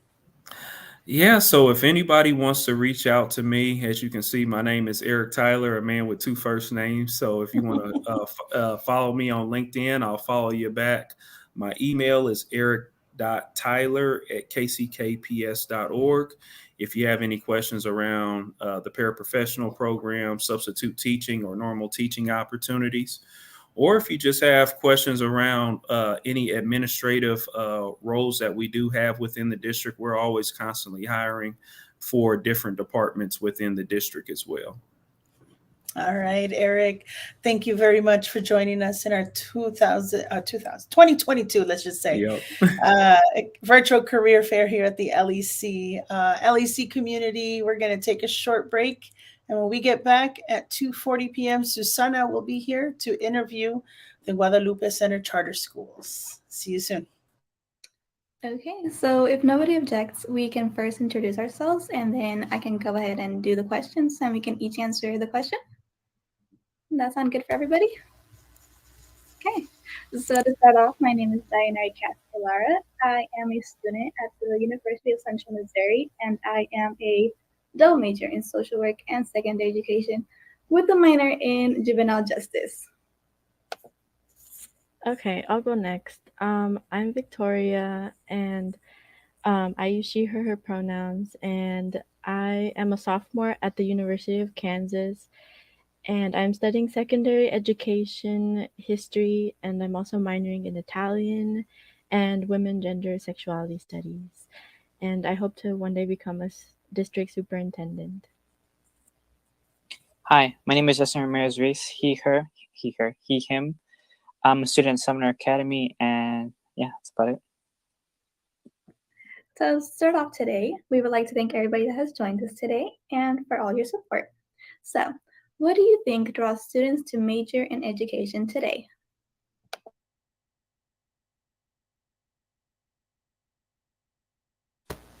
I can start. I would say that it's teachers who are currently teaching, who are inspiring students right now, who are inspiring students to become teachers. At least that's how it was for me. I decided to become a teacher because I was inspired by the many teachers that I had in high school. And so it just really takes at least just one inspiring teacher to inspire many others to get into the education field. It's something inspiring, and it's not something you want to do because it's a high paying job or other things. There's many issues in the education system, like lack of support for teachers from the admin and things like that. So really wanting to get into it, this profession nowadays, it's because you get inspired by wanting to inspire others and by wanting to inspire young people. So yeah.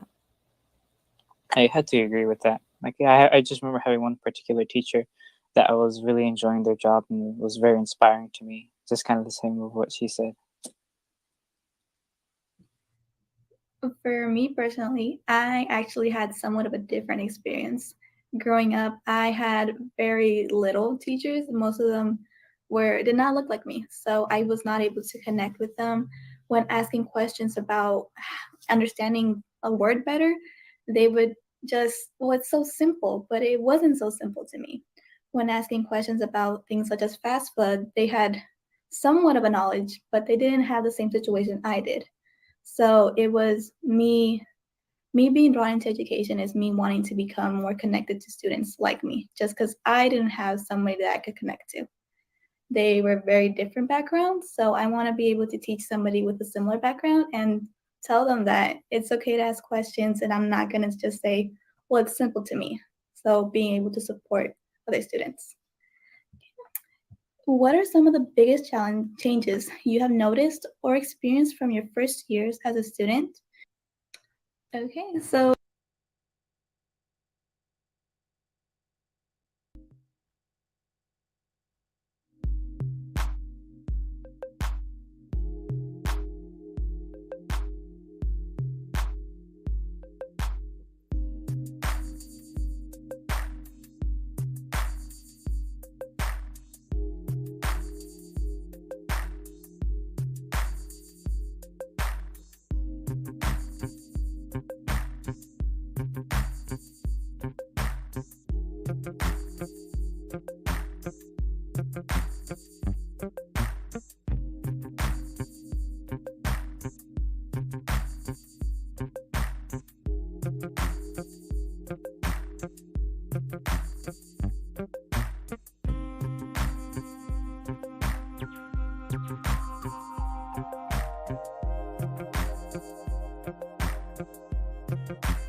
Good afternoon, LEC community. Thank you so much for joining us this afternoon for the kind of the last leg of our virtual career fair for 2022. We hope you have been enjoying learning about all of the amazing organizations that we have locally, as well as some across the country. We are now getting ready to talk to an organization which the LEC and RevEd have done lots of collaboration with. We'll bring Principal Michael Meany up with us. Mr. Meany, how are you? I'm doing well. Thanks so much, Susanna. Appreciate it. It's good to see you. It's been a little while. It has been good to see you as well. Yes. Well, I know you have PowerPoint slides for us, so we'll just kind of go through those with you. To get started, tell us about you and just a little bit about Guadalupe Centers. Yeah, for sure. So as Susanna mentioned, my name is Michael Meany. I'm the principal at Guadalupe Centers High School, and I'm here today representing our entire system, Guadalupe Centers Charter Schools. And so just a little bit about our school system. We are one of the oldest charter schools in the city and one of the fastest growing charter schools in the city. We were founded in 1989 as really like a grassroots organization to support students in the community, specifically Latino students dropping out at a high rate. And so our school was founded in 1989 in the basement of a church, and we've slowly and then quickly expanded to become a pre-K through 12 charter school system with over 1,500 students. And so we're continuing to grow, and we're just excited about all the good work taking place. Yeah, we're excited as well. We share that in common, right? Our Latino focus. You all have a large Latinx student population, and hence a lot of our collaborations that tend to naturally happen, right? So to kind of get over to our next question, why should members of our community consider Guadalupe Center Schools as their next step? Yeah, definitely. That's a great question. I'll just start off by sharing my personal journey. This is the only school in which I've ever worked. I was a student teacher and then taught here for several years before moving into administration. And you know what makes our school unique, as I mentioned earlier, the history of the organization I think is really powerful. We are a large organization as we're growing, but we're small enough to have a large impact. And when I say that, we are definitely mission driven. We focus on relationships with our families and with our students. And so that makes us really unique in the sense that we connect on a deep level with our families. As a staff member within the building, we have a very supportive environment. I feel like I could go speak with anyone in my building and seek feedback and support. And so that's the type of culture I think we've created here at Guadalupe Center Schools. And, within that, it's a really good place to work as an educator for a variety of reasons. A lot of that has to do with our families. I mean, they're amazing. They're very, very supportive of us and the work we do. Our students are phenomenal. They bring a lot to the table, and they force us to be better each and every day. And so they continue to push us as an educational system and as a school. And so I would say consider Guadalupe Center Schools for a variety of reasons. But if you want somewhere where you're going to make an impact, where you're going to feel like the sense of family, if that's something that's important to you, and where you want to grow, professionally, this is definitely a place to be. Yeah, I love that. I love that. There's kind of a flip side to that coin, which is what is the culture like at Guadalupe Centers, to where if I came in, Guadalupe Centers would feel like a good fit for me? Yeah, so I kind of alluded to that earlier, but really what it comes down to is I'm a big fan of gut feelings. And I think when you walk into our school, and I've heard this from several folks, you feel it. You feel it when you talk to our staff members. You feel it when you talk to our students, when you talk to our secretaries up front who have been here forever. And so really it's that family feel. We have 3 values here at the high school: comunidad, conexión, corazón. And so I think we've pushed ourselves this year to really lean into those. And so our goal is for everyone, students and staff and families, to feel, connected, to feel a part of our community, and then to also feel the love and support that our school system has to offer. Yeah, I mean, it's also no wonder that we've done quite a bit of collaborations. Our verticals are home, heart, humanity, which are pretty closely aligned to your all's 3 values. I appreciate you sharing those. Yeah. Here on our next slide, we share a little bit about how to apply at Guadalupe Centers, which will also be in the comments. But if we go to the next slide, you see the specific positions. You want to speak to those a little bit?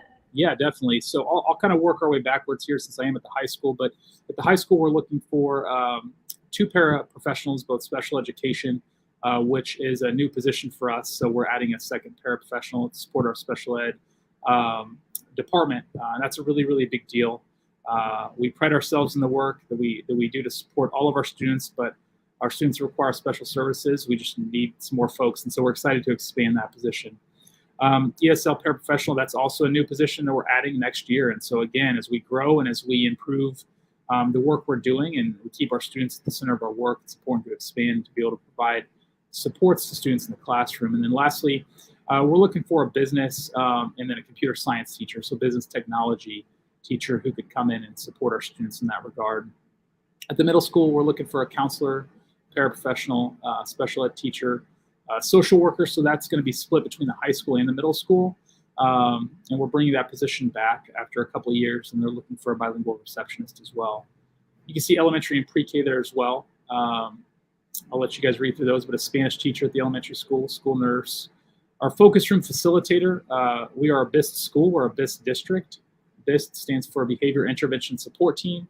And so it's a way to support our students, pre-K-12, well, K-12, in learning how to behave, because we believe that behavior is something that can be taught and learned. It's a skill. And so that person would support our students, especially our young kiddos at the elementary school, in processing those emotions and growth. Also looking for an ESL paraprofessional, ESL teacher, and then a special education teacher. Pre-K, teaching assistant, and then a bilingual receptionist there as well. Nice. Yeah. You all are definitely growing, and I appreciate you mentioning, as you get better every year and adding positions that you see are critical for your student success. I really appreciate that.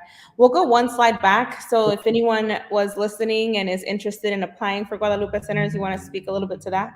Definitely. So I would encourage you first to check out any of our social media. I know it's not listed here, but you can Google Guadalupe Center Schools, our Facebook pages. Provide a lot of information if you want to learn more about the day-to-day life at all of our campuses. It's there for your reference. But then if you want to apply, you would go to our website, so guadalupecenters.org /work4 or work4GCCS. And then also, if you have any questions, feel free to give us a call. The number listed there, 816-702-7417. Yes, and as I've mentioned all day, if this caught your eye and you're interested in learning more, always feel free to also email me, send us a DM on any of our social medias, and we'll make the connection as well. Mr. Meany, it was so good to have you today. Any final thoughts before we end our interview? No, I just want to thank you, Susanna. Thank you, LEC, and the work you guys are doing to support local schools. We look forward to working with you and hopefully hearing from some folks here on the call today. Thank you. Yeah, I hope so too. Thank you, Mr. Meany. See you soon. Thank you. All right, everyone, you heard it. Guadalupe Centers, they have quite a bit of openings as well. We're going to take a quick break before we head over to Blue Springs School. See you soon. El día de hoy, gracias por su apoyo. Este año el LEC ha estado trabajando fuertemente en las muchas maneras en las que queremos amplificar nuestra visión, creando una comunidad donde los docentes latinos se sientan bienvenidos. Hemos estado haciendo mucho enfoque y trabajo en cuáles son nuestros valores, qué es a lo que aspiramos y a dónde nos pueden llevar nuestras acciones. Susana, ¿quieres compartir un poco sobre nuestros valores? Sí, en todas estas conversaciones que hemos tenido, hemos decidido enfocarnos en 5 valores que reflejan nuestros valores personales que traemos a la LS cada día y nuestros miembros comunitarios. Autenticidad es nuestro primer valor. Queremos ser muy auténticos en el trabajo que hacemos y alentamos a nuestros miembros a hacer lo mismo. El segundo es la integridad. Empezamos con autenticidad y traemos esto a nuestra integridad, reflejando los caminos en los que andamos. La integridad es muy importante. Reconocemos que no sabemos todo, pero estamos ofreciendo como organización opciones, ideas de cómo podemos apoyar a nuestros docentes Latinx. Estamos también escuchando de ustedes y aprendiendo también de nuestros errores. Bueno, yo no diría que en realidad han sido muchos errores, pero estamos aprendiendo de este andar y este camino en el que hemos estado. Escuché 2 valores. ¿Cuál es el tercero? Comunidad. Nosotros siempre estamos informados por nuestra comunidad y las necesidades en nuestra comunidad y traemos la autenticidad, la integridad, nuestros valores personales al trabajo que hacemos y siempre estamos escuchando a nuestra comunidad. Escuchamos que en el mundo de COVID y lo que escuchamos en nuestra comunidad es que el aislamiento es real. Entonces queremos ofrecer apoyos a nuestra comunidad. Hoy vamos a hablar de estos 3 valores y de el desarrollo y crecimiento personal. Podemos ser mejores incrementalmente como personas, como comunidad, y cuáles son esos pasos de acción que estamos tomando para ser buenos estudiantes y aprender nosotros mismos. No siempre venimos con todo lo que necesitamos saber para hacer estas acciones, pero siempre estamos enfocados en aprender y permitir que nosotros crezcamos asimismo como personas y como educadores. La educación cambia todo el tiempo y nos ajustamos, somos personas flexibles. Así que, por último, esperamos que al poner todos estos valores reflejemos el impacto en nuestra comunidad, con todos nuestros miembros con los que trabajamos y nos involucramos en los distritos, en otros sectores. Muchas personas con las que trabajamos, incluso en otros sectores, creen que el trabajo que estamos haciendo es de impacto y creen en nuestra misión, en que el impacto que traeremos ocurra.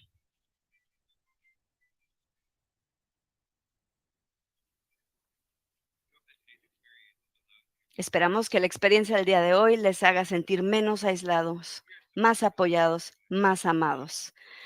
Estamos muy orgullosos del trabajo que hacemos en LEC para apoyar a nuestra comunidad. Sabemos el poder que existe en nuestra comunidad.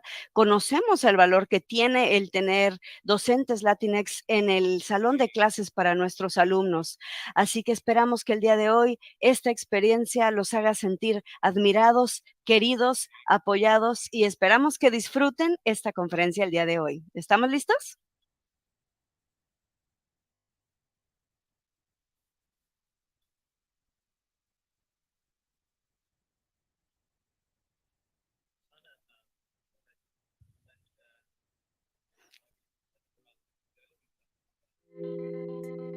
Kcps el día de hoy. Gracias.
Hello, LEC community. Welcome back. My name is Delia Perez. I am the Director of High Impact Practice, and this will be my final interview, and Susana will take over the rest of the afternoon. Let's go ahead and bring our guest on the screen from Blue Springs School District. Awesome. Hello. Just so you know, we're officially live now. Hello. Yes. Tell us a little bit about yourself and Blue Springs School District. Okay, well, I'm Dr. Danica Fuima Ono, and I am currently the principal of our alternative high school, but I'm also the Director of Student and Diversity Services for our district. Nice. And I am Dr. Wendell Fuimaono, married to this Dr. Fuimaono. She was Dr. Fuimaono first. And so I am the associate principal at Blue Springs High School in Blue Springs. And we've been with the district for 20 years. And so we're excited to be here. So thank you for this opportunity. Nice, nice. All right. And it's just a team of two of you, right? There might be a Joining us third today. one that joins on. He's a middle school principal who was hoping to be with us, but there he There is. he is. All right. Go ahead and introduce yourself. Tell me a little bit about you. I think you're muted. Yeah, there you are. Go ahead, introduce yourself. Is it Damon?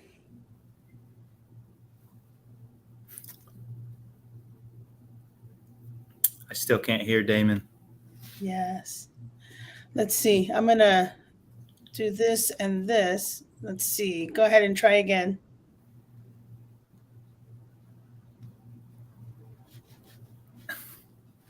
Oh. He's working on it. Okay. No problem. And so Damon all is right. a middle school principal in our district. So just so you know who awesome. he is. And he's been Cool. with I the love- district, I want to say at least 15 to 18 years as well. Oh, wow. That says a lot. People stick around. That's awesome. Yes. Yeah. A little bit Yes. about our school district, if you want us to go into that. Yeah. Yeah, Go we're for it. located in Eastern Jackson County, Blue Springs, Missouri. We've got close to 15,000 students, that over 2,000 full-time staff and about 400 part-time staff. All of them, which have a great impact on all of our students, our classified staff, our certified staff. And so we've got two traditional high schools. We have an alternative high school. We're soon to have an alternative middle school. We have 4 middle schools and 13 elementary schools and also an early childhood center. So we're in the process. We're in construction at Blue Springs High School to make it a 9 through 12 campus. And so with our freshman center, we're going to turn that into a community, a career innovation center. And so they'll provide advanced career training and opportunities to our high school students. So I think on average, we hire about 60 new teachers each year. Some straight out of college, some veteran teachers from different, parts of our area or outside the area. We just want to bring in quality folks, and we've got over 80% of our certified staff hold advanced degrees in education. So that helps out with their salary schedule. They get raises as that happens. And so student makeup, student demographics, about 70% white, 11% Black, 8% Hispanic, which is the fastest growing diverse group in our district. And we're working to find more highly qualified educators to reflect. So our staff reflects our students. And so that's why we're excited to be here as well. Yes. Well, you came to the right place because we definitely believe representation matters. So thank you to Blue Springs for making that a priority, to making sure that students are represented. I don't know how to address y'all because you have the same last name. She's the original, so she's the doctor. Okay, so the doctor, and is it Fuimano? Yeah, Fuimaono. Honestly, we just go by Fui. Yes, in the district. Oh, Fui. Oh, is Damon back? Is he able to introduce himself now? Oh no. Still in timeout. Still. Well, while he is still trying to figure that one out, tell us why. Well, before I get started, I have to let y'all know I'm a city girl, right? So born and raised in Chicago. When I moved to Kansas City, it was Kansas City, Missouri, and then Kansas City, Kansas. And we were looking for, our top priority was looking for space for our family. And so I live in Blue Springs. I'm right All off right. of like Duncan and 7. So my son's a first grader at Lucy Franklin. That he likes to talk about. It's a blue ribbon school. I don't think he knows exactly what it means, but He's a leopard. yeah. So it's great to meet some folks that I'm connected to in some way. We're probably neighbors. We don't live too far from Lucy Franklin, so that's No, we exciting. don't. Oh, cool. And we also Yeah. have 3 kids in the district. So. Oh, nice, nice. All right, Damon, are you in? Are you on? No. There's something with the microphone. I'm not real sure what's going on with his mic. Yes. All right. Well, let's go on with the questions. Let's look at like what or why should our community members consider Blue Springs School District? I would just say I feel like Blue Springs is a great place to work. I started as a teacher here, and then I'm now a building leader and looking forward to being a district leader as well. And I feel like people very much support who you are and where you want to go. I feel like they're looking for ways to continue to support the students that they represent, the community that they're in. And they're always looking for innovative ways to help students to be prepared for real life. That's part of the Career Innovation Center. I mean, we definitely have the College Ready Center or College Ready element, and we've been working harder on getting students more prepared on the Career Ready as well. And I'm really excited for this Career Innovation Center to open because there's things like pharmacy tech, as well as construction and vet and culinary and Microsoft, and just opportunities for kids to really come out with some exposure to different real world things so they feel more prepared for real world opportunities. And so I've always felt very supportive. Obviously, we live in the community and we work in the community, and our kids attend in the community. So we wouldn't do all those things if we didn't feel like it was a good place to be. Nice. Did you want to add anything, Dr. Wendell? I think she summed it up beautifully. All right. And we'll do another mic check with Damon. Okay. I am so sorry.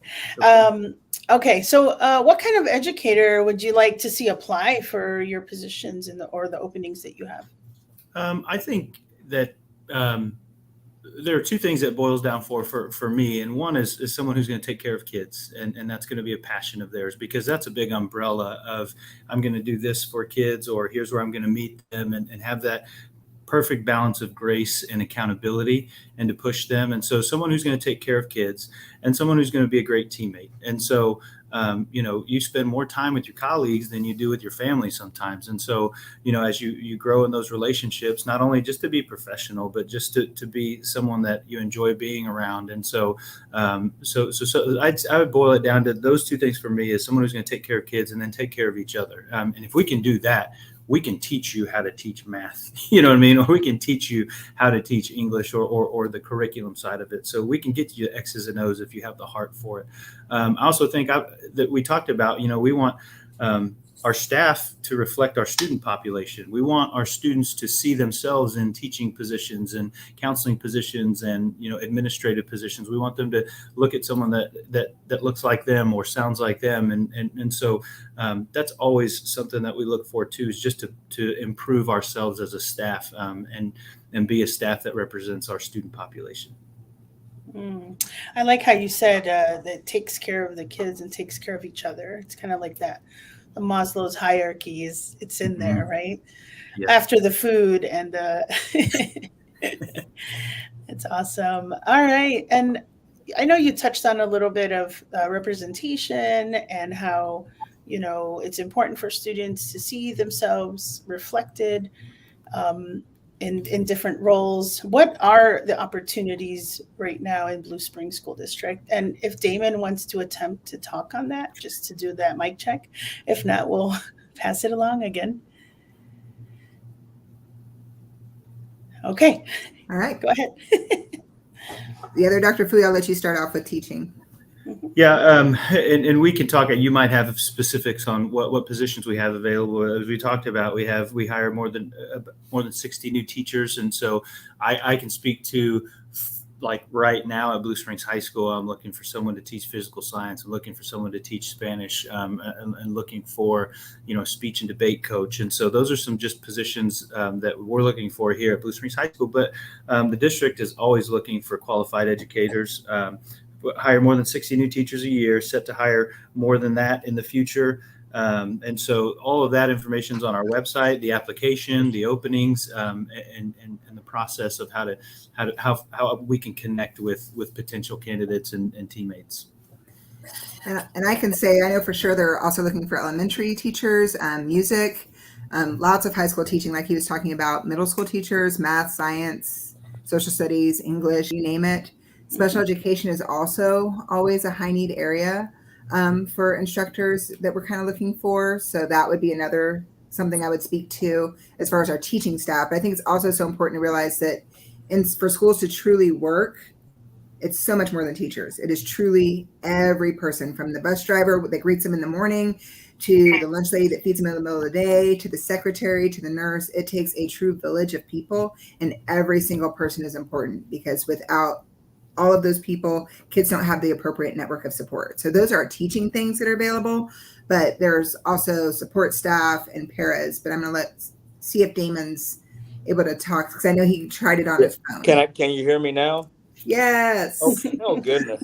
Yeah, I don't know, and I apologize for that. I didn't mean to be the wet blanket to the party. It's all good. It's all good. Well, I don't know. Just my screen kept saying that everything was good, but when I would try to speak, the microphone volume, it wouldn't come on. So I don't know what's going on with it, but we're good now. So I was kind of in and out, so I'm not sure exactly where we are.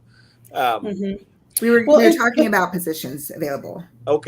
Okay, and there's it's a big district, so there's always some turnover, and not for bad reasons. Usually when people come here, they stay here, and they stay here for a long time. But of course, there's always retirements, or a spouse may get a job in a different location, so there's movement like that. But typically, this is a destination district that people come and they retire from here, which I think speaks volumes for the way the district takes care of people. But we definitely have some areas that we need to improve, and that's why we're on this call today.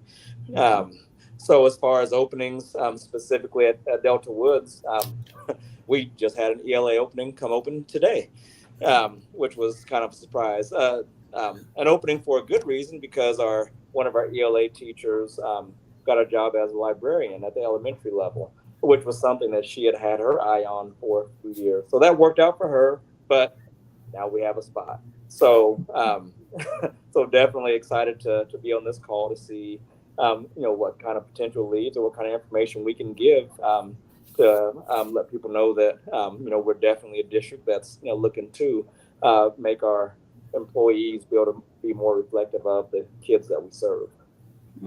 I love it. I've heard it multiple times, and being a new resident in this area, where it was a major shift for me, major shift. And so I like what I'm hearing.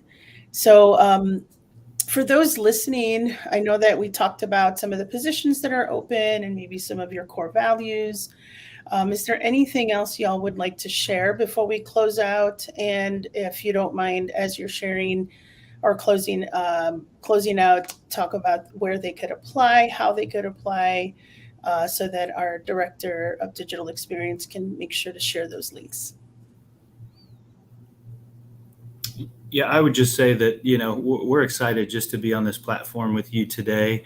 Our hope is that we can establish a relationship, as more openings come in, and I'll let the original Dr. Fuimano, share, the process for that, and maybe the information on that. But we are excited to be here and would like to establish a relationship moving forward to say, hey, we've got these openings coming up this next school year. Do you have any leads? Do you have anyone that's passionate about these things? So we just have an ongoing dialogue as we move forward, just to enhance, what we already have going on. So that would be, the hope is that this isn't a one-time thing, that this is something that we can continue to do and continue to communicate.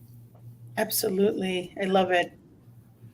Yes, I would echo that. I know that the collaborative put up kind of where to click to find out where all the different openings are. Like we said, there's tons of teaching openings. There's also paraprofessional openings. There are custodial openings, transportation. We're always looking for subs. So there's lots of opportunities just to be involved and be a part of kids' worlds, and that's a powerful place to be. So if you go on there and you click on bssd.net, you can find the opportunities. You can fill out the application online. If you get in a spot where you're struggling to get through it, truly just call our central office, 816-224-1300, and they will be able to walk you through anything you need. They're very helpful as well. So there are still many openings that we're trying to fill. I was in interviews just this week, so continue to apply. And like Mr. Weatherspoon says, I'll pass the baton to him. I mean, he had one open today, so you never know. So come on and join the family. Yeah. If you teach. Oh no. Oh, we lost you again. Oh, he's muted. Let's see. Yeah, he is muted. Damon, you are muted. I think he said if you teach ELA.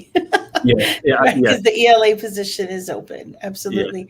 Yeah. As this virtual career fair is going on, I've received so many text messages, three just to give you the number, but just and back and forth and saying, oh, I heard this opening. So, we're in a time right now where folks are looking for change even. An ongoing trend I heard today was just like, I want to be more aligned with what I'm doing, with my beliefs, right? And so some districts were focusing on, diversity, equity, and inclusion, and anti-racist, anti-biased, with the Girls Prep Academy, et cetera. And so, I hope today that we have provided a space for the LEC community to see the variety that is out there, because that's the other thing as Latinos, we're not linear. We are so complex within our identities. And so folks might look out in the burbs, might look in the city. And so thank you all for representing, the suburbs. And again, wanting to amplify the need for representation. I appreciate that. Thank you. All right. Thank you so much for having us. Oh, you're welcome. Damon, any closing remarks? Because your mic got cut off. Go for it. Go for it. You got the floor. Well, I don't even know where it got cut off. I just started talking, and then I heard you say, if you teach E, and then that was it. Well, you were doing the hand stuff. Yes. Well, I don't know if I have the energy to repeat all that stuff because I was flowing, I was going, and now. Oh man, I know. I saw it. But I'll give you the Cliff Notes version. If you need any support or any assistance with that application process, just give us a call, give us an email, let us know. We're happy to help. And if anyone is interested in being part of this family, we want you to feel welcome, because you are welcome. So please don't hesitate to reach out. And again, if you teach LA and you want to be here, let me know, because we need good people. Always need good people. All right. That LEC community, that was Blue Springs School District. Up next, Susana Elizareras, our Deputy Director, will be interviewing with, one of my favorites. Should I say his nickname? The Prince of, remind me, Venezuela, Daniel Velasquez with Kaufman Studio. All right, everyone. See you in a few minutes.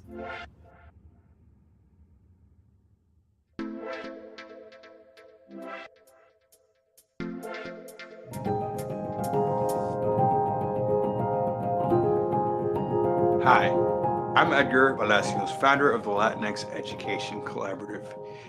In 2018, we launched the Latinx Education Collaborative to fundamentally acknowledge the representation gap between Latinx students and Latinx educators. There is a huge gap between Latinx students and Latinx teachers. We know that our students do better when they see themselves reflected by the teachers that serve them. And so we are here to build a world where our community is represented in classrooms, schools, and across our community. Guided by our mission to increase Latino representation in K-12 classrooms, together we have done so much in the last several years. COVID threw us into the virtual space, which has been really fun. We've been able to host and co-host over 60 events just in 2021 alone. We have raised money and scholarships for students who are interested in education as a career. We have given money to teachers in classrooms in partnership with other organizations. We have built and fostered and sustained a beautiful community of Latino educators, not just in Kansas City, Missouri, Kansas, but around the country and in some cases around the world. As 2021 came to a close and we prepared for 2022, our community at the LEC is committed to articulating more than just New Year resolutions. Instead, we want to declare a proclamation. We and those guiding pillars are home, heart, and humanity. Building a home for Latinx educators where they feel less isolated, more supported, and loved. Inspiring the hearts of Latinx students and inviting them to become educators. Working with schools to build communities of belonging where the humanity of Latinx educators is appreciated and affirmed. Dear Latinx educators and students, we see you and we hear you. We are committed to working with and for you to co-build a home for the realization of our educational dreams, to lead with our hearts and inspire the next generation of educators, and to celebrate and affirm our humanity and brilliance.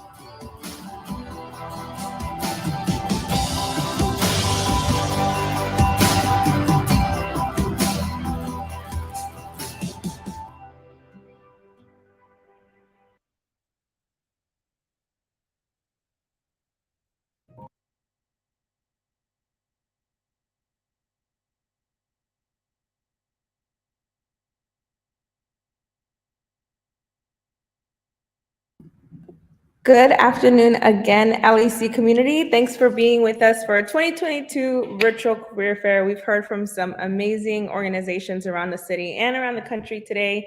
Hopefully, if you are looking for a position, you got your notebooks and ready and your cell phone ready to take down some emails and numbers. If not, always feel free to reach out to us. We have an LEC member with us today to represent Kaufman Schools. We'll bring up our very good friend, Daniel Velasquez. Daniel, how are you? Oh, hold on, we can't hear you. Sorry, hold on. Okay, let's try one more time. Nope, not yet. Maybe try without your headphones. You want to try that? See what happens?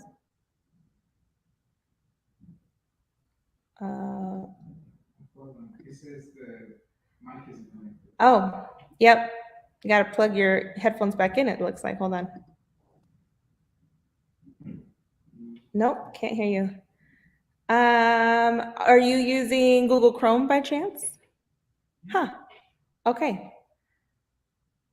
Let's try having you get out of StreamYard and come back in. We'll try again. Does that work?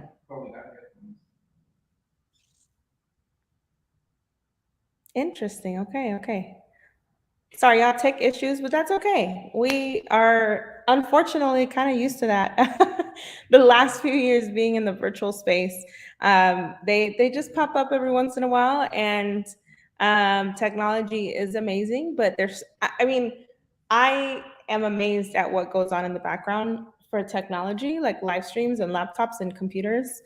I don't understand any of it. So why is the sound not working? Don't know. There's like so many reasons. That's the thing about technology. It could be like 15 different reasons. Let's try again. Daniel, are you with us? Oh man, we can't hear you still. Okay, hold on. All right, we're gonna try Daniel getting on his phone. Sorry, y'all. Sorry, Daniel.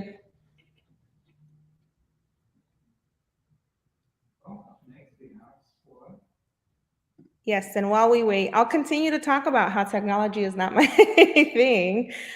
We hope you've enjoyed our programming today. I mean, this is just a part of how this works. And the funny thing is, all morning we really didn't have lots of tech issues, and this afternoon has kind of spurred some tech issues for us. So clearly our StreamYard live stream is like, hey y'all, you're 6.5 hours in. Is this correct? Like, are people still wanting you to be live? Yes, we are doing this on purpose, StreamYard. Daniel, I just wanted to pop in and say hello so that you didn't feel alone.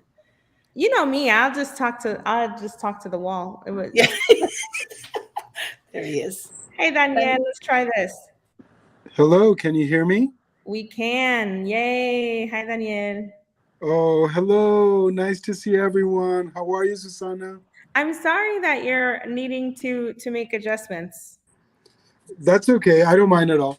Give me 1 second. Let me see if I can improve the sound so I can hear you well. Okay. Can you see me and hear me well? Yep. All right, perfect. Well, let's do it this way. I'll do it with my phone. Okay, well, we heard that you have a nickname, and I don't think it was said correctly before you came on. So I want to give you an opportunity to introduce yourself as a Prince of the South. Is that right?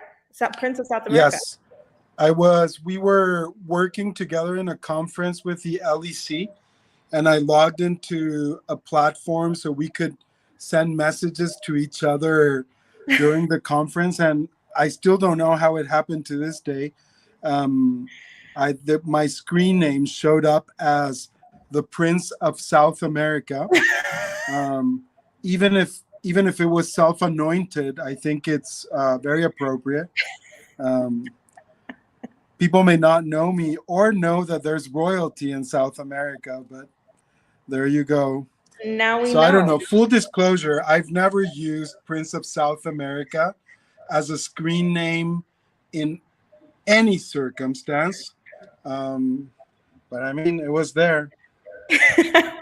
I love that. I mean, I'm literally laughing because I didn't know that was the story behind it. But it's a very good fit. So without further ado, Daniel, please introduce yourself and who you are here to represent. Yeah, my name is Daniel Velasquez. I'm part of the Ewing Marion Kaufman School. We're a school in Kansas City, Missouri. We're a public charter school. And I've been here, I'm going on my 8th year in the school. I work to strengthen family school partnerships, and I also work with our multilingual learners at the school. Lots of them are Latinx like me, but not only. So I'm really excited that I get to work with my community every day and in this school in Kansas City. Yeah, that's awesome. I mean, you've been there for a little while now, so you may be able to speak to this pretty well. The next question is, why should our community members who are here with us today looking for new opportunities consider Kaufman as their next step? Oh, wow. I think there's a lot of reasons, honestly. We've been open for 11 years. We're an urban charter school in Kansas City. We are open grades 5 through 12. Every single student we've graduated, and we've graduated 3 classes so far, have been accepted to 4-year universities. They've also been accepted to a diversity of programs after secondary school. And we have 100% acceptance rate in colleges.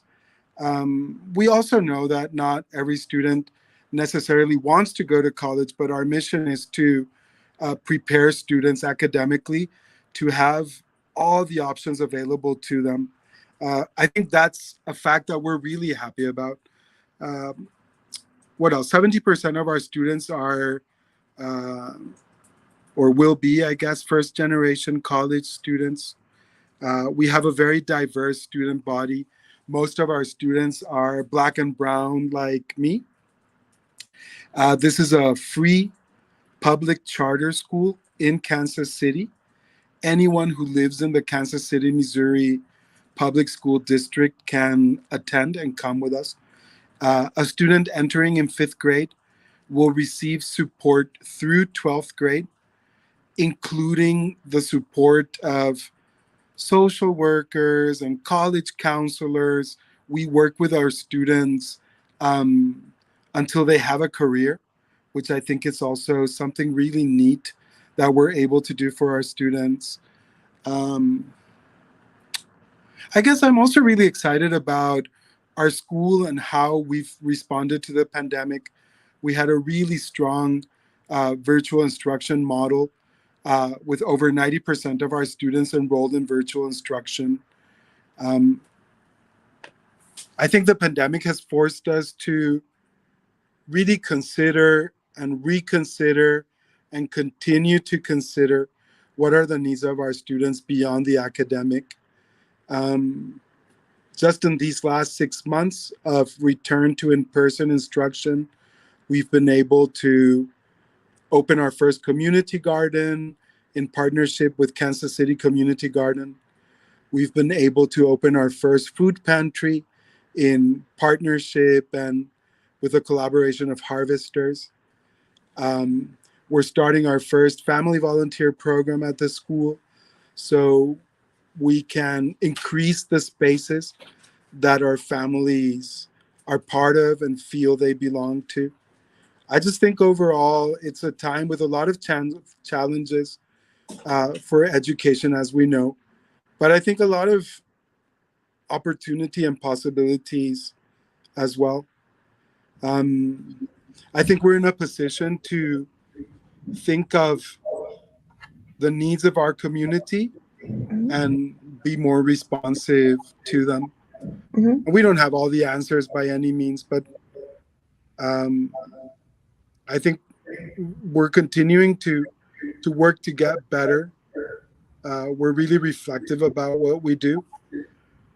I just think all of this makes this a really good school. Yeah, I love that. I love that. Now, I mean, with all the commitments that you all make to community and to collaboration and to parent involvement, I'm sure there's kind of the ideal educator that you are looking for, right? What kind of characteristics or assets in an educator is your school looking for? I mean, I think as a school, we're interested in everybody that's passionate and serious about a career in education. We're a growing school and we're open to talking to educators of many backgrounds. We really value diversity and we want to see as well representation among our teachers. So we're looking for a diverse group of educators. I think we're looking for teachers who are interested in teaching grades 5th through 12th, teaching core subjects and also specials. I think we're always looking for the right people in the early grades, in middle school, in high school. We want to offer AP classes to all of our students. So that means we have a academically rigorous high school. I think it's really important to find the right people that can connect and work with our wonderful teenagers, but that are also strong in specific academic contents or passionate about an academic content. I think that that's always important for a teacher to connect with the material that they're teaching. Particular areas, and I have this written down because I wanted to take advantage of this platform: high school STEM and sciences. We're also looking, and I don't know if this is something that other schools do or some schools do, but we're looking for teaching fellows. So teachers who don't yet have necessarily everything they need to be able to be in the classroom, but that want to be educators. Even if they don't have a Missouri teaching license, we invite teaching fellows to be part of our community. They're hired as full-time teaching fellows receiving full salary and benefits, but also are able to receive additional coaching, skill development, to learn the ropes of teaching and being able to lead a class and mentor our students. So I think that's a really exciting part of our school. I feel we are a learning institution, not only for our students, but for each other as well. We have a new pathway, the Instructional Leader Fellow role, and is for teachers who are looking to be in leadership. They have the possibility of working with us to sort of get experience in that pathway and the opportunity to work with us in that capacity. Yeah. I guess I don't want to be long-winded, but I guess one of the things we think about the most are being able to have people who are authentic, people who are reflective of both their practice and also the content that they teach. I think now that we have 3 classes that have graduated from the school, we value and receive a lot of feedback from our alumni students. And now that we have the college access team in place with a team of counselors, they're able to talk regularly to our alumni. And so I think it's a really exciting time to be part of the school. I think it requires flexibility because once we identify something that we could be better at or that we could work on, we approach it as a whole team with a lot of flexibility to try and change and improve things and be responsive to feedback we receive. That's awesome. I mean, I think that's such a critical thing in schools, especially because our students are consistently changing, our families, our communities, our neighborhoods. And so I appreciate that flexibility. Well, Daniel, to kind of wrap up our conversation, any last thoughts or sharing how people can apply if they're interested? No, just that I'm eager to talk to anyone who's interested. I think you can always apply and look at our school at our website, www.kaufmanschool.org. You can also feel free to reach me at D for Daniel, D Velasquez at kaufmanschool.org. Or if you like phones better, my cell phone is 816-604-0762. And I want to extend this invitation to anyone that wants to know more about the school. You don't even have to want to necessarily apply. I think as educators in Kansas City, we are a small and strong community of educators that need to support each other. And I'd love to be of support to people that are watching us. Yeah, I love it. And Daniel isn't lying, y'all. I mean, the amount that you've supported our organization and the work that we're doing is very much appreciated. Daniel, a true champion for community. I appreciate you for that. Daniel, thank you so much for being with us today. I'm sure I will see you very soon. Have a good weekend. Thank you. I appreciate you too, Susana. Say hello to everyone. To me, this is like being home. Muchas gracias. Gracias a usted. Thank you so much. All right, everyone. Like I said, Daniel is one of our LEC community members, been around for a few years and has become a great friend. We're going to take a short break and then we will be with our last school district, Escuela Vita Nova. We'll be back.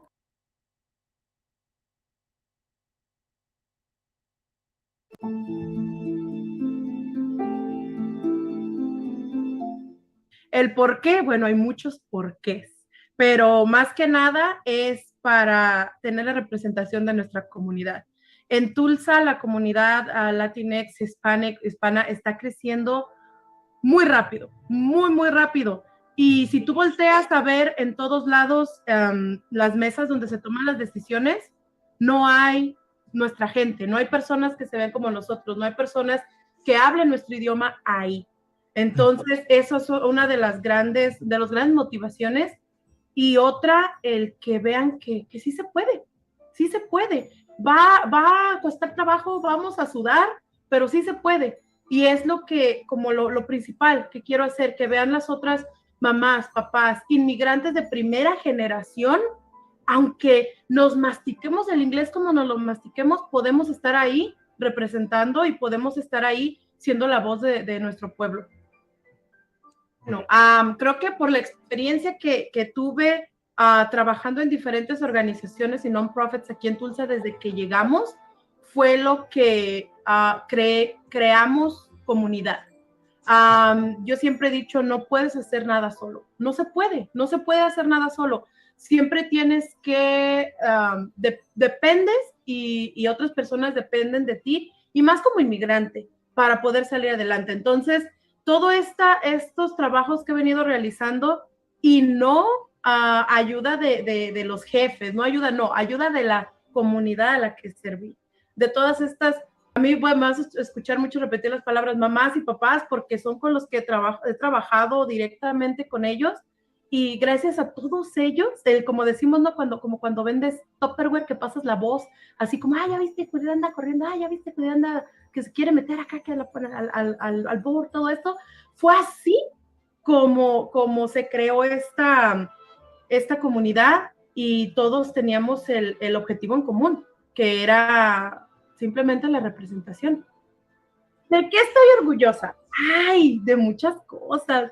Estoy más que nada, lo que me causa mucho orgullo, fíjate, primero hablando de mi persona, es el saber dónde estamos ahorita, mi esposo, mi hija y yo, saber todo el camino que hemos recorrido, todo el racismo al que nos hemos enfrentado, las cosas que pasas como inmigrante sin documentos, con documentos, todo esto para donde estamos ahorita. Para mí es decir, wow, todo esto pasó, tenemos 7 años, vamos a ajustar apenas 7 años aquí en Tulsa, y es sorprendente. Y como te digo nuevamente, no lo hemos hecho solos, no ha sido solos, y estoy orgullosa de la comunidad en la que llegué. Ahora sí que la comunidad en que caímos es lo que más me da orgullo. Es ese orgullo de ver a los papás alzar la voz, de cuando de recién te ven y te dicen, no, es que yo no sé hablar inglés, yo no puedo hacer esto, y cuando los ves ahí peleando por sus hijos, cuando los ves ahí alzando la voz.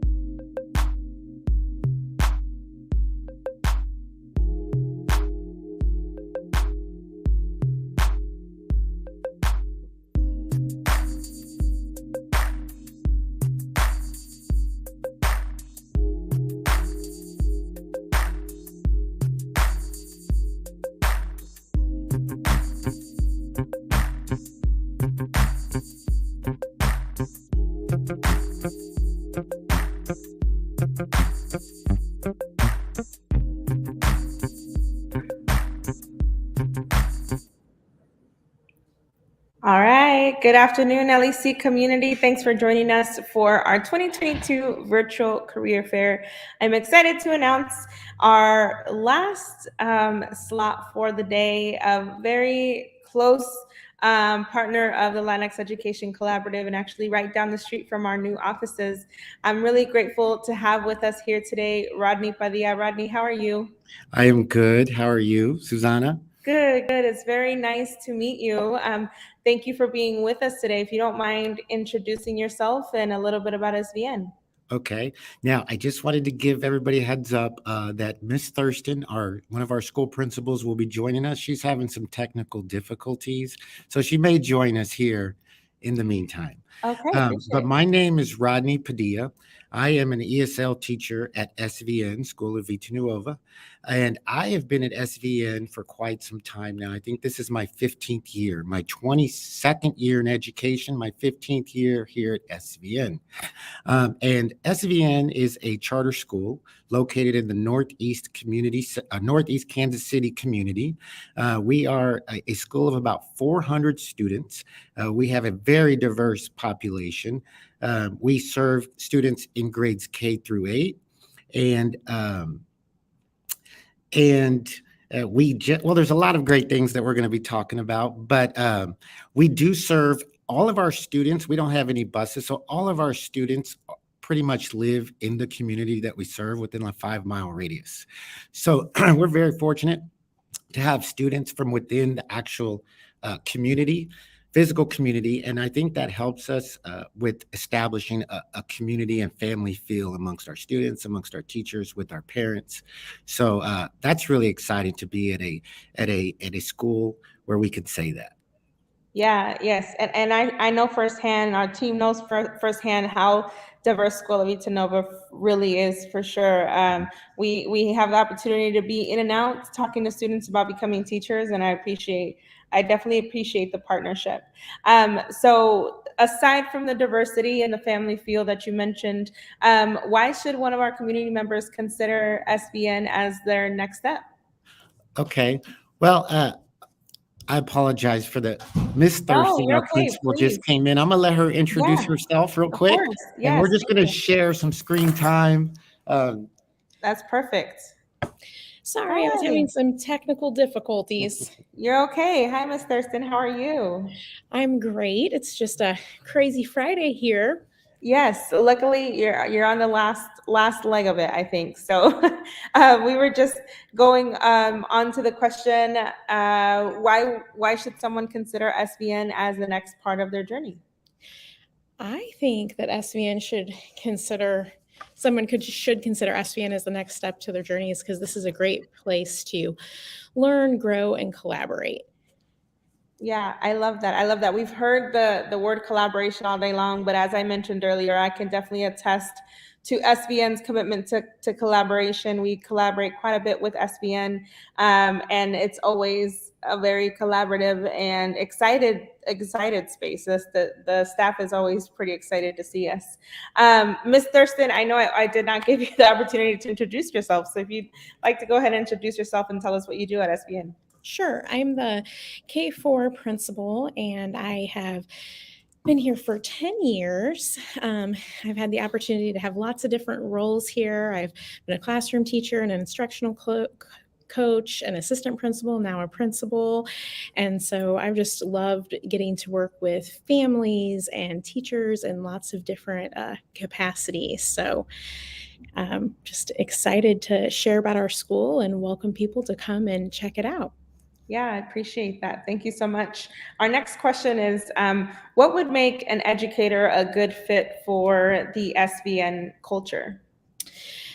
So definitely somebody who is interested in growing.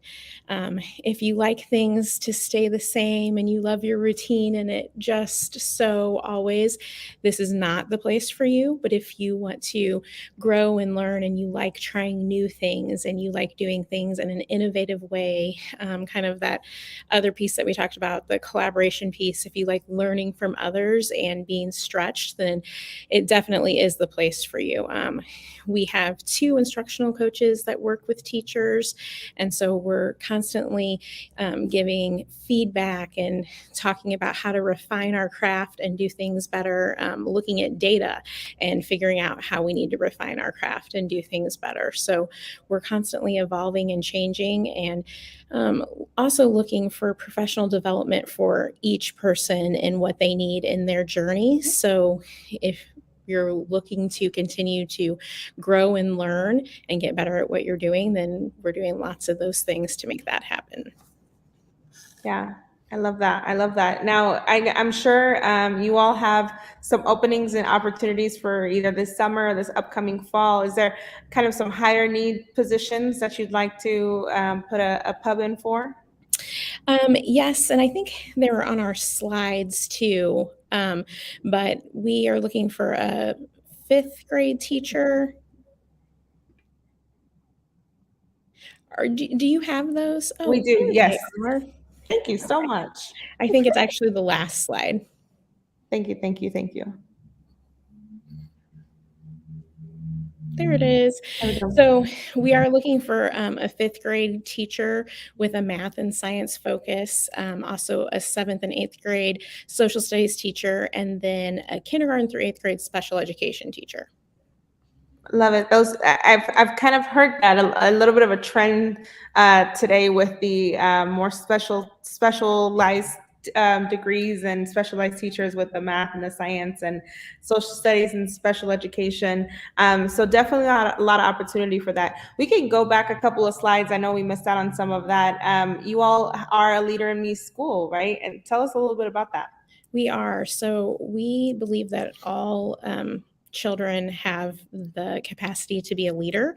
So we're just looking for the greatness in each of them. So those habits, we start out with those in kindergarten and continue to build on them all the way through 8th grade. So both our elementary and middle school students are looking for just ways that they can be leaders, and we have lots of leadership opportunities all throughout the building. Nice. Yeah, I'm a fan of the Leader in Me program. I was at the school that I taught at, and it's awesome. We'll go back one slide and talk a little bit about. You talked about Mr. Padilla talked a little bit about the diversity at SVN. I know that your ELL program is extensive, and there are several languages spoken at SVN in your student population. Yeah. Right? Yeah, and as you can see from that graphic, we have 7, and we even have a few new ones, several different native languages of students that speak many different native languages. And as you can see, I mentioned earlier, we have about 400 students, and about 64% of those students are identified as language learners. So we know that we have to have a strong ELL program because of so many of our kids need that. And the services we provide, we kind of use a multi-system approach. We don't just use one approach to service all these kids because all their needs are different. All their proficiency levels are different. So we use a combination of pull-out for students who need extensive support, who might be newcomers or don't speak very much English. We also do co-teaching, and then we also do some push and model. So we kind of take a look at our caseload. We take a look at our teachers, the experience they have, and kind of determine based off those classes, those students, what's the best way to meet their needs. So we do have a lot of flexibility. We kind of take it year by year basis, try to figure out where our needs are going into each year, and then we kind of come up with a plan to address that. Yeah, it sounds like you all have lots of resources to do so as well, which is exciting. Do you want to speak to us a little bit? I know you mentioned co-teaching, a little bit about the curriculum and instruction model at SVN. Sure. Now, we use a standards-based approach. So we take the Missouri Learning Standards, and the teachers have a lot of flexibility with how they deliver their instruction, in the sense that they could come up with their own plans, how they want their unit to progress, but they're all focused back on the Missouri Learning Standards. There's different ways to get the same outcome that we want. So teachers do have some flexibility. The good thing is, because we are standards-based, we don't give letter grades, but once a student masters a standard, that's our goal. So if a student doesn't master a standard at the end of the unit, there are multiple opportunities for that student to master that standard later in the year. So that's one of the strengths of the way we try to deliver instruction and use a standards-based approach. Also, if you look there, those are some of the strategies and the ways we try to best meet the needs of our kids. We used a balanced literacy approach for our ELA curriculum. We try to do a lot of hands-on learning because we have language learners. We know that that's more impactful on what they're able to retain from instruction. A lot of cooperative learning. We want kids to talk, to interact. That's also good for building language acquisition. And of course, especially with the COVID situation, we have to differentiate. We have kids come in at so many different levels, and So we want to make sure that we're teaching in a way that provides supports for students who are at the lower level of proficiency on a standard, as well as those kids who are really high. So we really emphasize differentiating, and we're one more point I want to emphasize on there is the data driven. We're always looking at data throughout the entire year. We're looking at students who have not met specific standards and what we can do to make sure that by the end of the year, every student has mastered as many of the grade level standards as they possibly could throughout the year. Yeah. So that's what our curriculum and instruction pretty much looks like. Yeah, standards-based learning is definitely a particular model, and I appreciate you all for using it. It's very much case by case and student by student, more so than maybe other models. So yes, you read my mind, Ivan, with going back to the job opening slide, because if Mr. Padilla, Ms. Thurston, if someone is interested in one of these job openings, what's kind of some next steps for them? Yep, so they could go to our website, which is svncharter.org. There it is. And there you can apply online. All of those job listings are on there, and get that process started. Awesome. As I've mentioned today, listeners, you're also always welcome to email someone on our team, DM us on our social media, and let us know if SVN is interesting to you, and we'll get you connected with the team over there or to the website. Ms. Thurston, Mr. Padilla, thank you so much for being with us this afternoon. Thank you. Yeah, we'll see you Thank very, you. very soon, I'm sure. Thank you. All right, LEC community, we've done it, another year of our virtual career fair. As you can imagine, there are more organizations that are interested in being a part of our virtual career fair. So we are in the process of deciding on a virtual career fair part 2 in the coming weeks. So be on the lookout for that. You may have noticed some school districts around the area that may have been missing. Absolutely not on purpose, just a matter of time. So as always, we welcome your feedback. The survey link is there, and always follow us on social media. It's the best way to keep up with what the LEC and RevEd have going on. We're also at 2203 Lexington Avenue. Pop in, come check out. I'm sure you've been checking out our mural all day long. That owl, I have to sit by him because he keeps me in check and focused, Thank you, LEC community, for being with us, and we will see you soon. Bye, everyone.